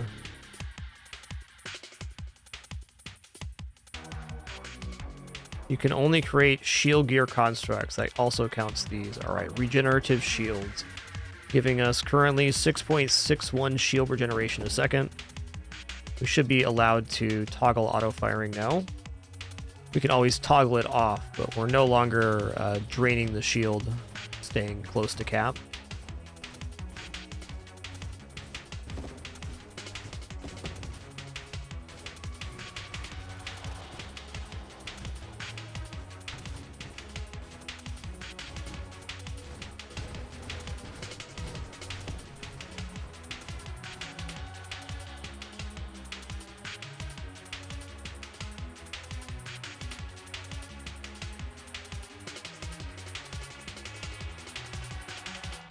Am I ready to take Dying Star right now? I need Purification at least before I take that. Let's go ahead and take Purge here. The effect of Purge is not all that great, but it opens up a super mod I want later, Deflagration, which will cause burn damage to cause supernovas when enemies die. Okay, there's purification. Love it. Burn damage, ignite, duration. All of the goods. Oh, also it allows us to regenerate hull and shield. Oh, I need Gemini Protocol before I take Dying Star. That would have killed me, in fact. Let's take another Energized Shields here. Shield cooldown currently 4.31 seconds. I like that.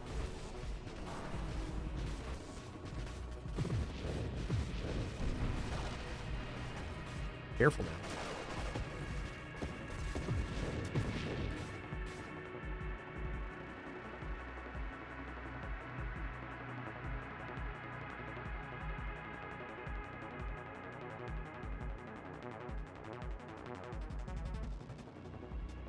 I kind of want Last Stand, and I kind of don't.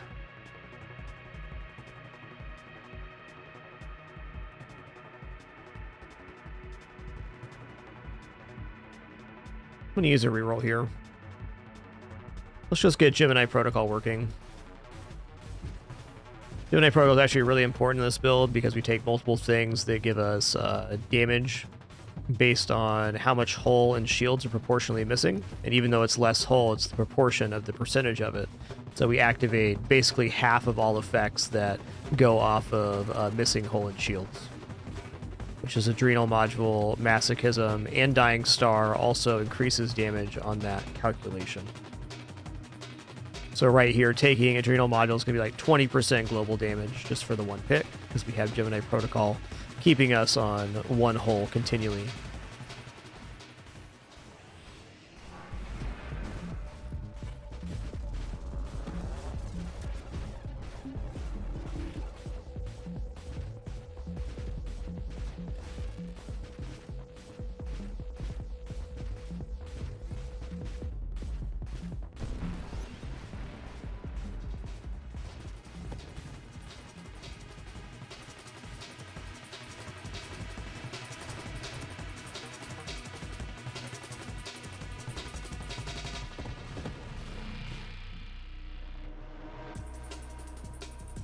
What does regression get rid of here? Skirmish? That's not a bad one. Not a bad one at all. I'm not going to be going Essence Sap here. It's actually kind of a good regression. Galvanic Outburst also looks pretty nice, but let's go ahead and regress here.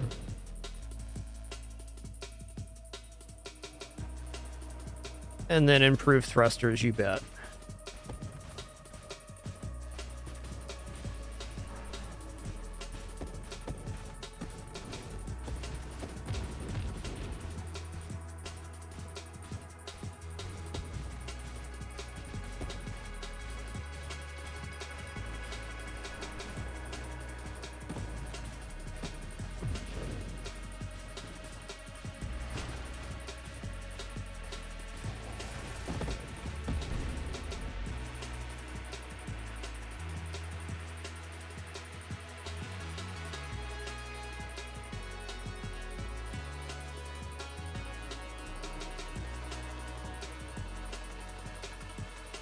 Tough choice here. I guess we'll take Shield Effect Radius. Shield Effect Power on our Focus Shields on the next one gives us the maximum orb size generation for damage, which is kind of how we outscale some of the later projectile style enemies with the build that has to get up close. Shredder Mines being one, but the little fellows that spawn in and just shoot out a ton of projectiles, really hard to deal with on this build without orbital shields scaling up with focus shields, which is right here. Strafe was also very tempting there.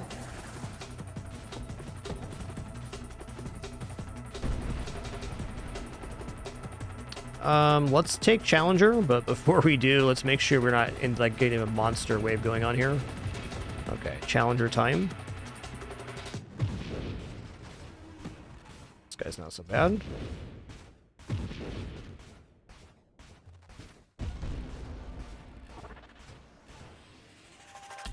Ooh, hard not to take Discord Orbs on this build, which will be taking a lot of wild mods. Let's go.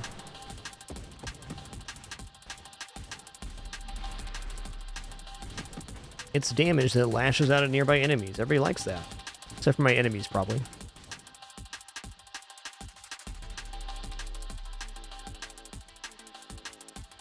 All right, we can and will sustain Dying Star right now. Ignite everything in a huge radius, plus 20% burn and ignite damage. Take 12 self-damage a second. Sounds harsh. And it is harsh, but the damage increase is huge. And instead of using our regeneration to get stuff back, we're using our very fast shield cooldown rate. Look how many more rebuke stacks are coming off from the armor now. It's just like a continual source of vulnerability. Another Sorcerer 3 of self-damage resistance would definitely be a defensive benefit, but for the moment, with having Dying Star, we should be really shredding most enemies at this point.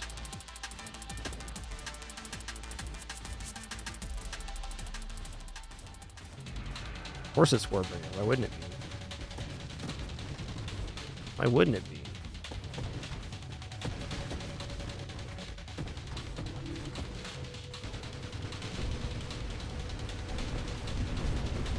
Ooh. Apparently Viper strikes the erase button.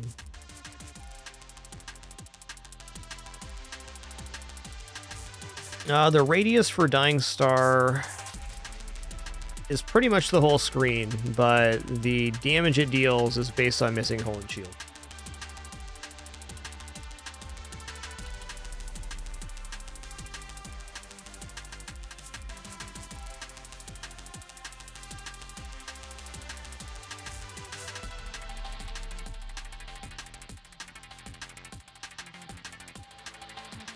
Okay, I like Streamline here. I do want to be faster.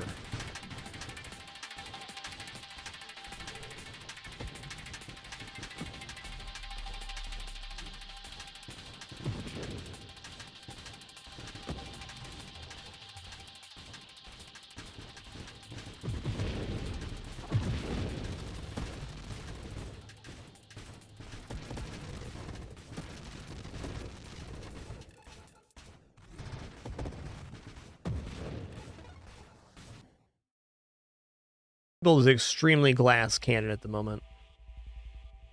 Alright, I'm gonna take Strafe here for now. So I can dart into a new position or near an enemy if I need to. As soon as we get close to stuff, it does die. We have a little bit of issue with our total range.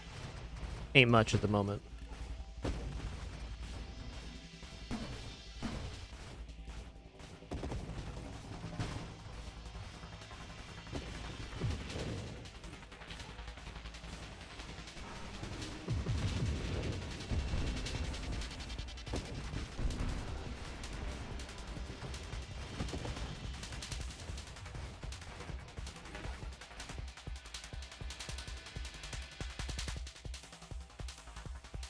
I think another energized shields here is very acceptable. We're now at 4.17 second shield cooldown. Awesome. Sorry to get some diminishing returns. We got 0.15 there.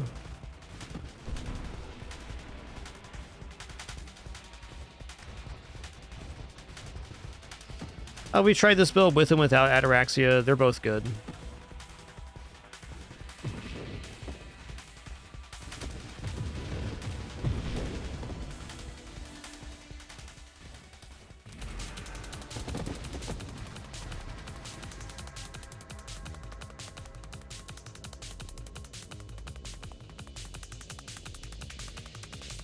Weaponized shield's decent.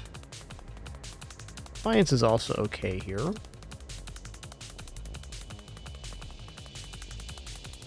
Corrosion's not inefficient because the burning damage from Dying Star also does this.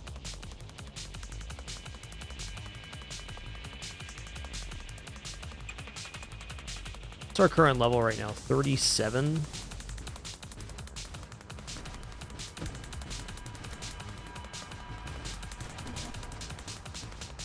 Could go for Ataraxia 10 here. Tempting.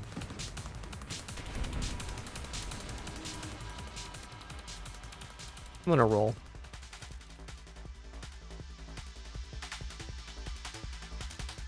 I'm gonna roll again. That's fair. All right, let's take Blast Radius so we can start working towards Deflagration. It's probably the best offensive upgrade we can get.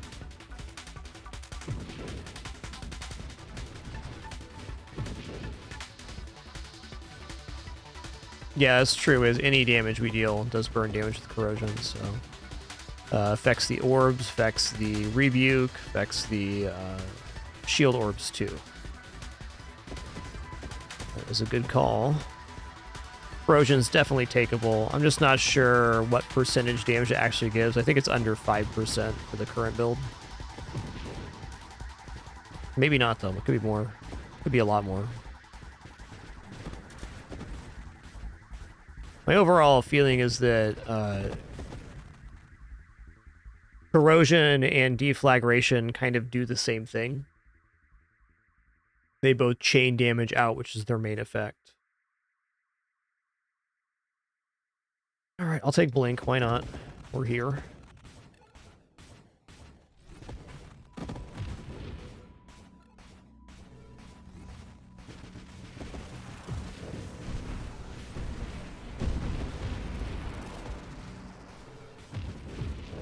Yeah, me too, Wiz. I like corrosion, but if you're going deflagration, maybe not worth. I think corrosion really stings when you have lots and lots of projectiles, like on the salvo splinter build. Then corrosion can really stack up to an actual amount of damage that's in the thousands.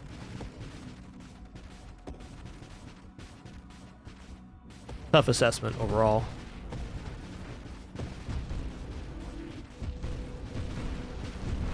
Ooh. You've been corroded from the inside. Viper Strike.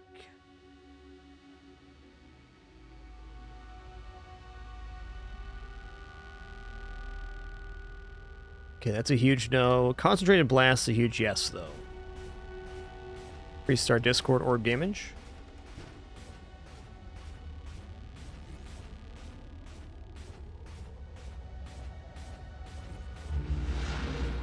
Boop.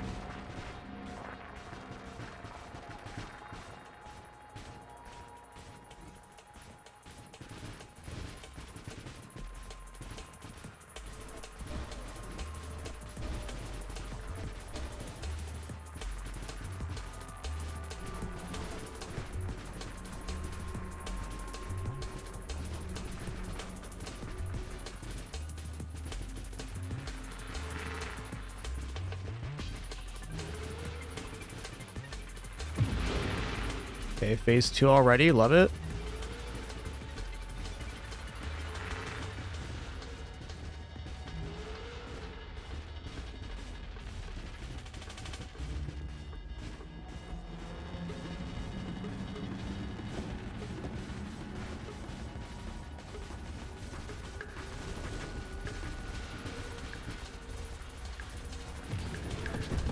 Got him.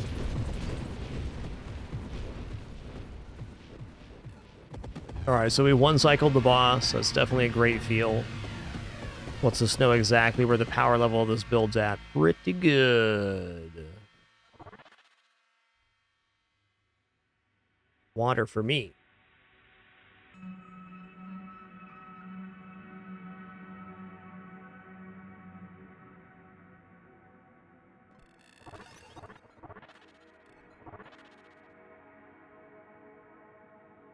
Alright, here's Rupture. Deflagration is now in the mod pool. Is our probably our best mod we can get in terms of damage, because every ignited enemy will create a shockwave when it dies based on how much burning damage it's taking, and literally everything that dies on the screen is burning.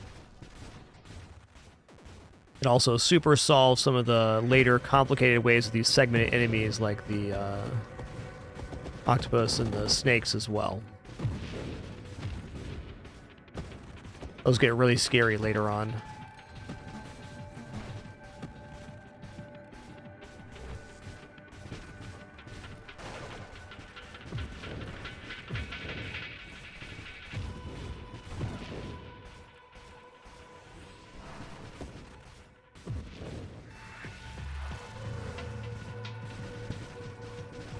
Oh, it didn't count as a boop. Fair enough.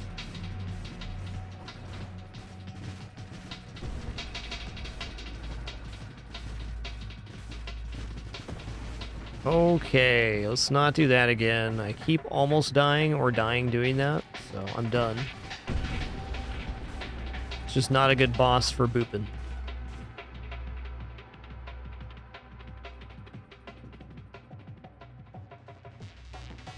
All right, here we go. Destroying an ignite. Enemy will consume any ignites and trigger a deflagration, dealing blast damage to nearby targets. Deflagration deals damage equal to the combined ignite damage the target is taking. Deflagration's duration is equal to the combined duration of any ignites removed.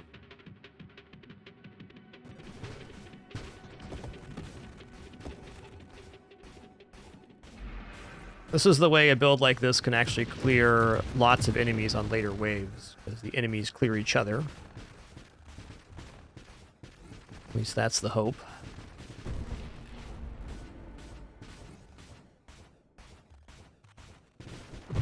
Hey, what's up, Melody Bunny? Good to see you. What a fun day for some drift.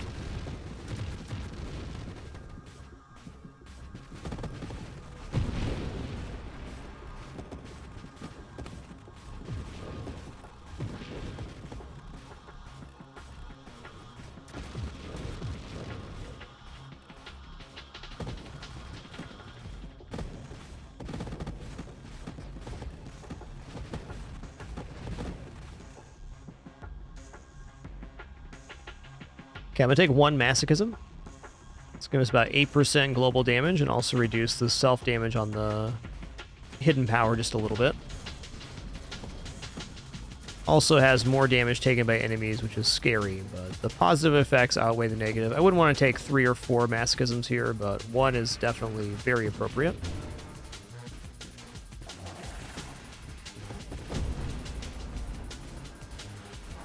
It's a good one, Pinball Box. I definitely recommend this build if you're going for your own high score. Maybe you're a little bit newer to the game, just unlock some stuff. Hidden power builds are very nice. They also give you a little bit of freedom to play with dodging the enemies too, because they're pretty tanky. It's a good set of powers. Discharge, hidden power. A lot of good ways to do it.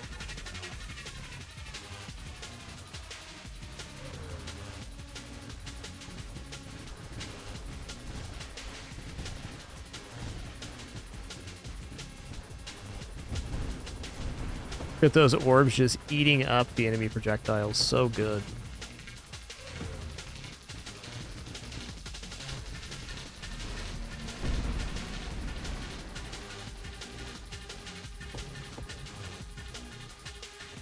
Hey, 2.3 mils a killer run from Pinball Box.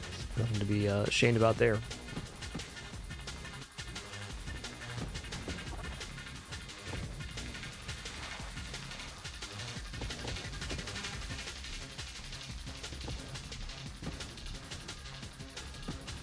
I don't think I broke 2 million until well over 100 hours played myself.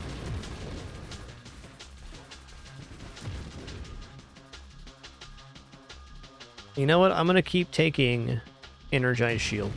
I will. We're at 4.03 second shield cooldown. That's very fast.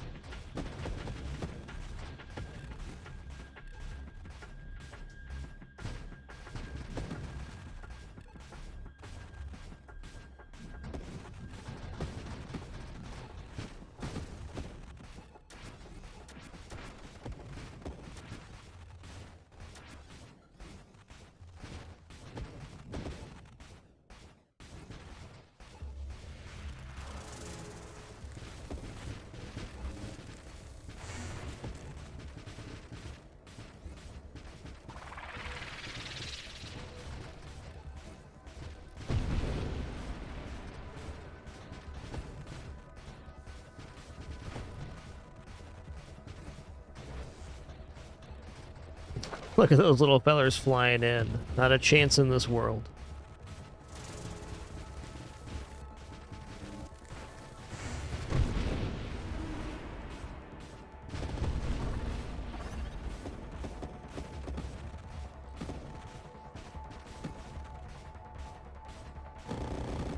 Yeah, that's where deflagration gets to shine. Really destroys these guys.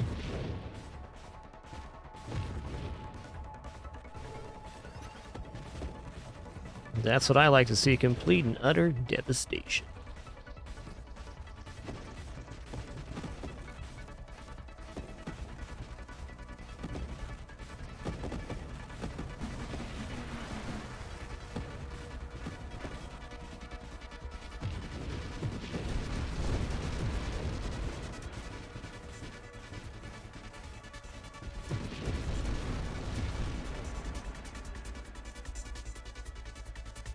Well, I'll take weaponized shields here. If we're close enough to something to get inside that shield, they take bonus damage, so that is definitely a lot of things that end up burning as far as bosses go.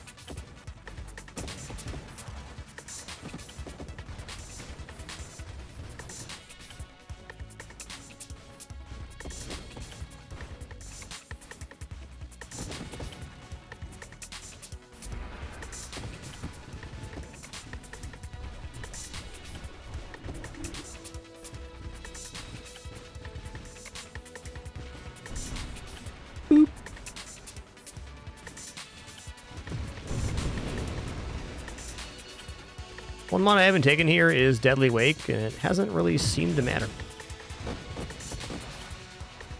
I like the way Deadly Wake looks, and it's definitely good damage in this build, but maybe we can just replace it with more wild mods or something. Or if we maybe eventually get to the Ataraxia 10 version of this build on some try, Deadly Wake could be a possible cut.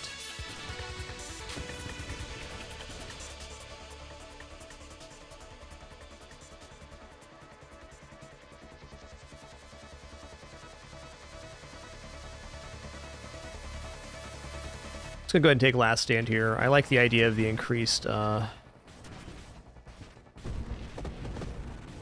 radius collection. Also, the idea of resurrecting with 40% shields after we die and getting 100% plus 100% XP is nice too.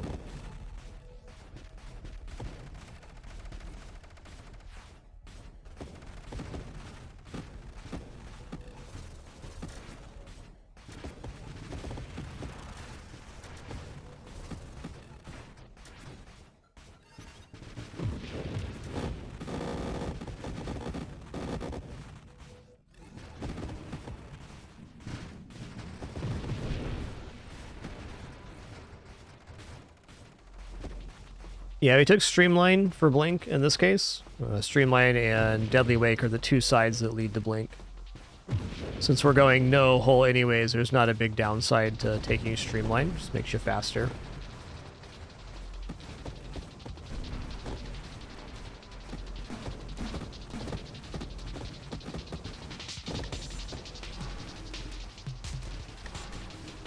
Good to know Celestial Surge is good on Star Eater. I can see that.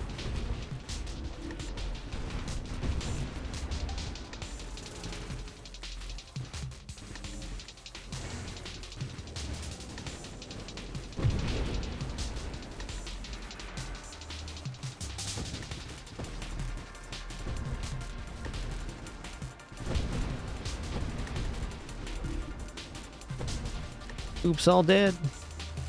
Oops, all dead.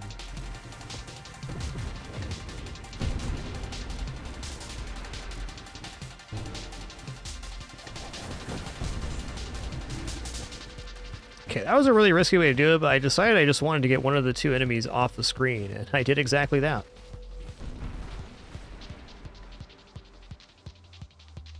Kind of feeling bravado here. We get a bonus pulling shields. Well, I guess the main benefit is the 7.5% total ignite damage and more projectiles. Maybe I don't take bravado here.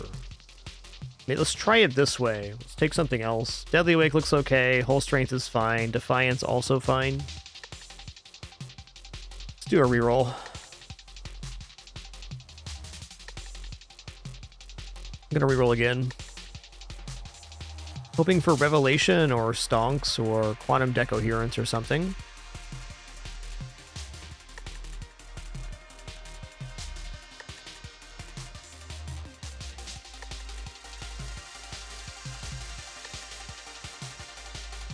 Alright, y'all, our ads are about to play. I'm just going to stand up, stretch real quick, use the restroom, grab some water, stretch my hands and legs. Encourage you to do the same. Be back in just a few minutes for some more Nova Drift action. Chasing 5 million high score on this hidden power build. This could be the one. Find out soon.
Okay, I'm back. Just getting repositioned here, and then we will continue this run.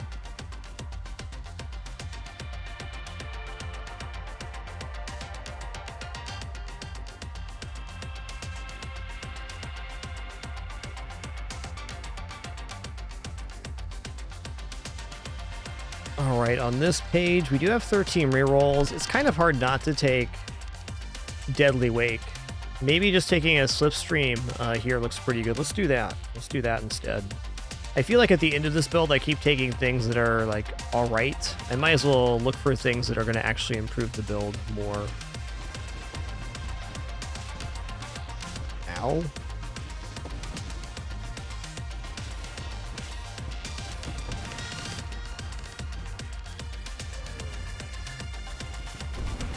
Ooh, that was nice. All of those orbs with very close to death. Boom, get roasted.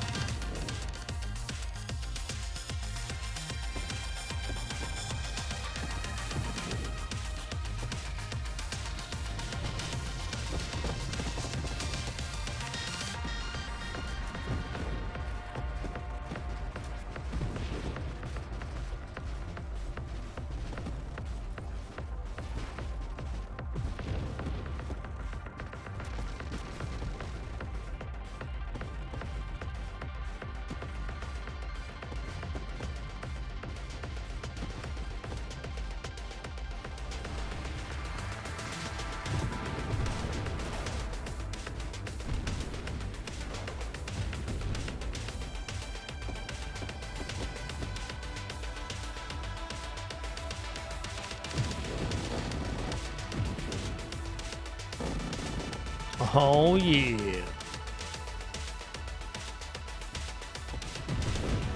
So, Articu, how movement works in this game is you have momentum and drift. So, thrust always goes towards where the cursor is pointing. And then you manage your momentum, and you can also screen wrap left and right and up and down. So, it's an asteroid-style control scheme, though. Not everybody's played asteroids, so... Tank controls is another descriptor for it.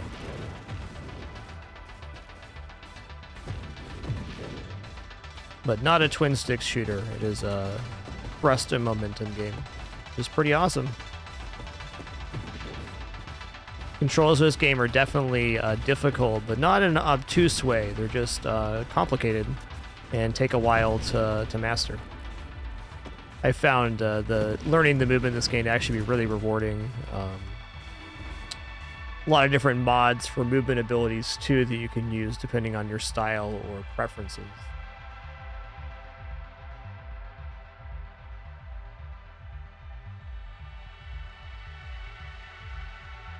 Okay.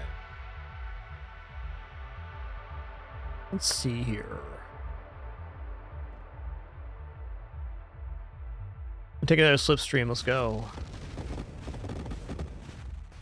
Now we're kind of slippery enough that I need to be using stabilization or space brakes a little more consistently.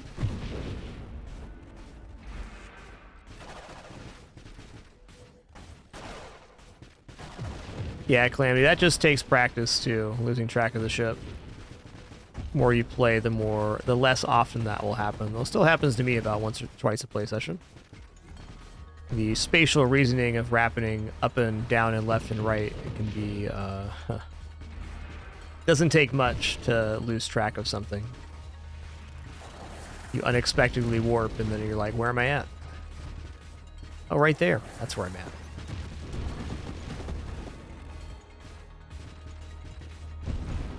Right, so the description of twin stick is that you move with one stick and you fire with the others, so you independently control the movement and fire directions. This game, you control the movement direction.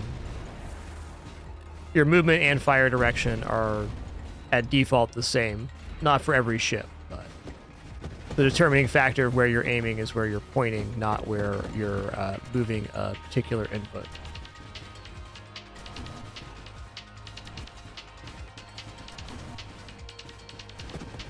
Understandable confusion because they're both in a way, omnidirectional shooters, so they do share that in common.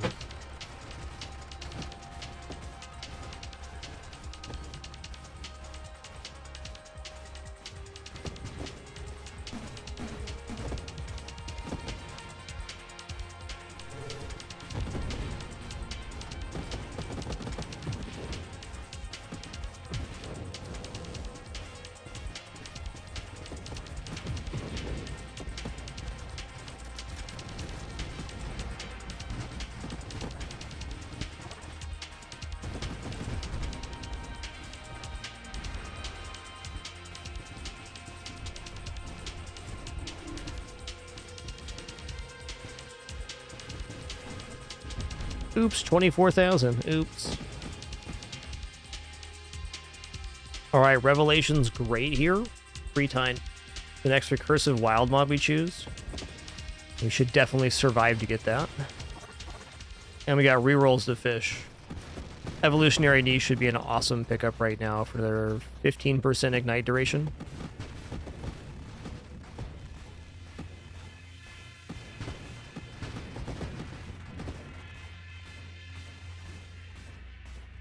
Oh, hey, nothing to apologize for there, Pinball Box. We're all mistaken. Happens to me every day. Nearly, anyways.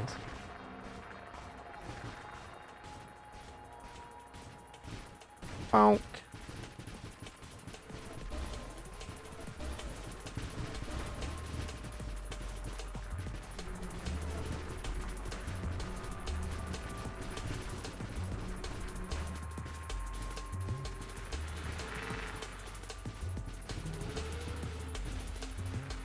Woo, 44. There we go.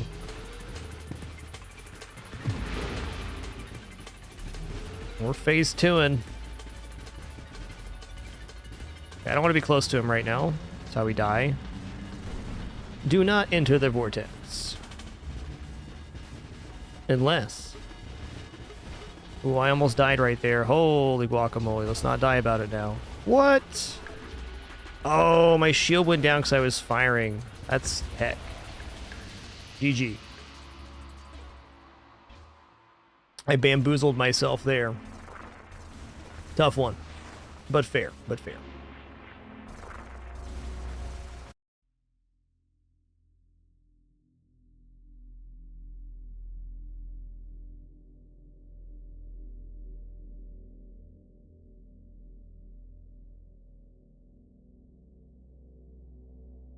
Kind of wondering about the 20 Atarax version of that build.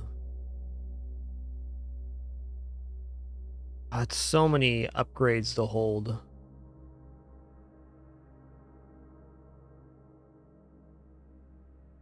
gonna give this a go.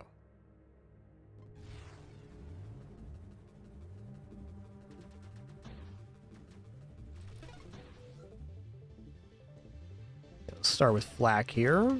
I don't want to auto-fire with flak just yet.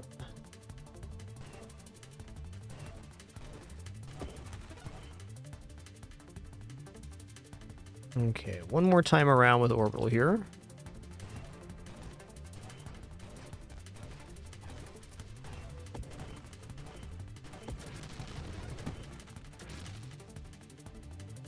Alright, let's go ahead and take Sentinel, shield effect radius, shield effect power, shield damage resistance. That's the one.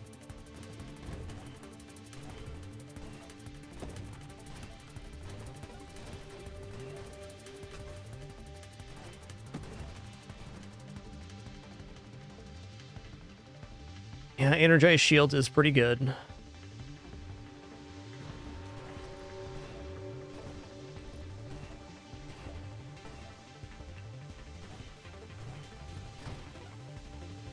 So I have taken a Sentinel version of this build up to...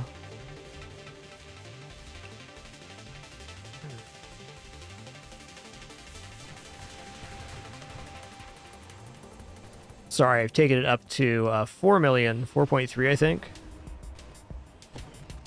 I think if I'm going to go Ataraxia, I want the biggest shield possible on this ship.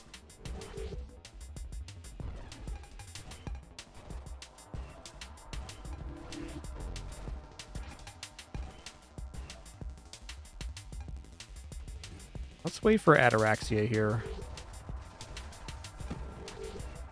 Wonder what's the nearest moment we can go for Ataraxia 20. It's probably right after we get Hidden Power is the moment we can minimally pick that up.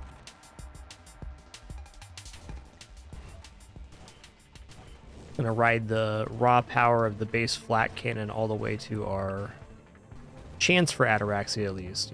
5 upgrades held here.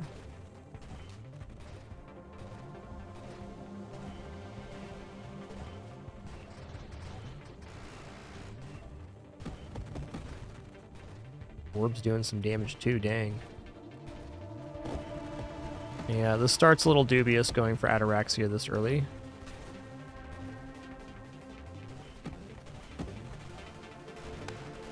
Go. New wave on screen. Uh-oh. Heck.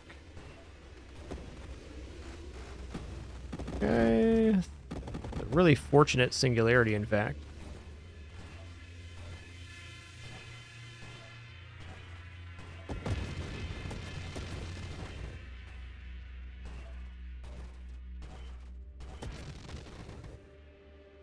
Have a good one, Marnik. Take it easy.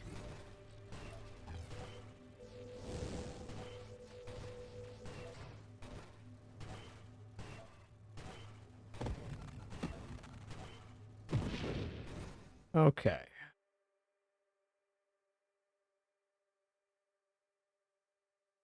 Now we have to take deflagration on this one. Well, this isn't the pickup I want at the moment. Let's grab Blast Radius.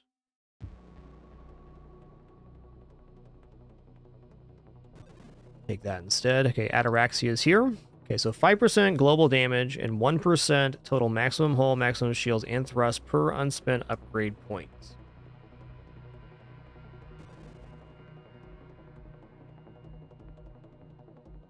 So I'd really just like to get to discharge and then start saving.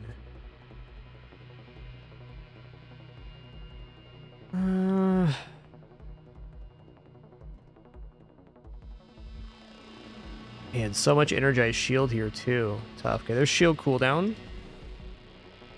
There's volatile shield, which is the one we want. Ooh, here's Challenger as well. Nice. One moment. That's a pretty easy one. Ish. Thank you, lad.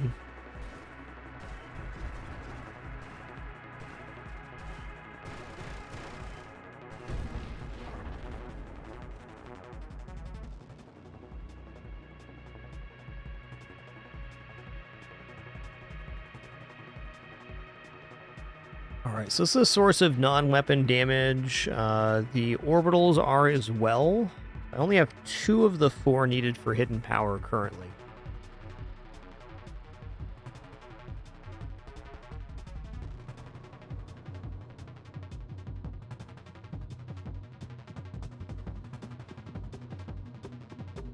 Oh, tough, man. Okay, one more roll.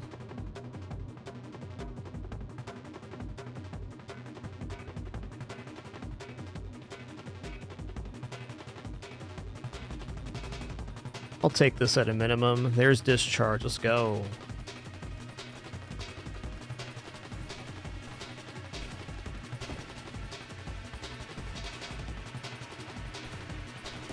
Wow, the length on that is crazy.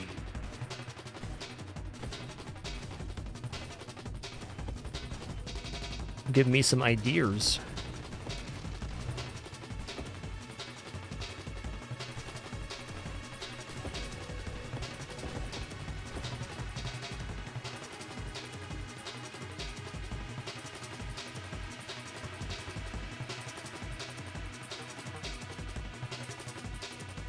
I don't know, maybe I can start saving right now. We are gaining damage on every single level held. Start saving right now.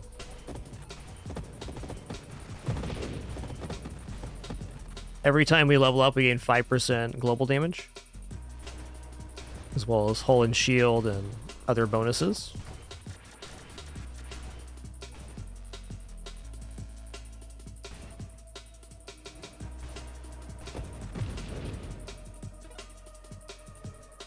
Okay, now that we're holding 5, 30% body gear powers. That is 3% shield damage resistance, 3% shield effect power, and 7.5% radius. Okay. Plus radius, a little bit weird, but everything else is great.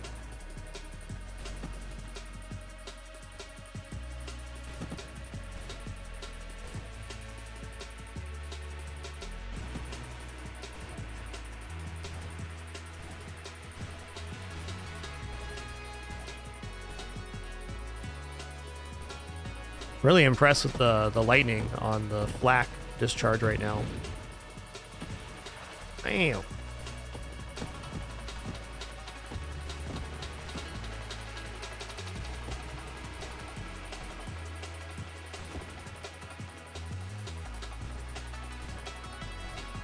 Yeah, there's nothing guaranteeing that Ataraxia appears, but if you're going for it rather early and there's no other super mods in the pool, it's very likely to appear.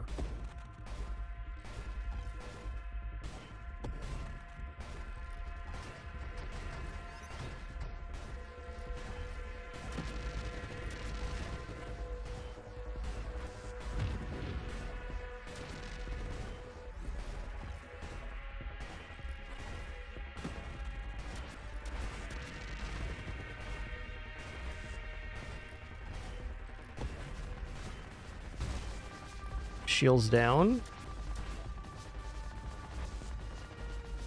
Shields back.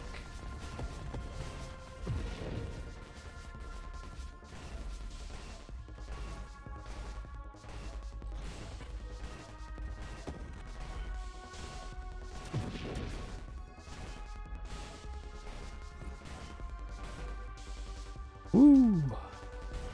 That was in a very dangerous spot there for a moment.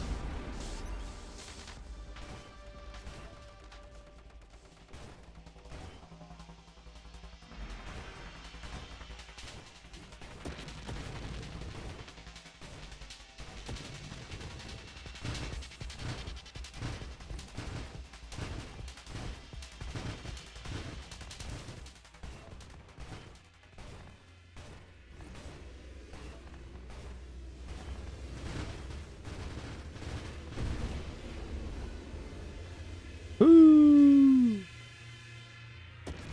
It's cool, man. It's cool.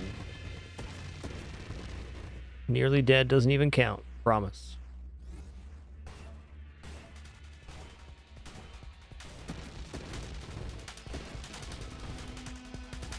Okay, so we're one away from getting some substantial shield bonuses. Hey, take it easy, Pinball Box. You have a restful evening.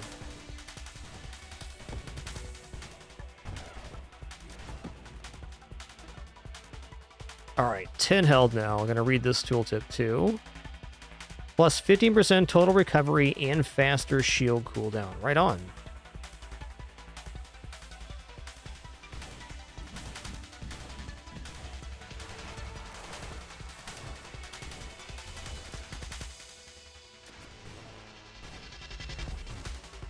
Ouch.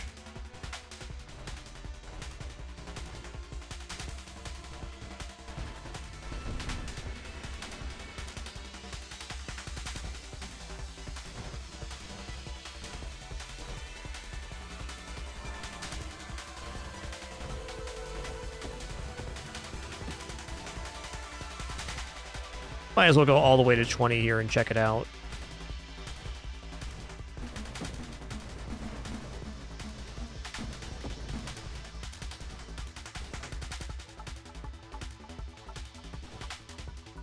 Haven't done too many 20 Ataraxia builds, but permanent hyper boost is really powerful.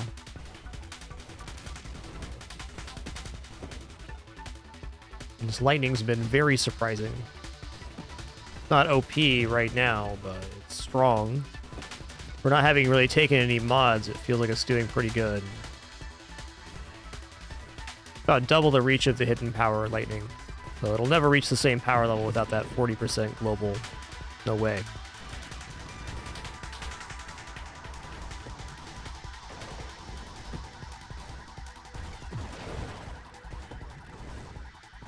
Oh, I love that the orbs just like shuts these guys down.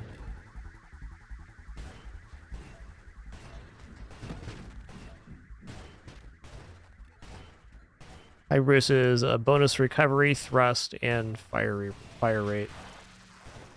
Is good for all your stats.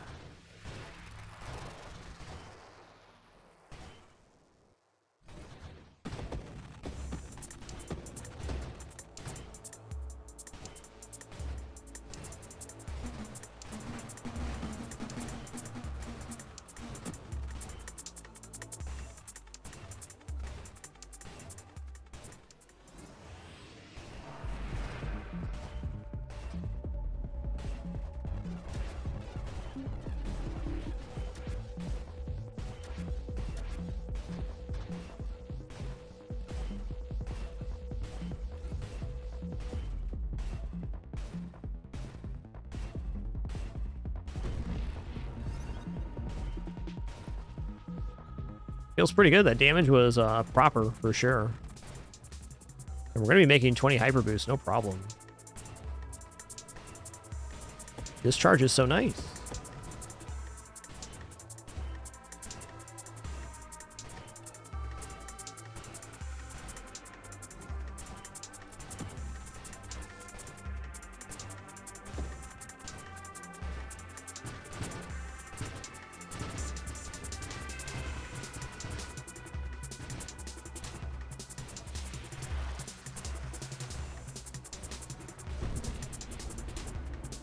Trying to imagine a world where I don't take the Omni Shield here. I don't think it exists for doing this style of build. Maybe, though. I keep thinking about it. We got a moment till we're taking any mods, so anything could happen.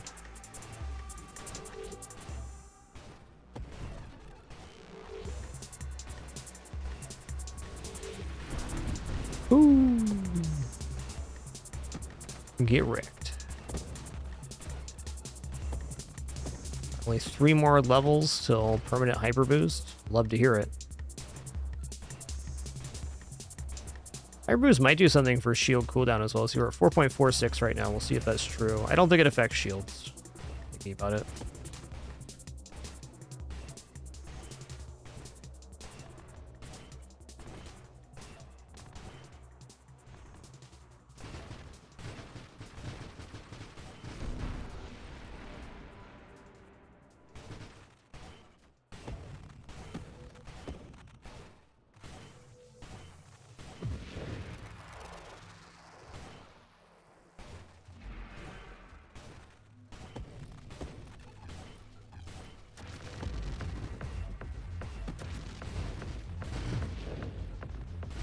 All right, level 18 on deck. Just 2 more till we have permanent hyper boost. It's gonna be cool.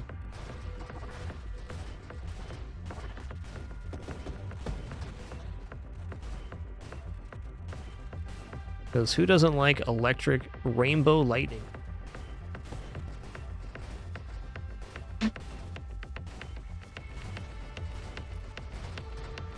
He's pretty.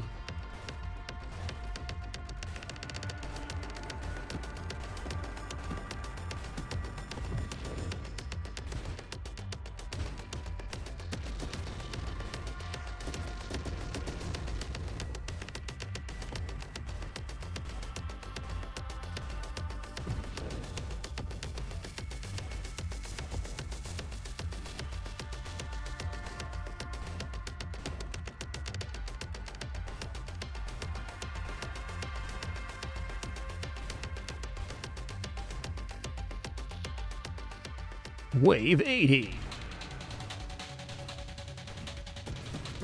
They'll be happiest getting the hammerheads out of here to start. Tough build for this boss. It's workable. There it is. Hyper boost is active. You're 4.46 before. Whoops, wrong one. That's tilde. Yeah, okay, so it does not affect shield cooldown. That's fair.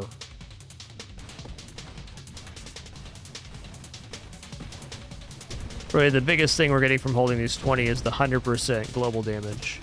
Oh god. Kinda need my shield right now. There we go.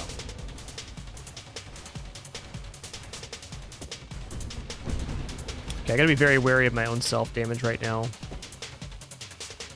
The cart is before the horse in a small way on this build. Still time to grow, about 20 levels left. Not bad, Mr. Speed, not bad. We've had 3 million so far today. Been trying some stuff out, it's been cool. This one we're going for Ataraxia Sentinel. Yo, Corello, thanks for 33 months. 3 more for 3 years. Cheers.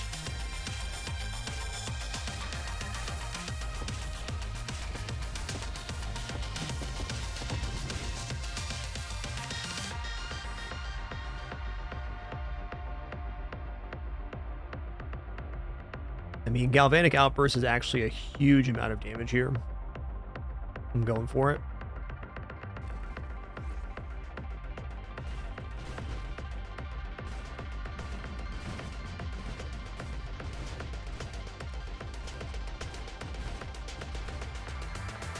I think Galvanic Outburst follows the same rules as your Weapon Lightning, so we get pretty big chains on when we take damage. Okay, shield's down. I'm really wanting Omni Shield here.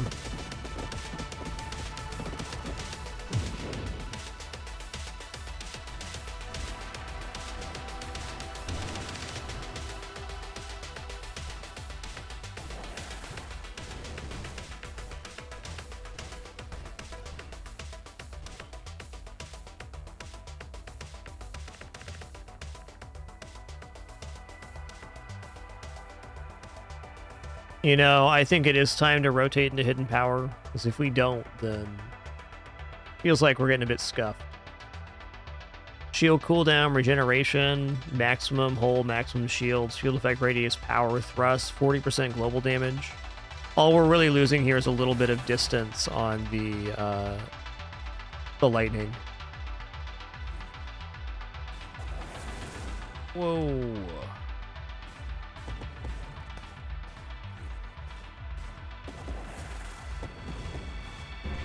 Oh my god. He's blippity blapping.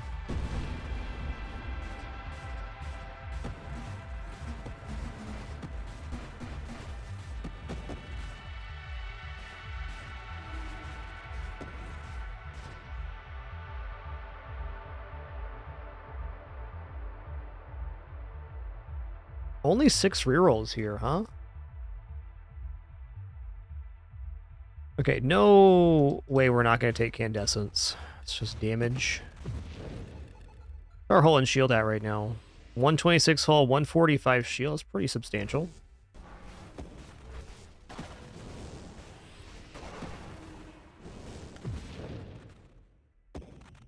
What I really need is Gemini Protocol.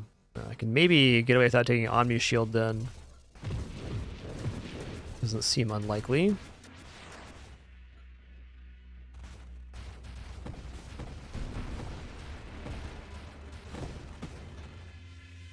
There it is, Gemini Protocol.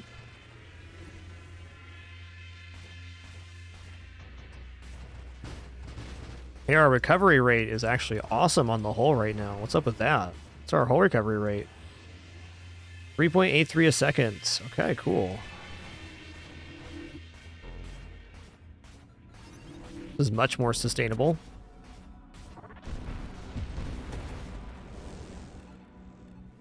So the main reason to keep both hull and shields on this build when we're doing Ataraxia is we get percentage-based increase in hull and shields for every level upheld. We're getting 20% more hull and 20% more shield. If we go Omni Shield, the number we get for hull is much less. Not saying we won't go Omni Shield on this build though, because it does have some very large bonuses for what we're trying to do.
Ow.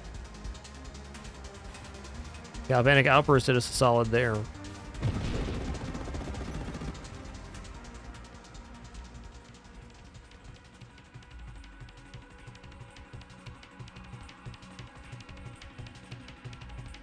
Global damage increases, your speed does. We could use some damage right now. This seems so good. I'm gonna go shield durability. I'm trying to talk myself out of taking Omni Shield, but every time I think about it, Omni Shield just becomes more desirable to me. The shield effect power especially is just a monstrous effect.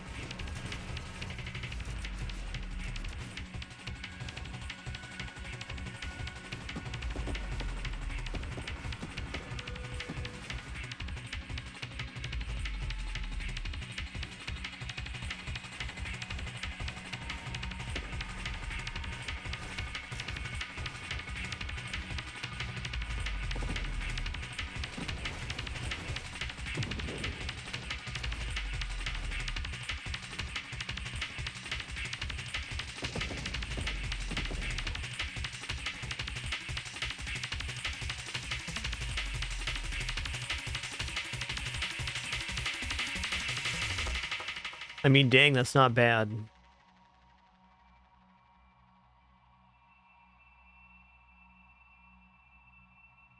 Maybe I don't even care about the self-damage resistance if I'm making it all the way to Omni Shield. With the additional shield damage resistance we're getting here, it's kind of playing the same role as core shielding.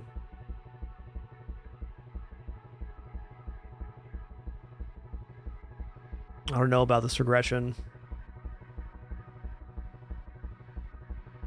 You banished every bond, only voids remain in the pool.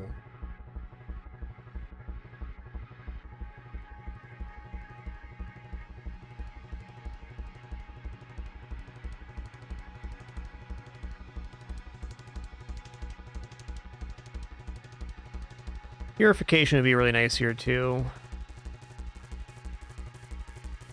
Not imagining making it all the way to deflagration, but I mean, maybe.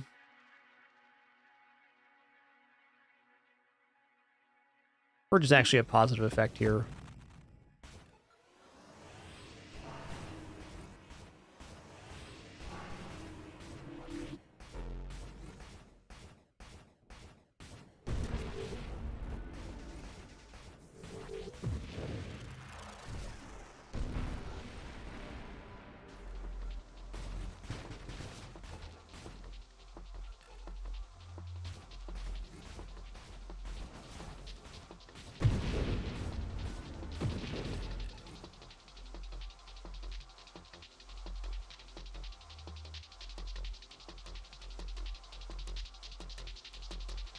Focus shields is also really good.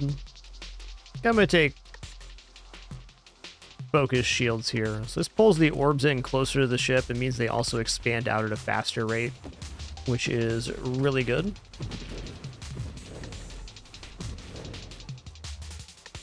Much better at degenerating enemy projectiles.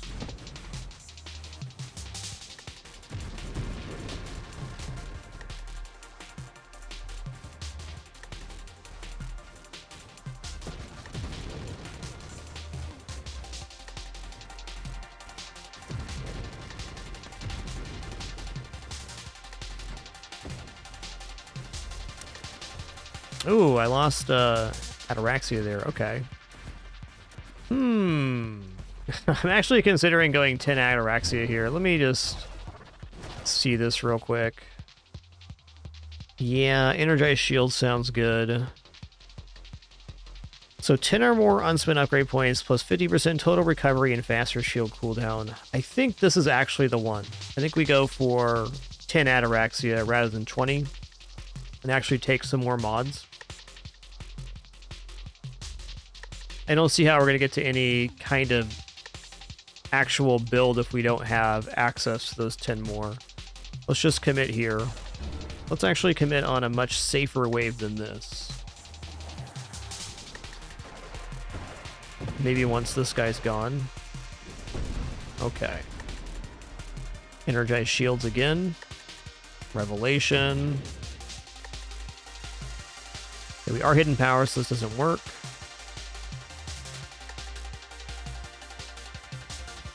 Stabilization. That's not the regression we want. I'm gonna grab blast radius here. Purification. 3 times slipstream. Looks pretty good, actually. Do that.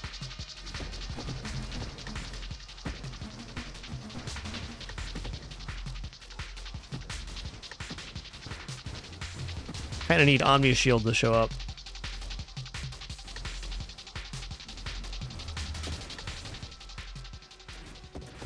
Oh, Lord. Here we go.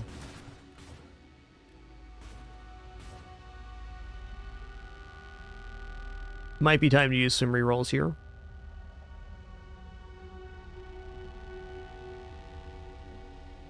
Choose a couple.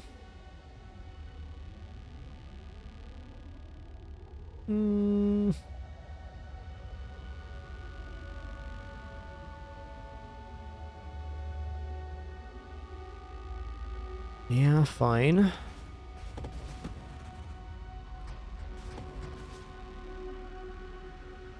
Okay, Bravado gives us what?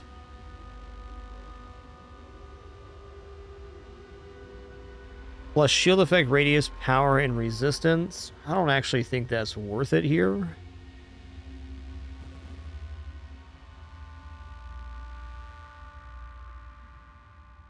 No, regeneration we're taking. Alright, fine. That's where we're at. Just gonna regenerate my hull here real fast.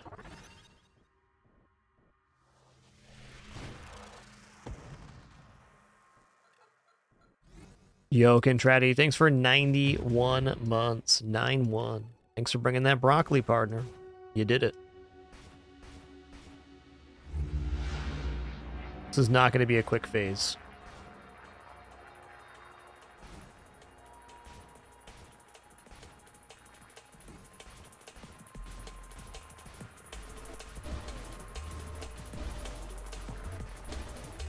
Yeah, we're going for 10 instead, Cicada. I don't think that the 20 boost gives this particular build enough power level. You really only access one side of it.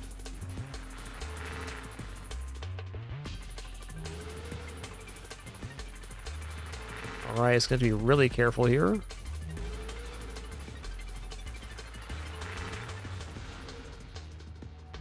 I definitely still like the Viper version of this build the best.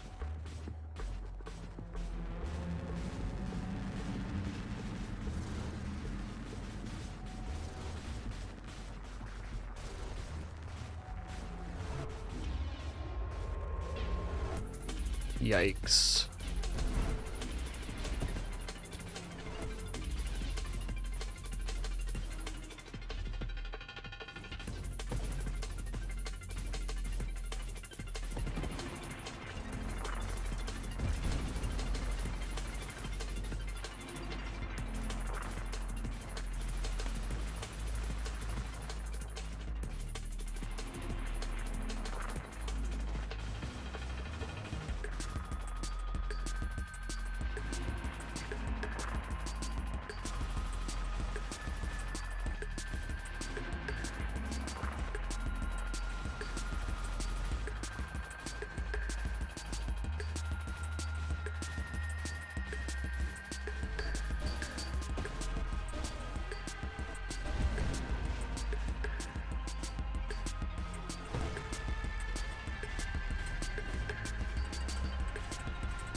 Ooh, lad. It's gonna be a very tough fight for us. All my fault, too. It's how I built this up. I accept.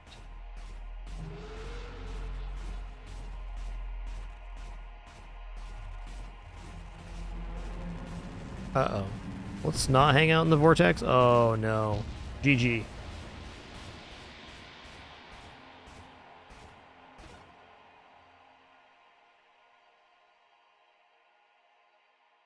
All right, fair play, fair play.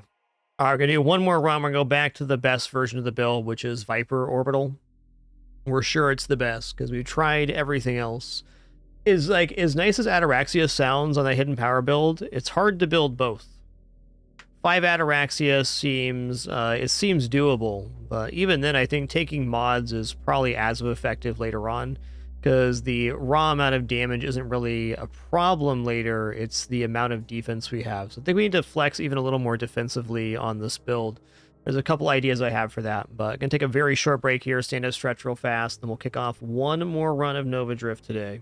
Be back in just a minute for another cool run.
Alrighty, have returned. Thanks for your patience there. We're gonna go back to the best iteration of the build, which is Viper Orbital.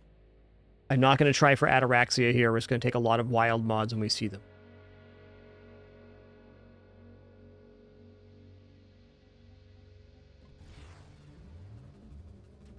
I was like there might be something to the discharge version of the build, like we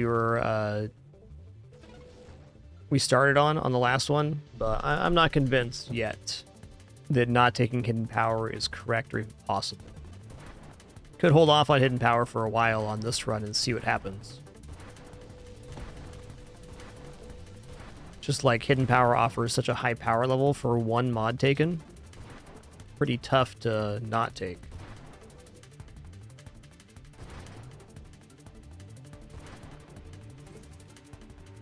Hey, welcome in, Leslie. I'm glad you can make the live show today. Cheers.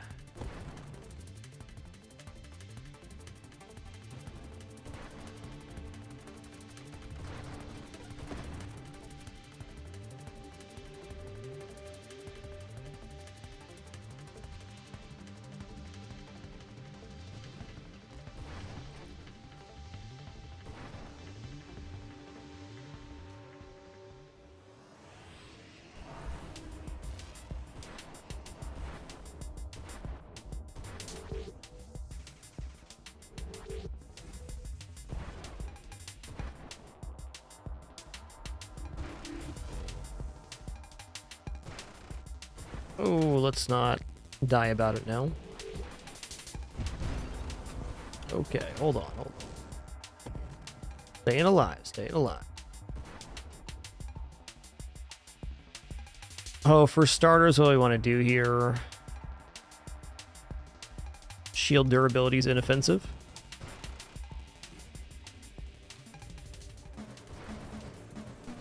Also extremely convinced we're going to go the Omni Shield version of this build. Volatile Shields is a great start.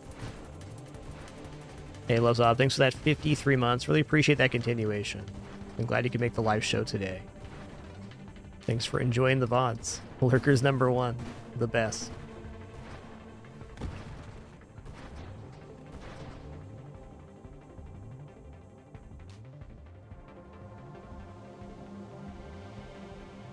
Alright, I'm just gonna go reflexive shields already.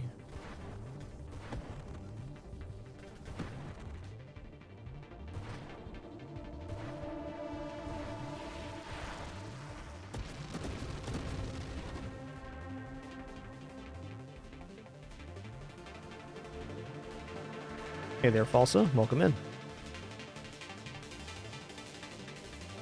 Kinetic boost is a key component of this build. A little early to take it. Sure, it's good.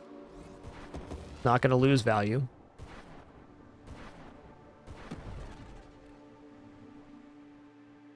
How you doing? Awesome, Falsa. Thanks for being a part of the channel community for 10 years now. Awesome.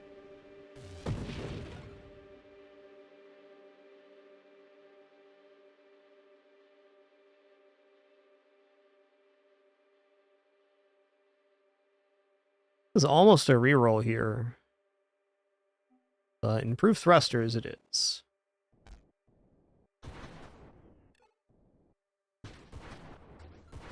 Really want to save as many rerolls as possible for stuff later, so if something's going to be in the end build, even if it's not a great benefit right now, we'll probably just take it for that reason.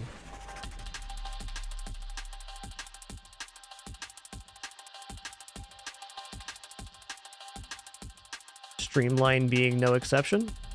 We definitely want this plus 25% thrust. Okay, let me see this real quick. It says drone orbit radius. It really feels like the shield orbs also came in on that orbit radius. You could see those two being intertwined.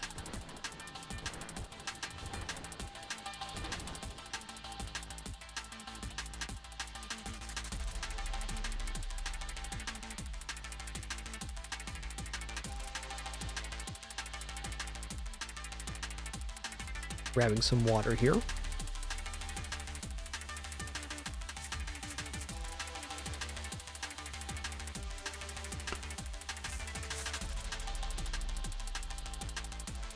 Alright, I am sure we're going to take a couple slipstreams. Let's just take one now.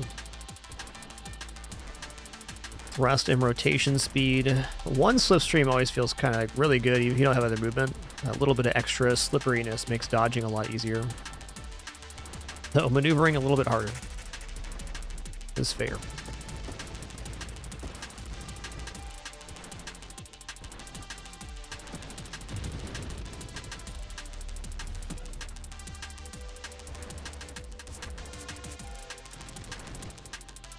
Okay, finally. Okay, we have Discharge, Hidden Power. It's going to banish all of the construct and weapon mods from the pool. Later, Tater. Here's Omni Shield. Let's go.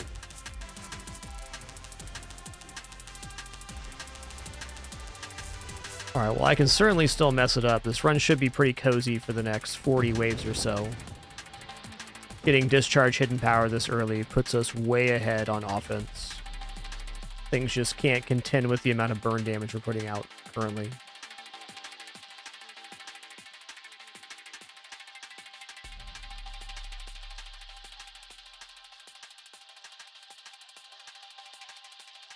Deadly Wake was a mod I was considering cutting from this build, so let's do that. I'm sure Deflagration's a must. Let's take Blast Radius. Gotta get to Rupture. Rupture is also this very good late game too, because it does damage based on the percentage of enemies' HP. And later on, the enemy's HP amount is just crazy. So it's a big benefit.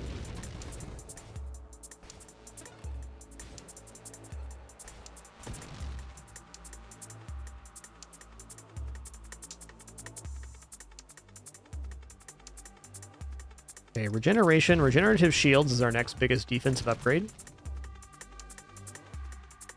Gonna take an energized shields here. Energized shields, galvanic outburst, slipstream, maybe a masochism as well. This build really enjoys taking wild mods. Since we banished like 30 something mods just by taking hidden power, there's a lot of flexibility for taking those. I'm gonna take an early last stand here as well. This way I know I'm not missing any of the orbs that drop, even if it gets crazy on screen. Also lets us resurrect once, which can be very useful. There's certainly a play here where like we resurrect now and then just play really good and get double the amount of XP. It would definitely scale up the rate at our power level much faster that way.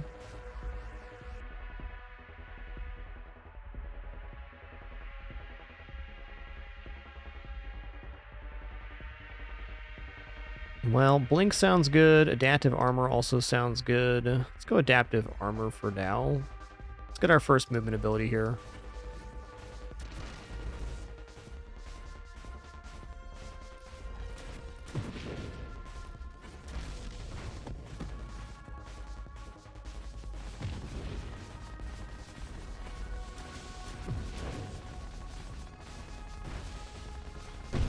Ooh, that was nice. Blink through, then Viper Strike. The Wombo combo. While more damage would be nice, this regenerative shields is very soothing. We're at 5.35 shield regeneration a second right now. That's big, big time.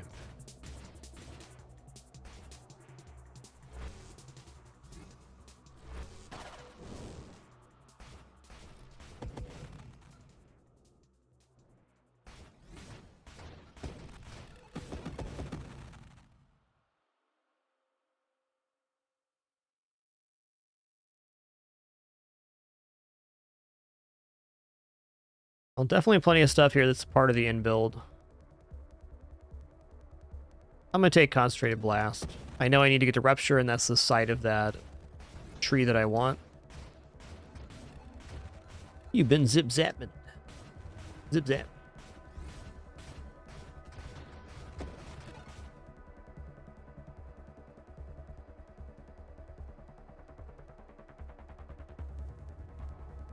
Incandescence more important now. 20% burn damage. All of our damage is burn damage outside of the orbs right now.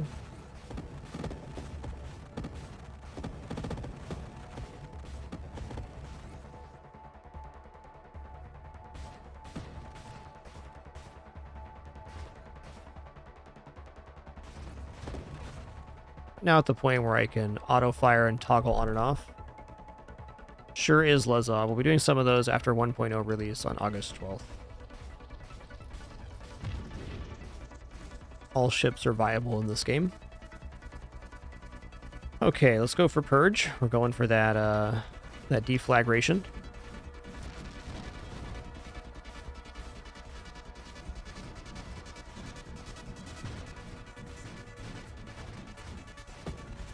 I have a keen eye on this shield bar.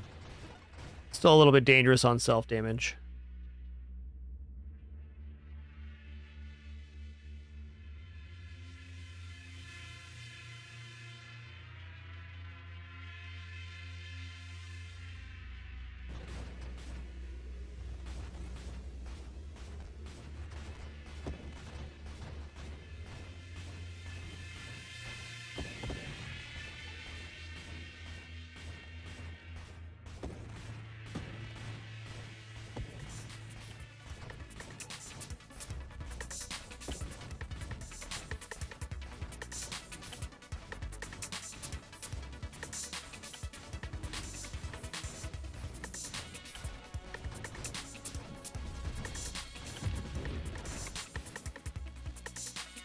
Well, what's next? Focus shields is really strong here.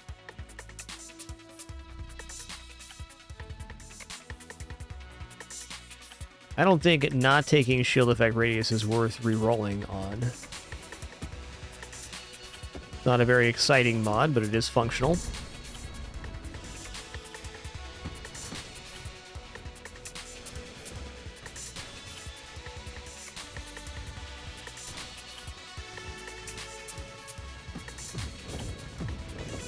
Boom, get roasted.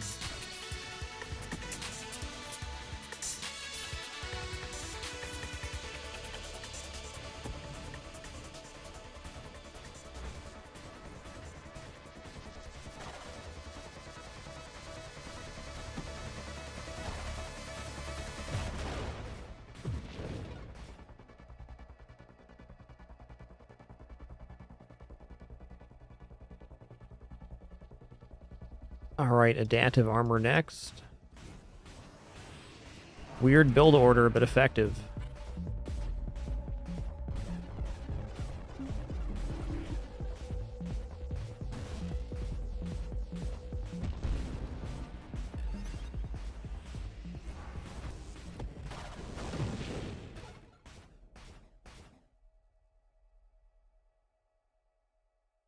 Alright, let's go for galvanic outburst here.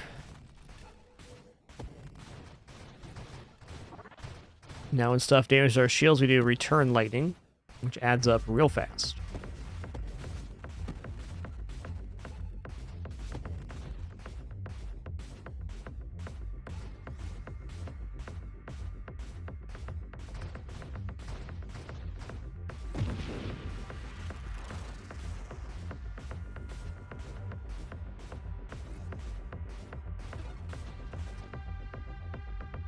This one, +1 maximum wild mods off when upgrading, +1 reroll. This is interesting.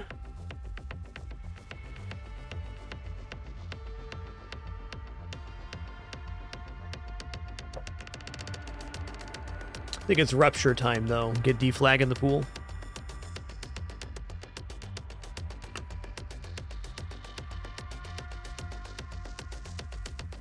Let's get deflag in there.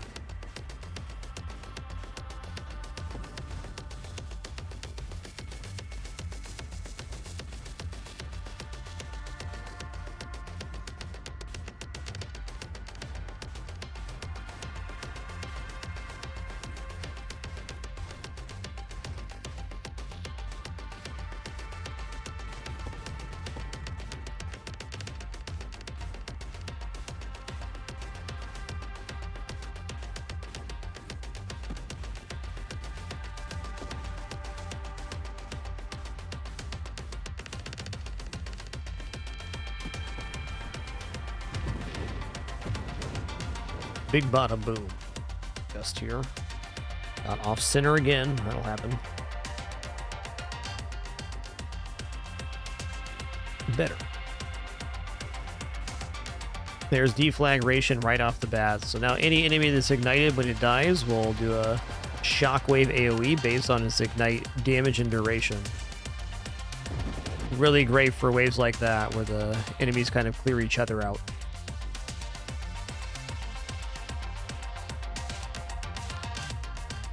Okay, Gemini Protocol is important, so I'm going to go in efficiency. Efficiency is not bad either, just because it's faster shield cooldown if we're not firing.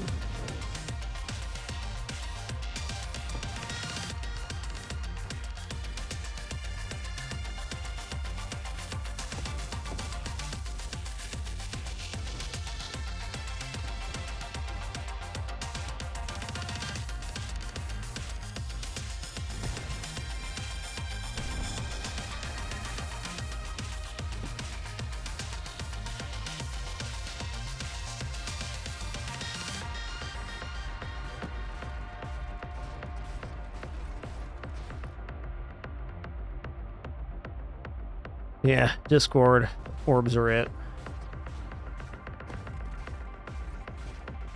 Build's going to take even more wild mods. I think Discord orbs probably some of the best in this particular build. There's so much wild mod being taken.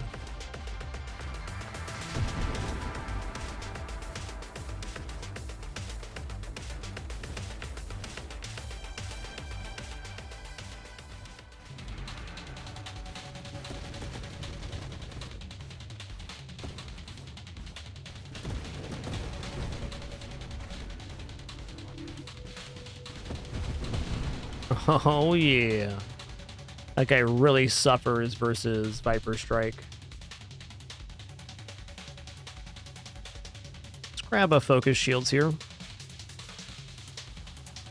The minus shield effect radius is actually a defensive benefit for this build.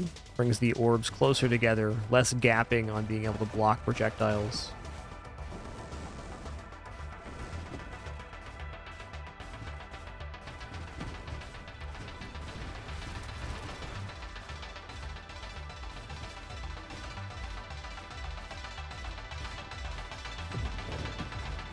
You know, I think a version of this without hidden power, if you could squeeze in defense drones with arc barrier, you'd have a really kind of impenetrable fortress around the ship.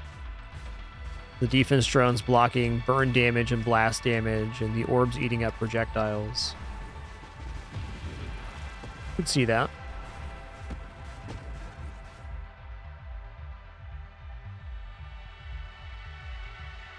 Alright, this one's definitely stabilization.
Alright, we're going to grab Rebuke here.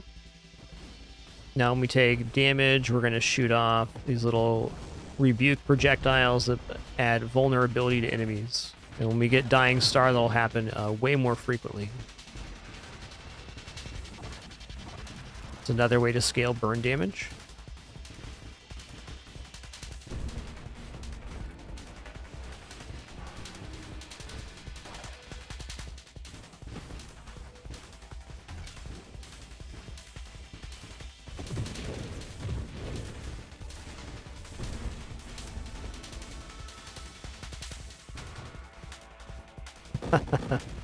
Yeah, deflag pretty good versus the snakes. Pretty good. Case in point.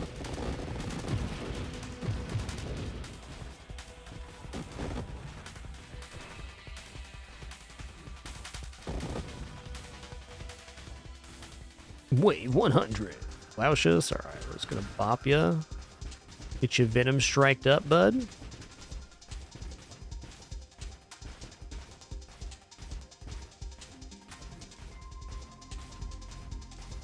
What are you doing down there?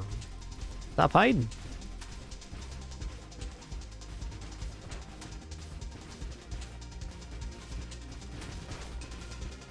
That's the stuff right there. Hit him with the old venom injection.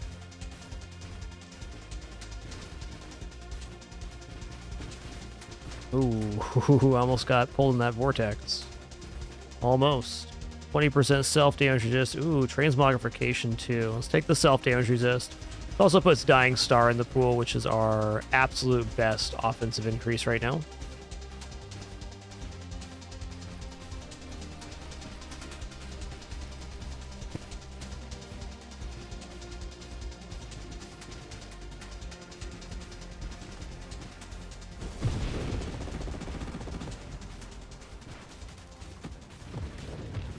Yo, what's up, Gravelfoot?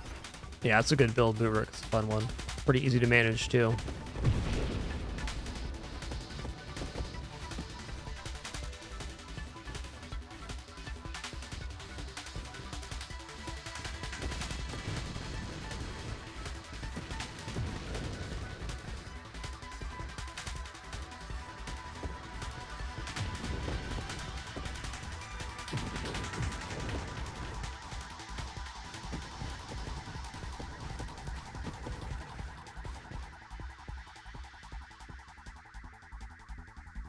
Well, I think we're finally to a reroll here. I'm sure these are all okay.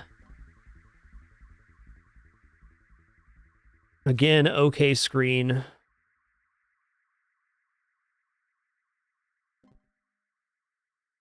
Okay, I can take a challenger here. And I will. Wanted to do that when there's only one enemy left on the screen. I just realized, like, last week that I could just wait to take challenger for the correct moment rather than taking it when it's super dangerous. Take energized shields here.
Now, if there's no banish here, I don't think there's going to be one anyways. I think we say this is a reroll.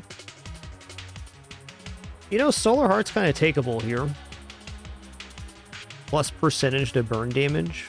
That's a pretty high downside for the upside. Okay, let's go Adrenal Module.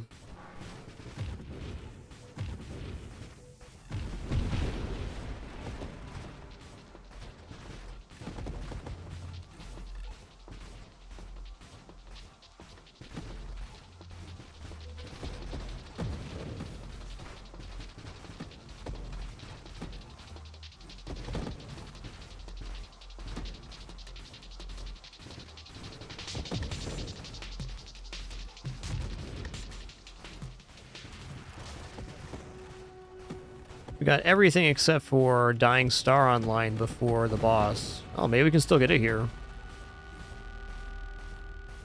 gonna level up mid-boss fight here. Level up off of the asteroids that spawn on the 4th part of Phase 1. Ooh, we got the left-facing snake this time.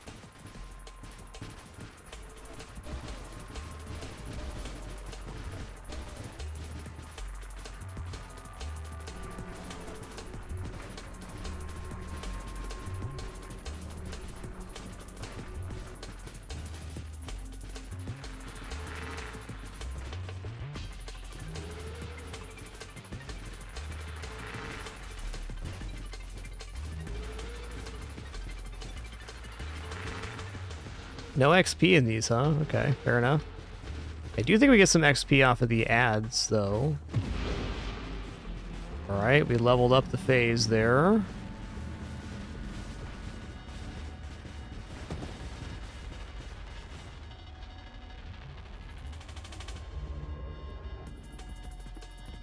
gonna use a roll on this. Okay, there's Dying Star, and I'm gonna take it. We're gonna take a bunch of self-damage per second, but we get plus burn and ignite damage.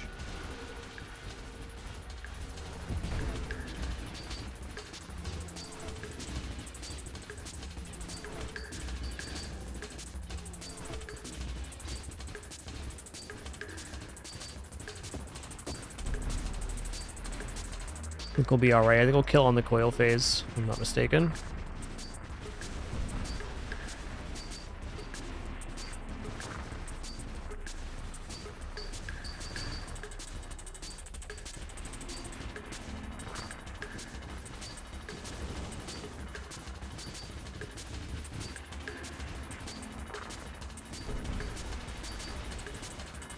Okay, not quite on the coil phase then.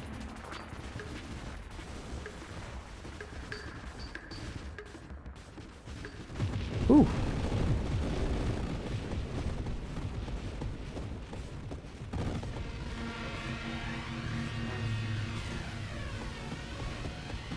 Oh no. Am I dead? I think I'm dead here. I broke my shield. No, we're okay? Okay, that was my mistake holding down the fire button after when the boss was clearing. That we didn't die there is pretty incredible. I don't know why we didn't die to Dying Star, but grateful we didn't.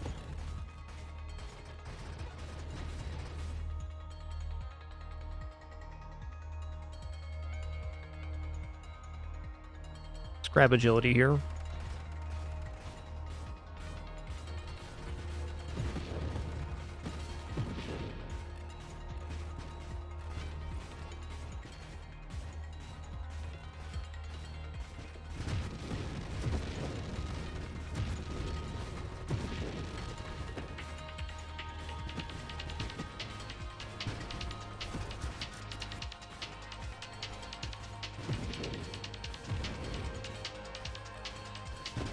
No, we definitely didn't survive. We'd have a very small shield bar if we did.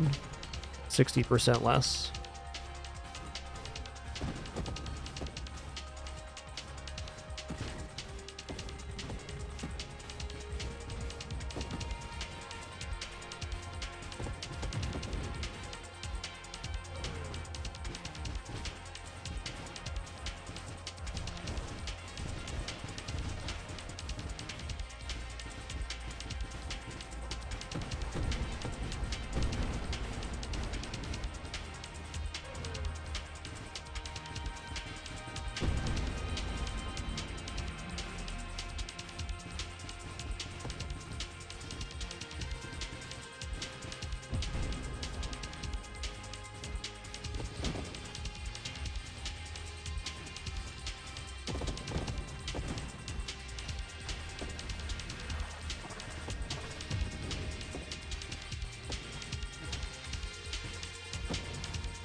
Alright, is strafe time? Now we got the full movement complement, love it. Just to reposition, strafe is so nice. It's really good to be able to ambush an enemy when they come on the screen. Like we're doing here. Or just intercept faster. With very few exceptions, the longer something's on the screen, the more chaotic it gets.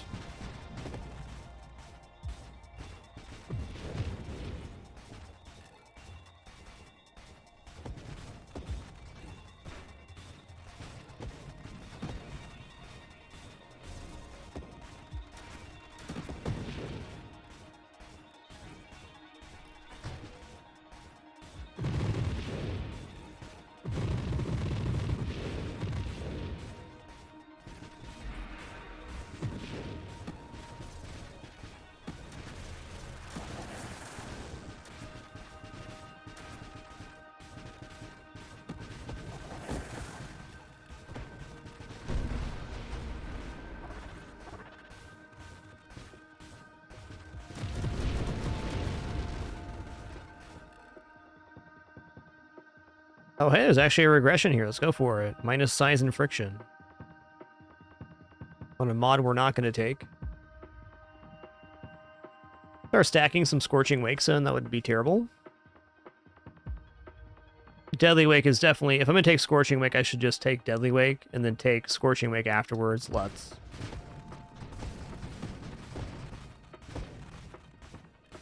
Leaves a damaging trail behind us, which persists for a long time. Pretty valuable.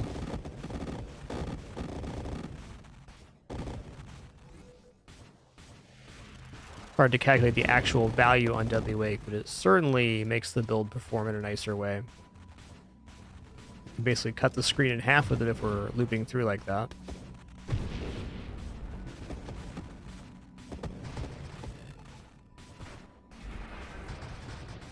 Wave 160.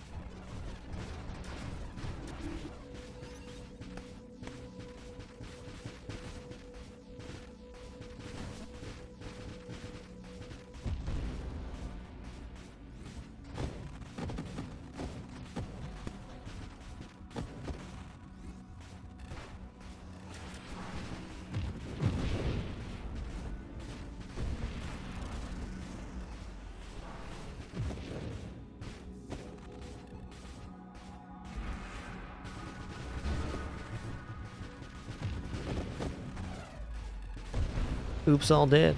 Oops.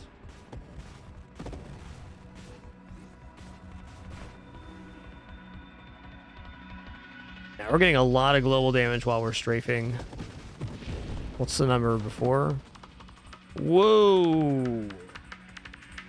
We're getting like 25% global damage at the moment we're at our highest speed.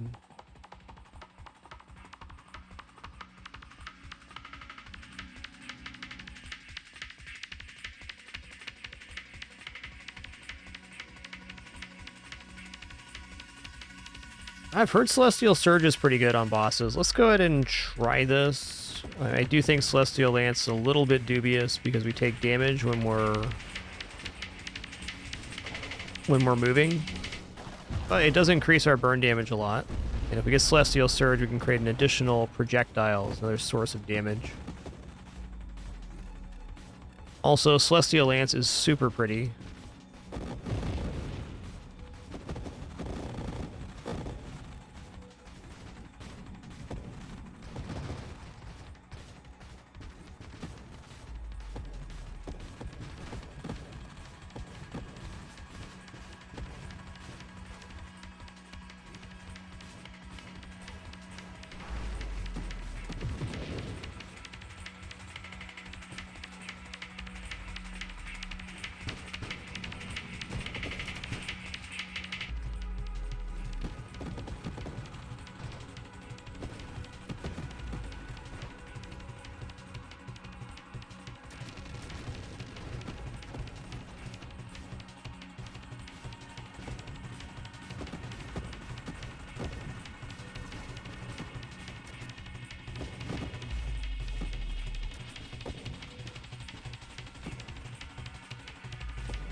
Actually, that many waves I have to hidden power on.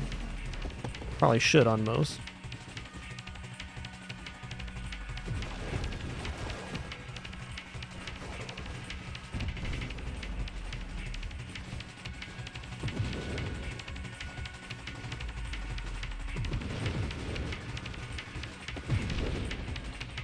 Okay, here's Celestial Surge. While using Celestial Lance, stabilization slows you abruptly and launches a Celestial Surge forward. The damage which is proportional to your Celestial Lance size.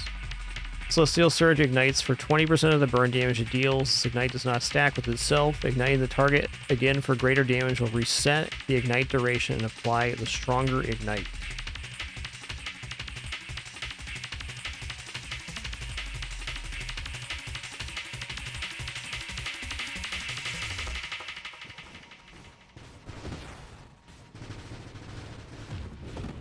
The self-damage is a little out of control right now, and that's alright.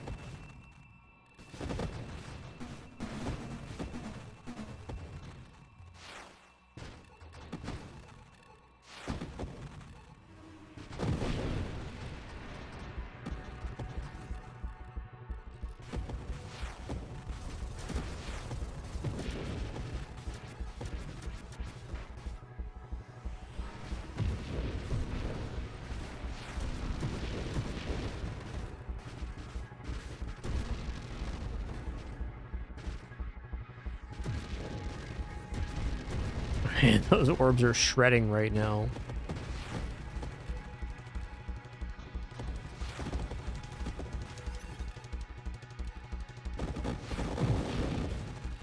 You know, I'm gonna turn off auto fire now. I think we actually want to manage the lightning, because it's just not needed for most enemies. And we have other sources of self-damage, so we gotta be careful with that.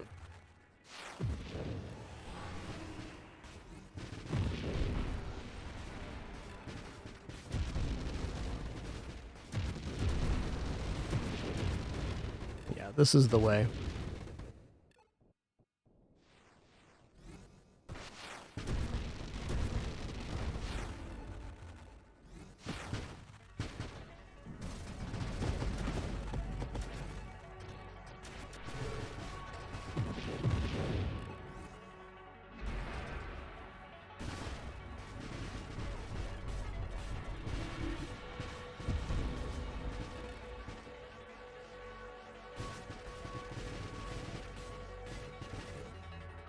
It's a bad time to pause.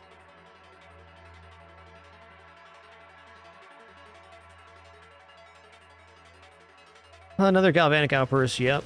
Yep, I'll do that.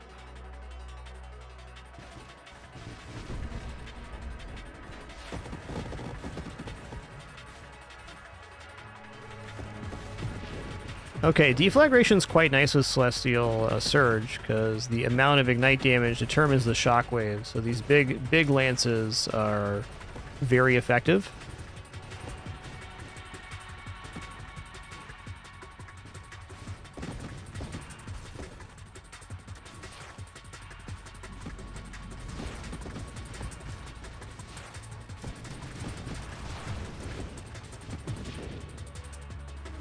Okay, just using the Surge without using Strafe is nice. The layer to this I had not realized till this very moment.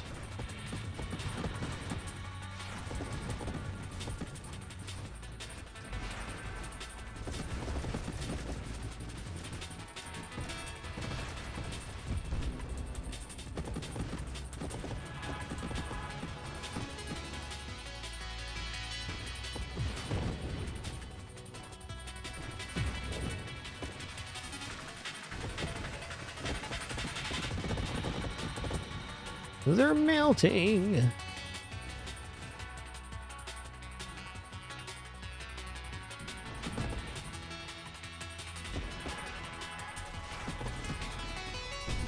Oh yeah.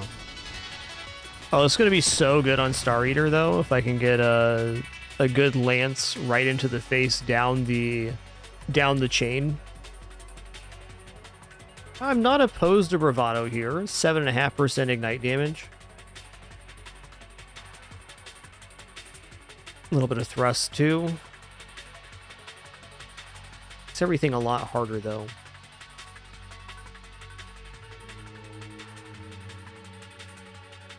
Let's re-roll here and see what's up.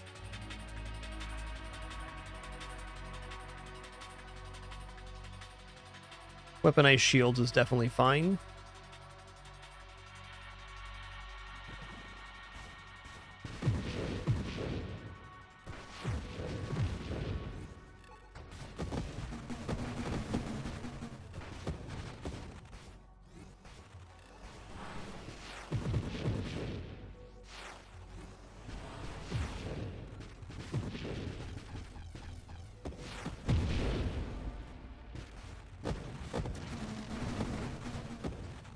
Gaining a new respect for Celestial Surge here.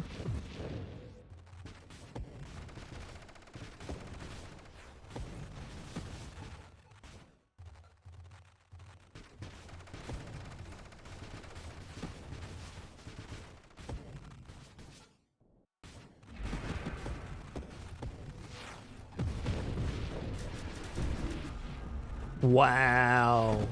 Woo! Line them up, knock them down.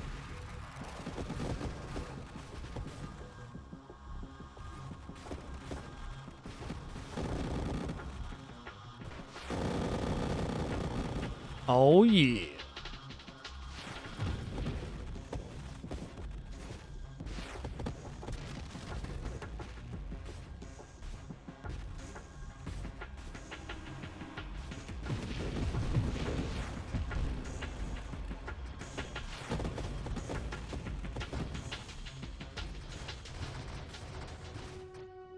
Your Star Eater.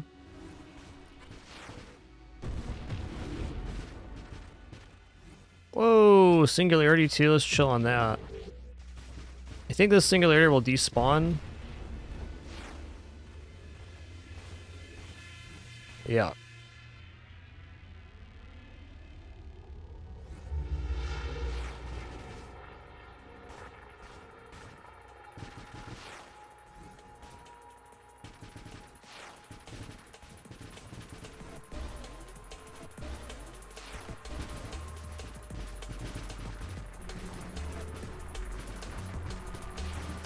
Okay, let's chill out here for a second. Get our shields back. Playing a little bit aggressive.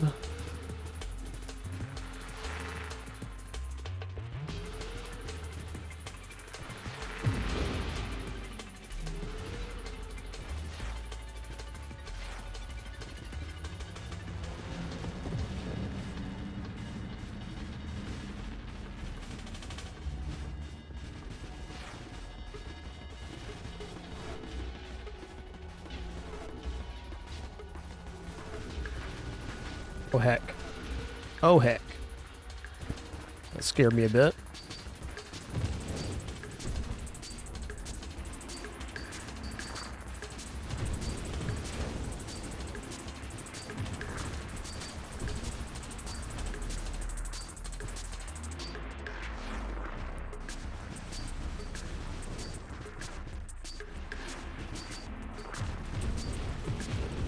Yo.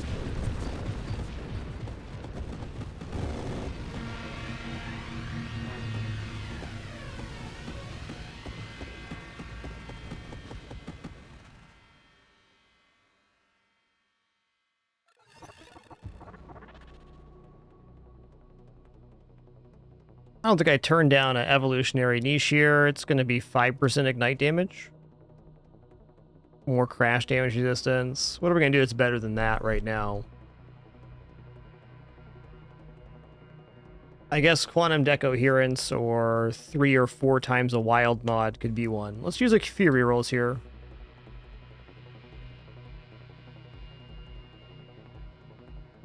Another Energized Shield. What's the cooldown right now? 4.46. Yeah, we're still getting a good value out of Energized Shields here. I'm going to take that.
Yeah, Celestial Surge messes up bulwarks real good. You love to see it. Whoa, whoa, whoa, that was quite the drop there.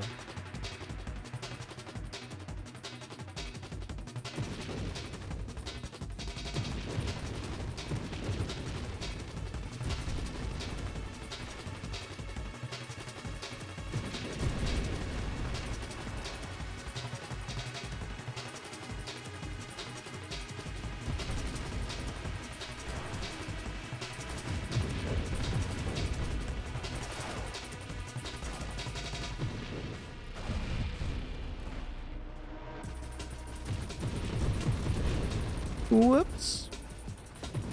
That's why you shouldn't surround yourself with explosives. There's a lesson to be learned here.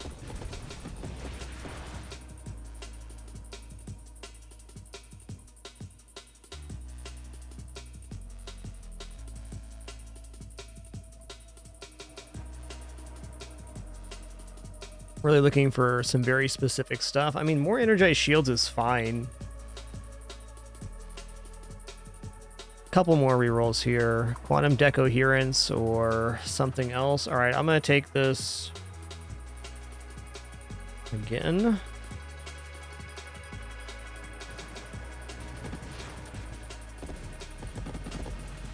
Shield cooldown should be right at 4 seconds right now.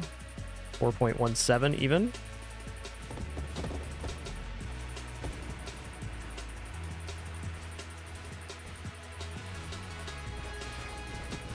Oh, I missed. That's tough. That'll happen. Whoa, bud.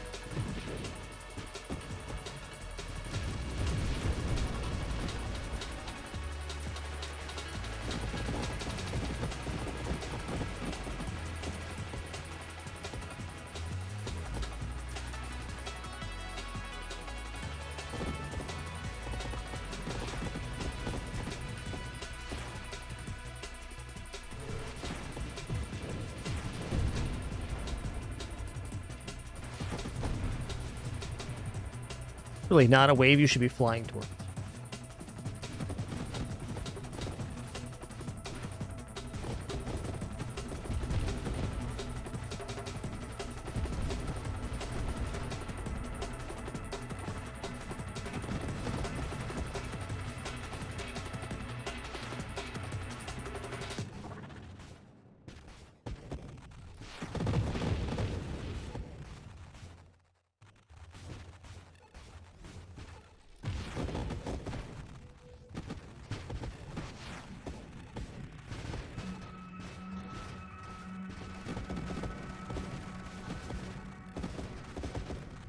I'm gonna get Zoop in here, and I'm gonna see what my shield modifier is. Shield effect, power modifier 210. Nice. It's a good one.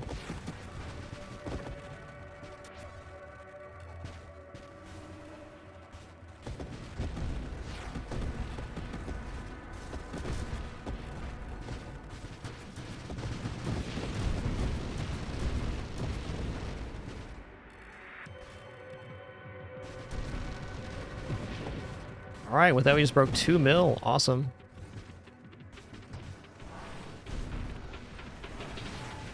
Swing and a miss. Fair.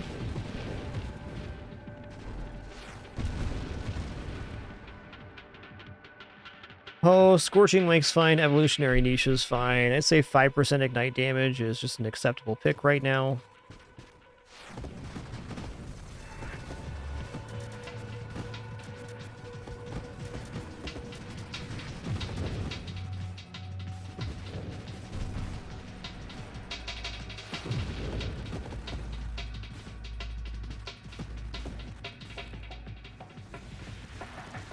You know what? Celestial Lance is making even more rebuke projectiles. I just now notice.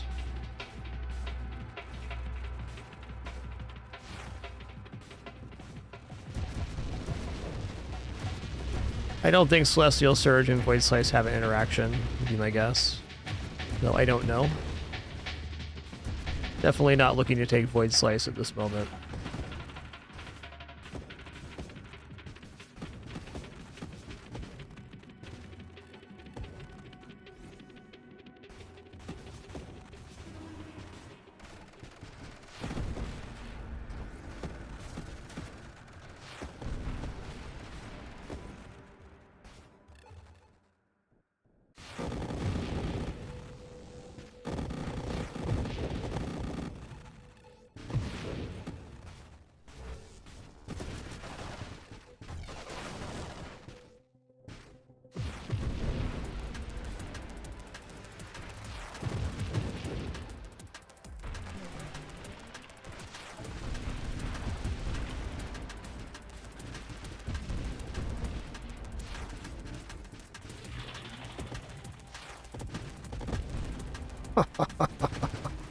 Oh man, Celestial Surge is some pretty blapping damage, man.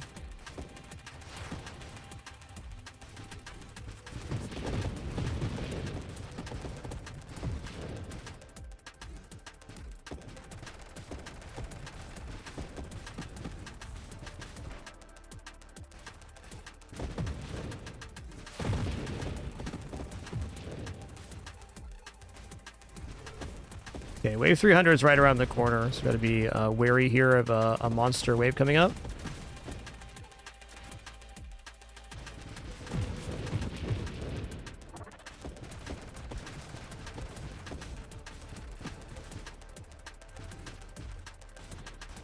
$300's after this, I think. Yep. Okay, well that works. Definitely was not a wise maneuver, but you know, my results speak for themselves. I'm almost dead, but they're definitely dead.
Let's roll here. Oh, another energized shields. I mean, it does have an effect, so kind of hard to turn down. Let's go for it. We're now at 4.03 seconds shield cooldown. Also, our shield effect power is going to be even better boosting now. What is it at? 267 power modifier on the shield? Whoa. That is, like, immense.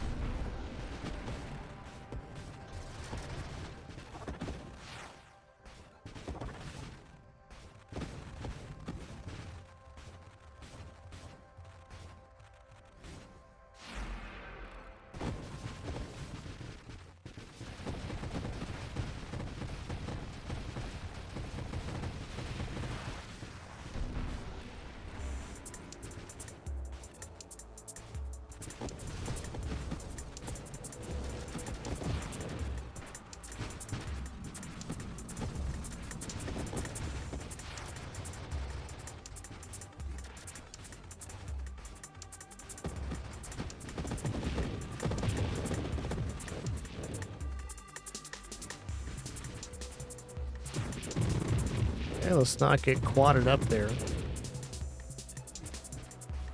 I haven't found it to be very useful scapegoat, honestly. Seems like the majority of deaths have nothing to do with taking a large damage first.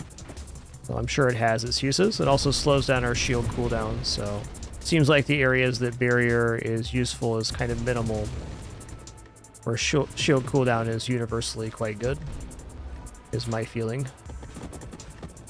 Not that this build can't take barrier, it is a good mod for it. It's just not like a must take for me. It's one of those pretty good mods, but not better than maybe a wild mod.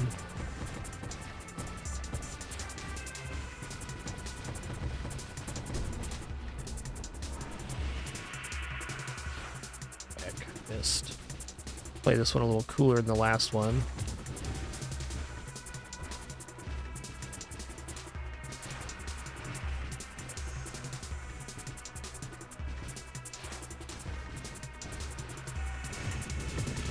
The orbs are down at least. Should be good. Oh, man. That was almost all galvanic outbursts.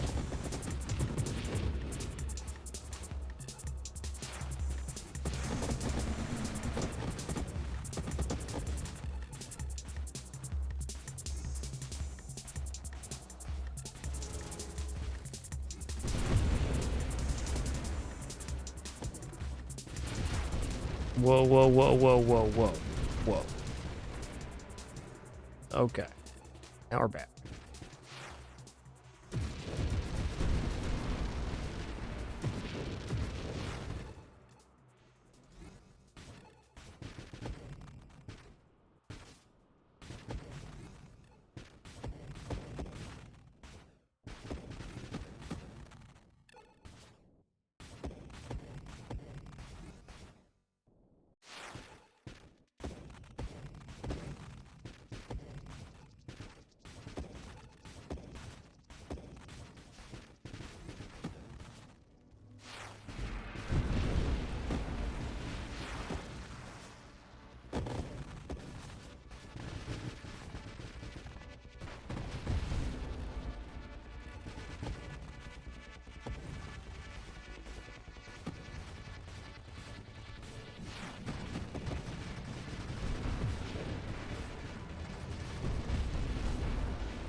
Ooh. Didn't actually mean to Viper Strike there, but it definitely happened.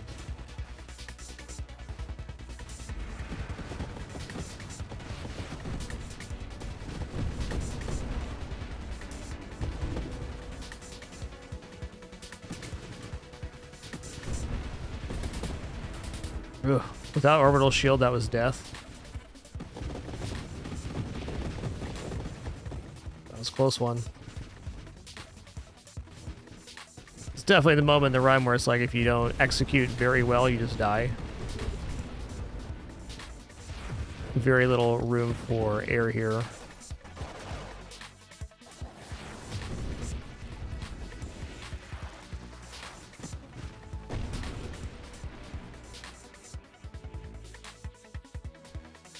Stonks. All right, if we make it to our next level up, we'll do a rerolls looking for that recursive wild mob. We get to take 4 times. Actually, a huge step up here if we live.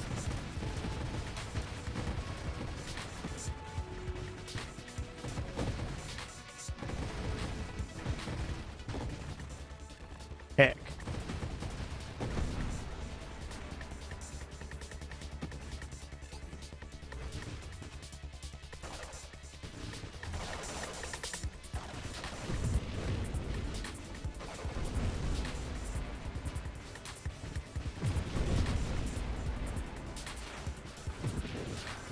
Okay, Celestial Surge should be great here.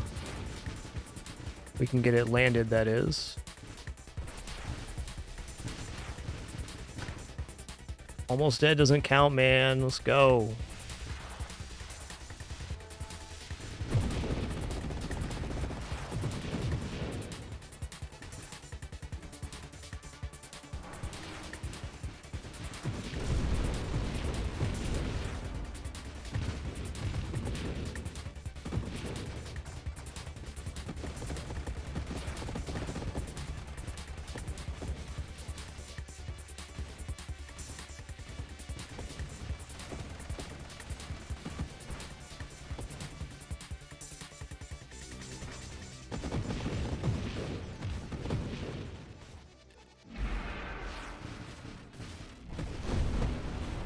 Okay, good.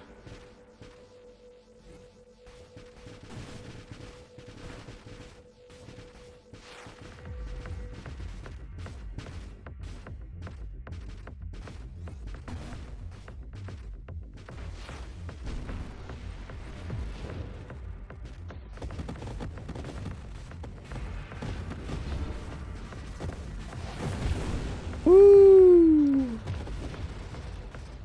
Get backstabbed.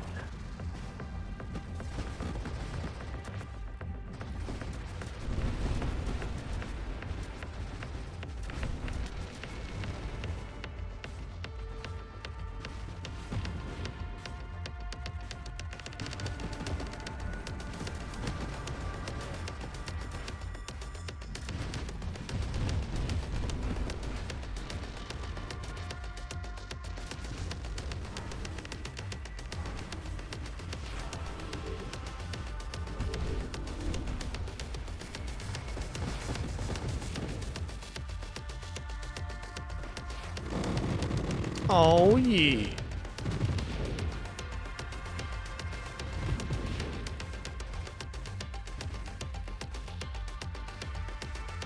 Some very satisfying waves in here, that's for sure.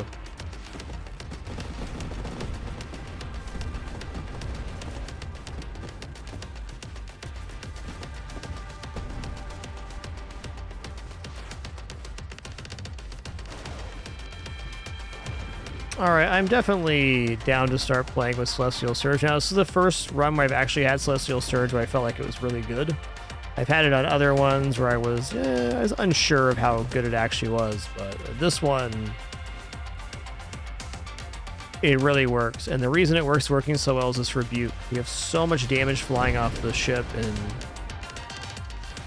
these armor fragments. Incredible.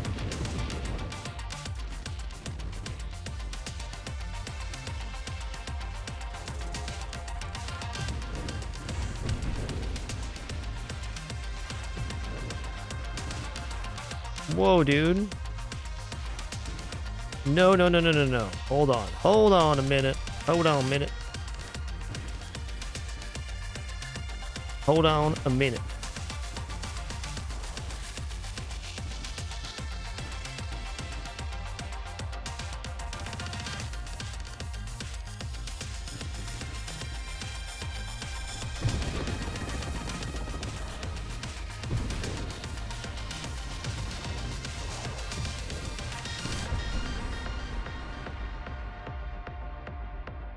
Okay, we're looking for 4 times recursive wild mod here. Ooh. Okay, we're getting some pretty significant diminishing returns here on this mod for the shield cooldown, but I think the shield effect power scales pretty linear. So let's see what our shield effect power is when we're dashing now. 311% power modifier. Wow.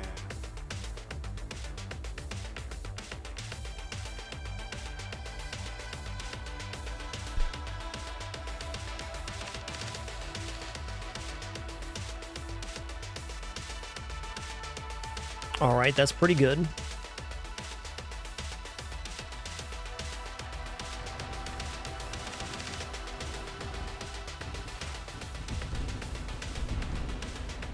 What about when we're standing still? 184. So yeah, those are scaling really nicely together.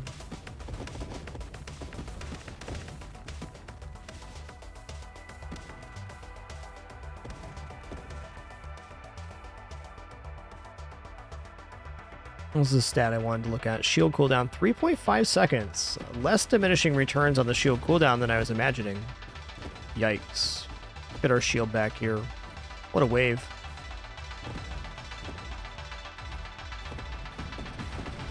Oh, look, more shredder mines.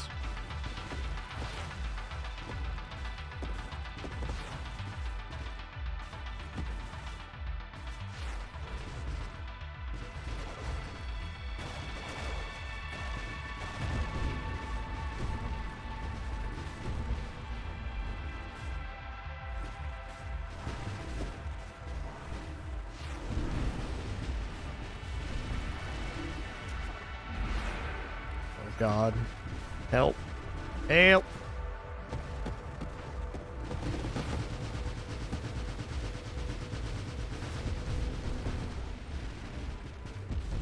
Okay, I think we're all right.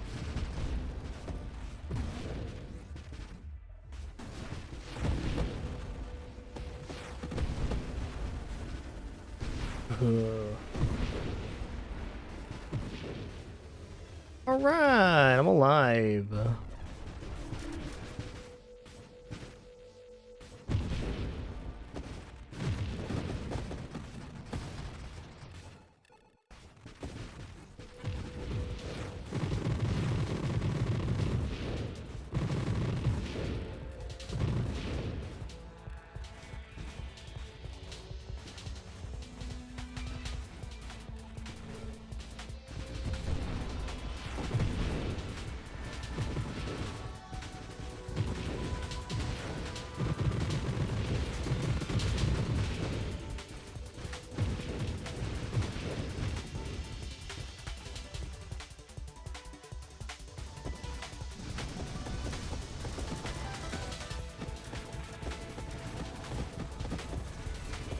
That was a scary moment there.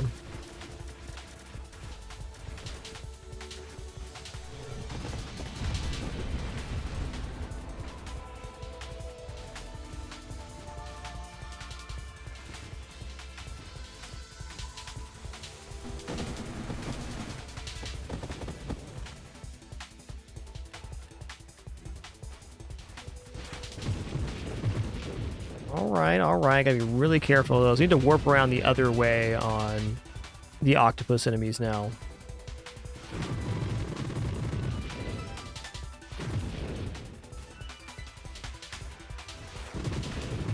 I say that and then I Celestial Lanced again, because why not? We're here.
Ouch.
Okay, there's Bravado. It's like pretty good.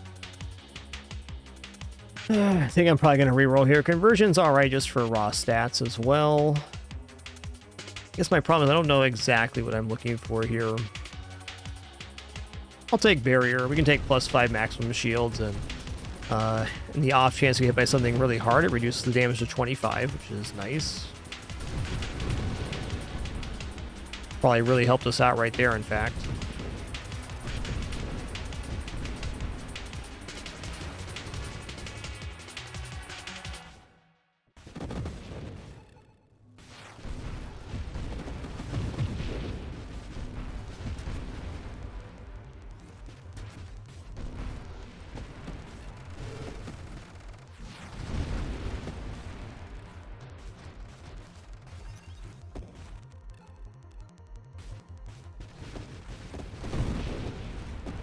Get roasted crabs.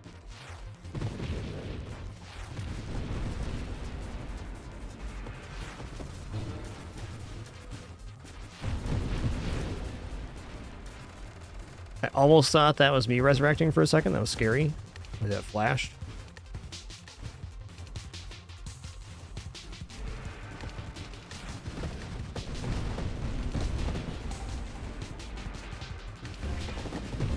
Okay, no. Ooh. What am I doing right now? Dying? Dead. Okay, we're not totally dead yet, though. Now we are. Good run.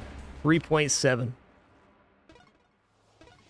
That wave's pretty survivable. I need to survive about a dozen more of those kind of waves in order to get to my 5 million, which I have no doubt will happen soon. Really honing down on the end of this build. This build is better if it has Ataraxia 5 for the 30 body gear powers and the 25% global damage. But it's very strong this way too, which I like.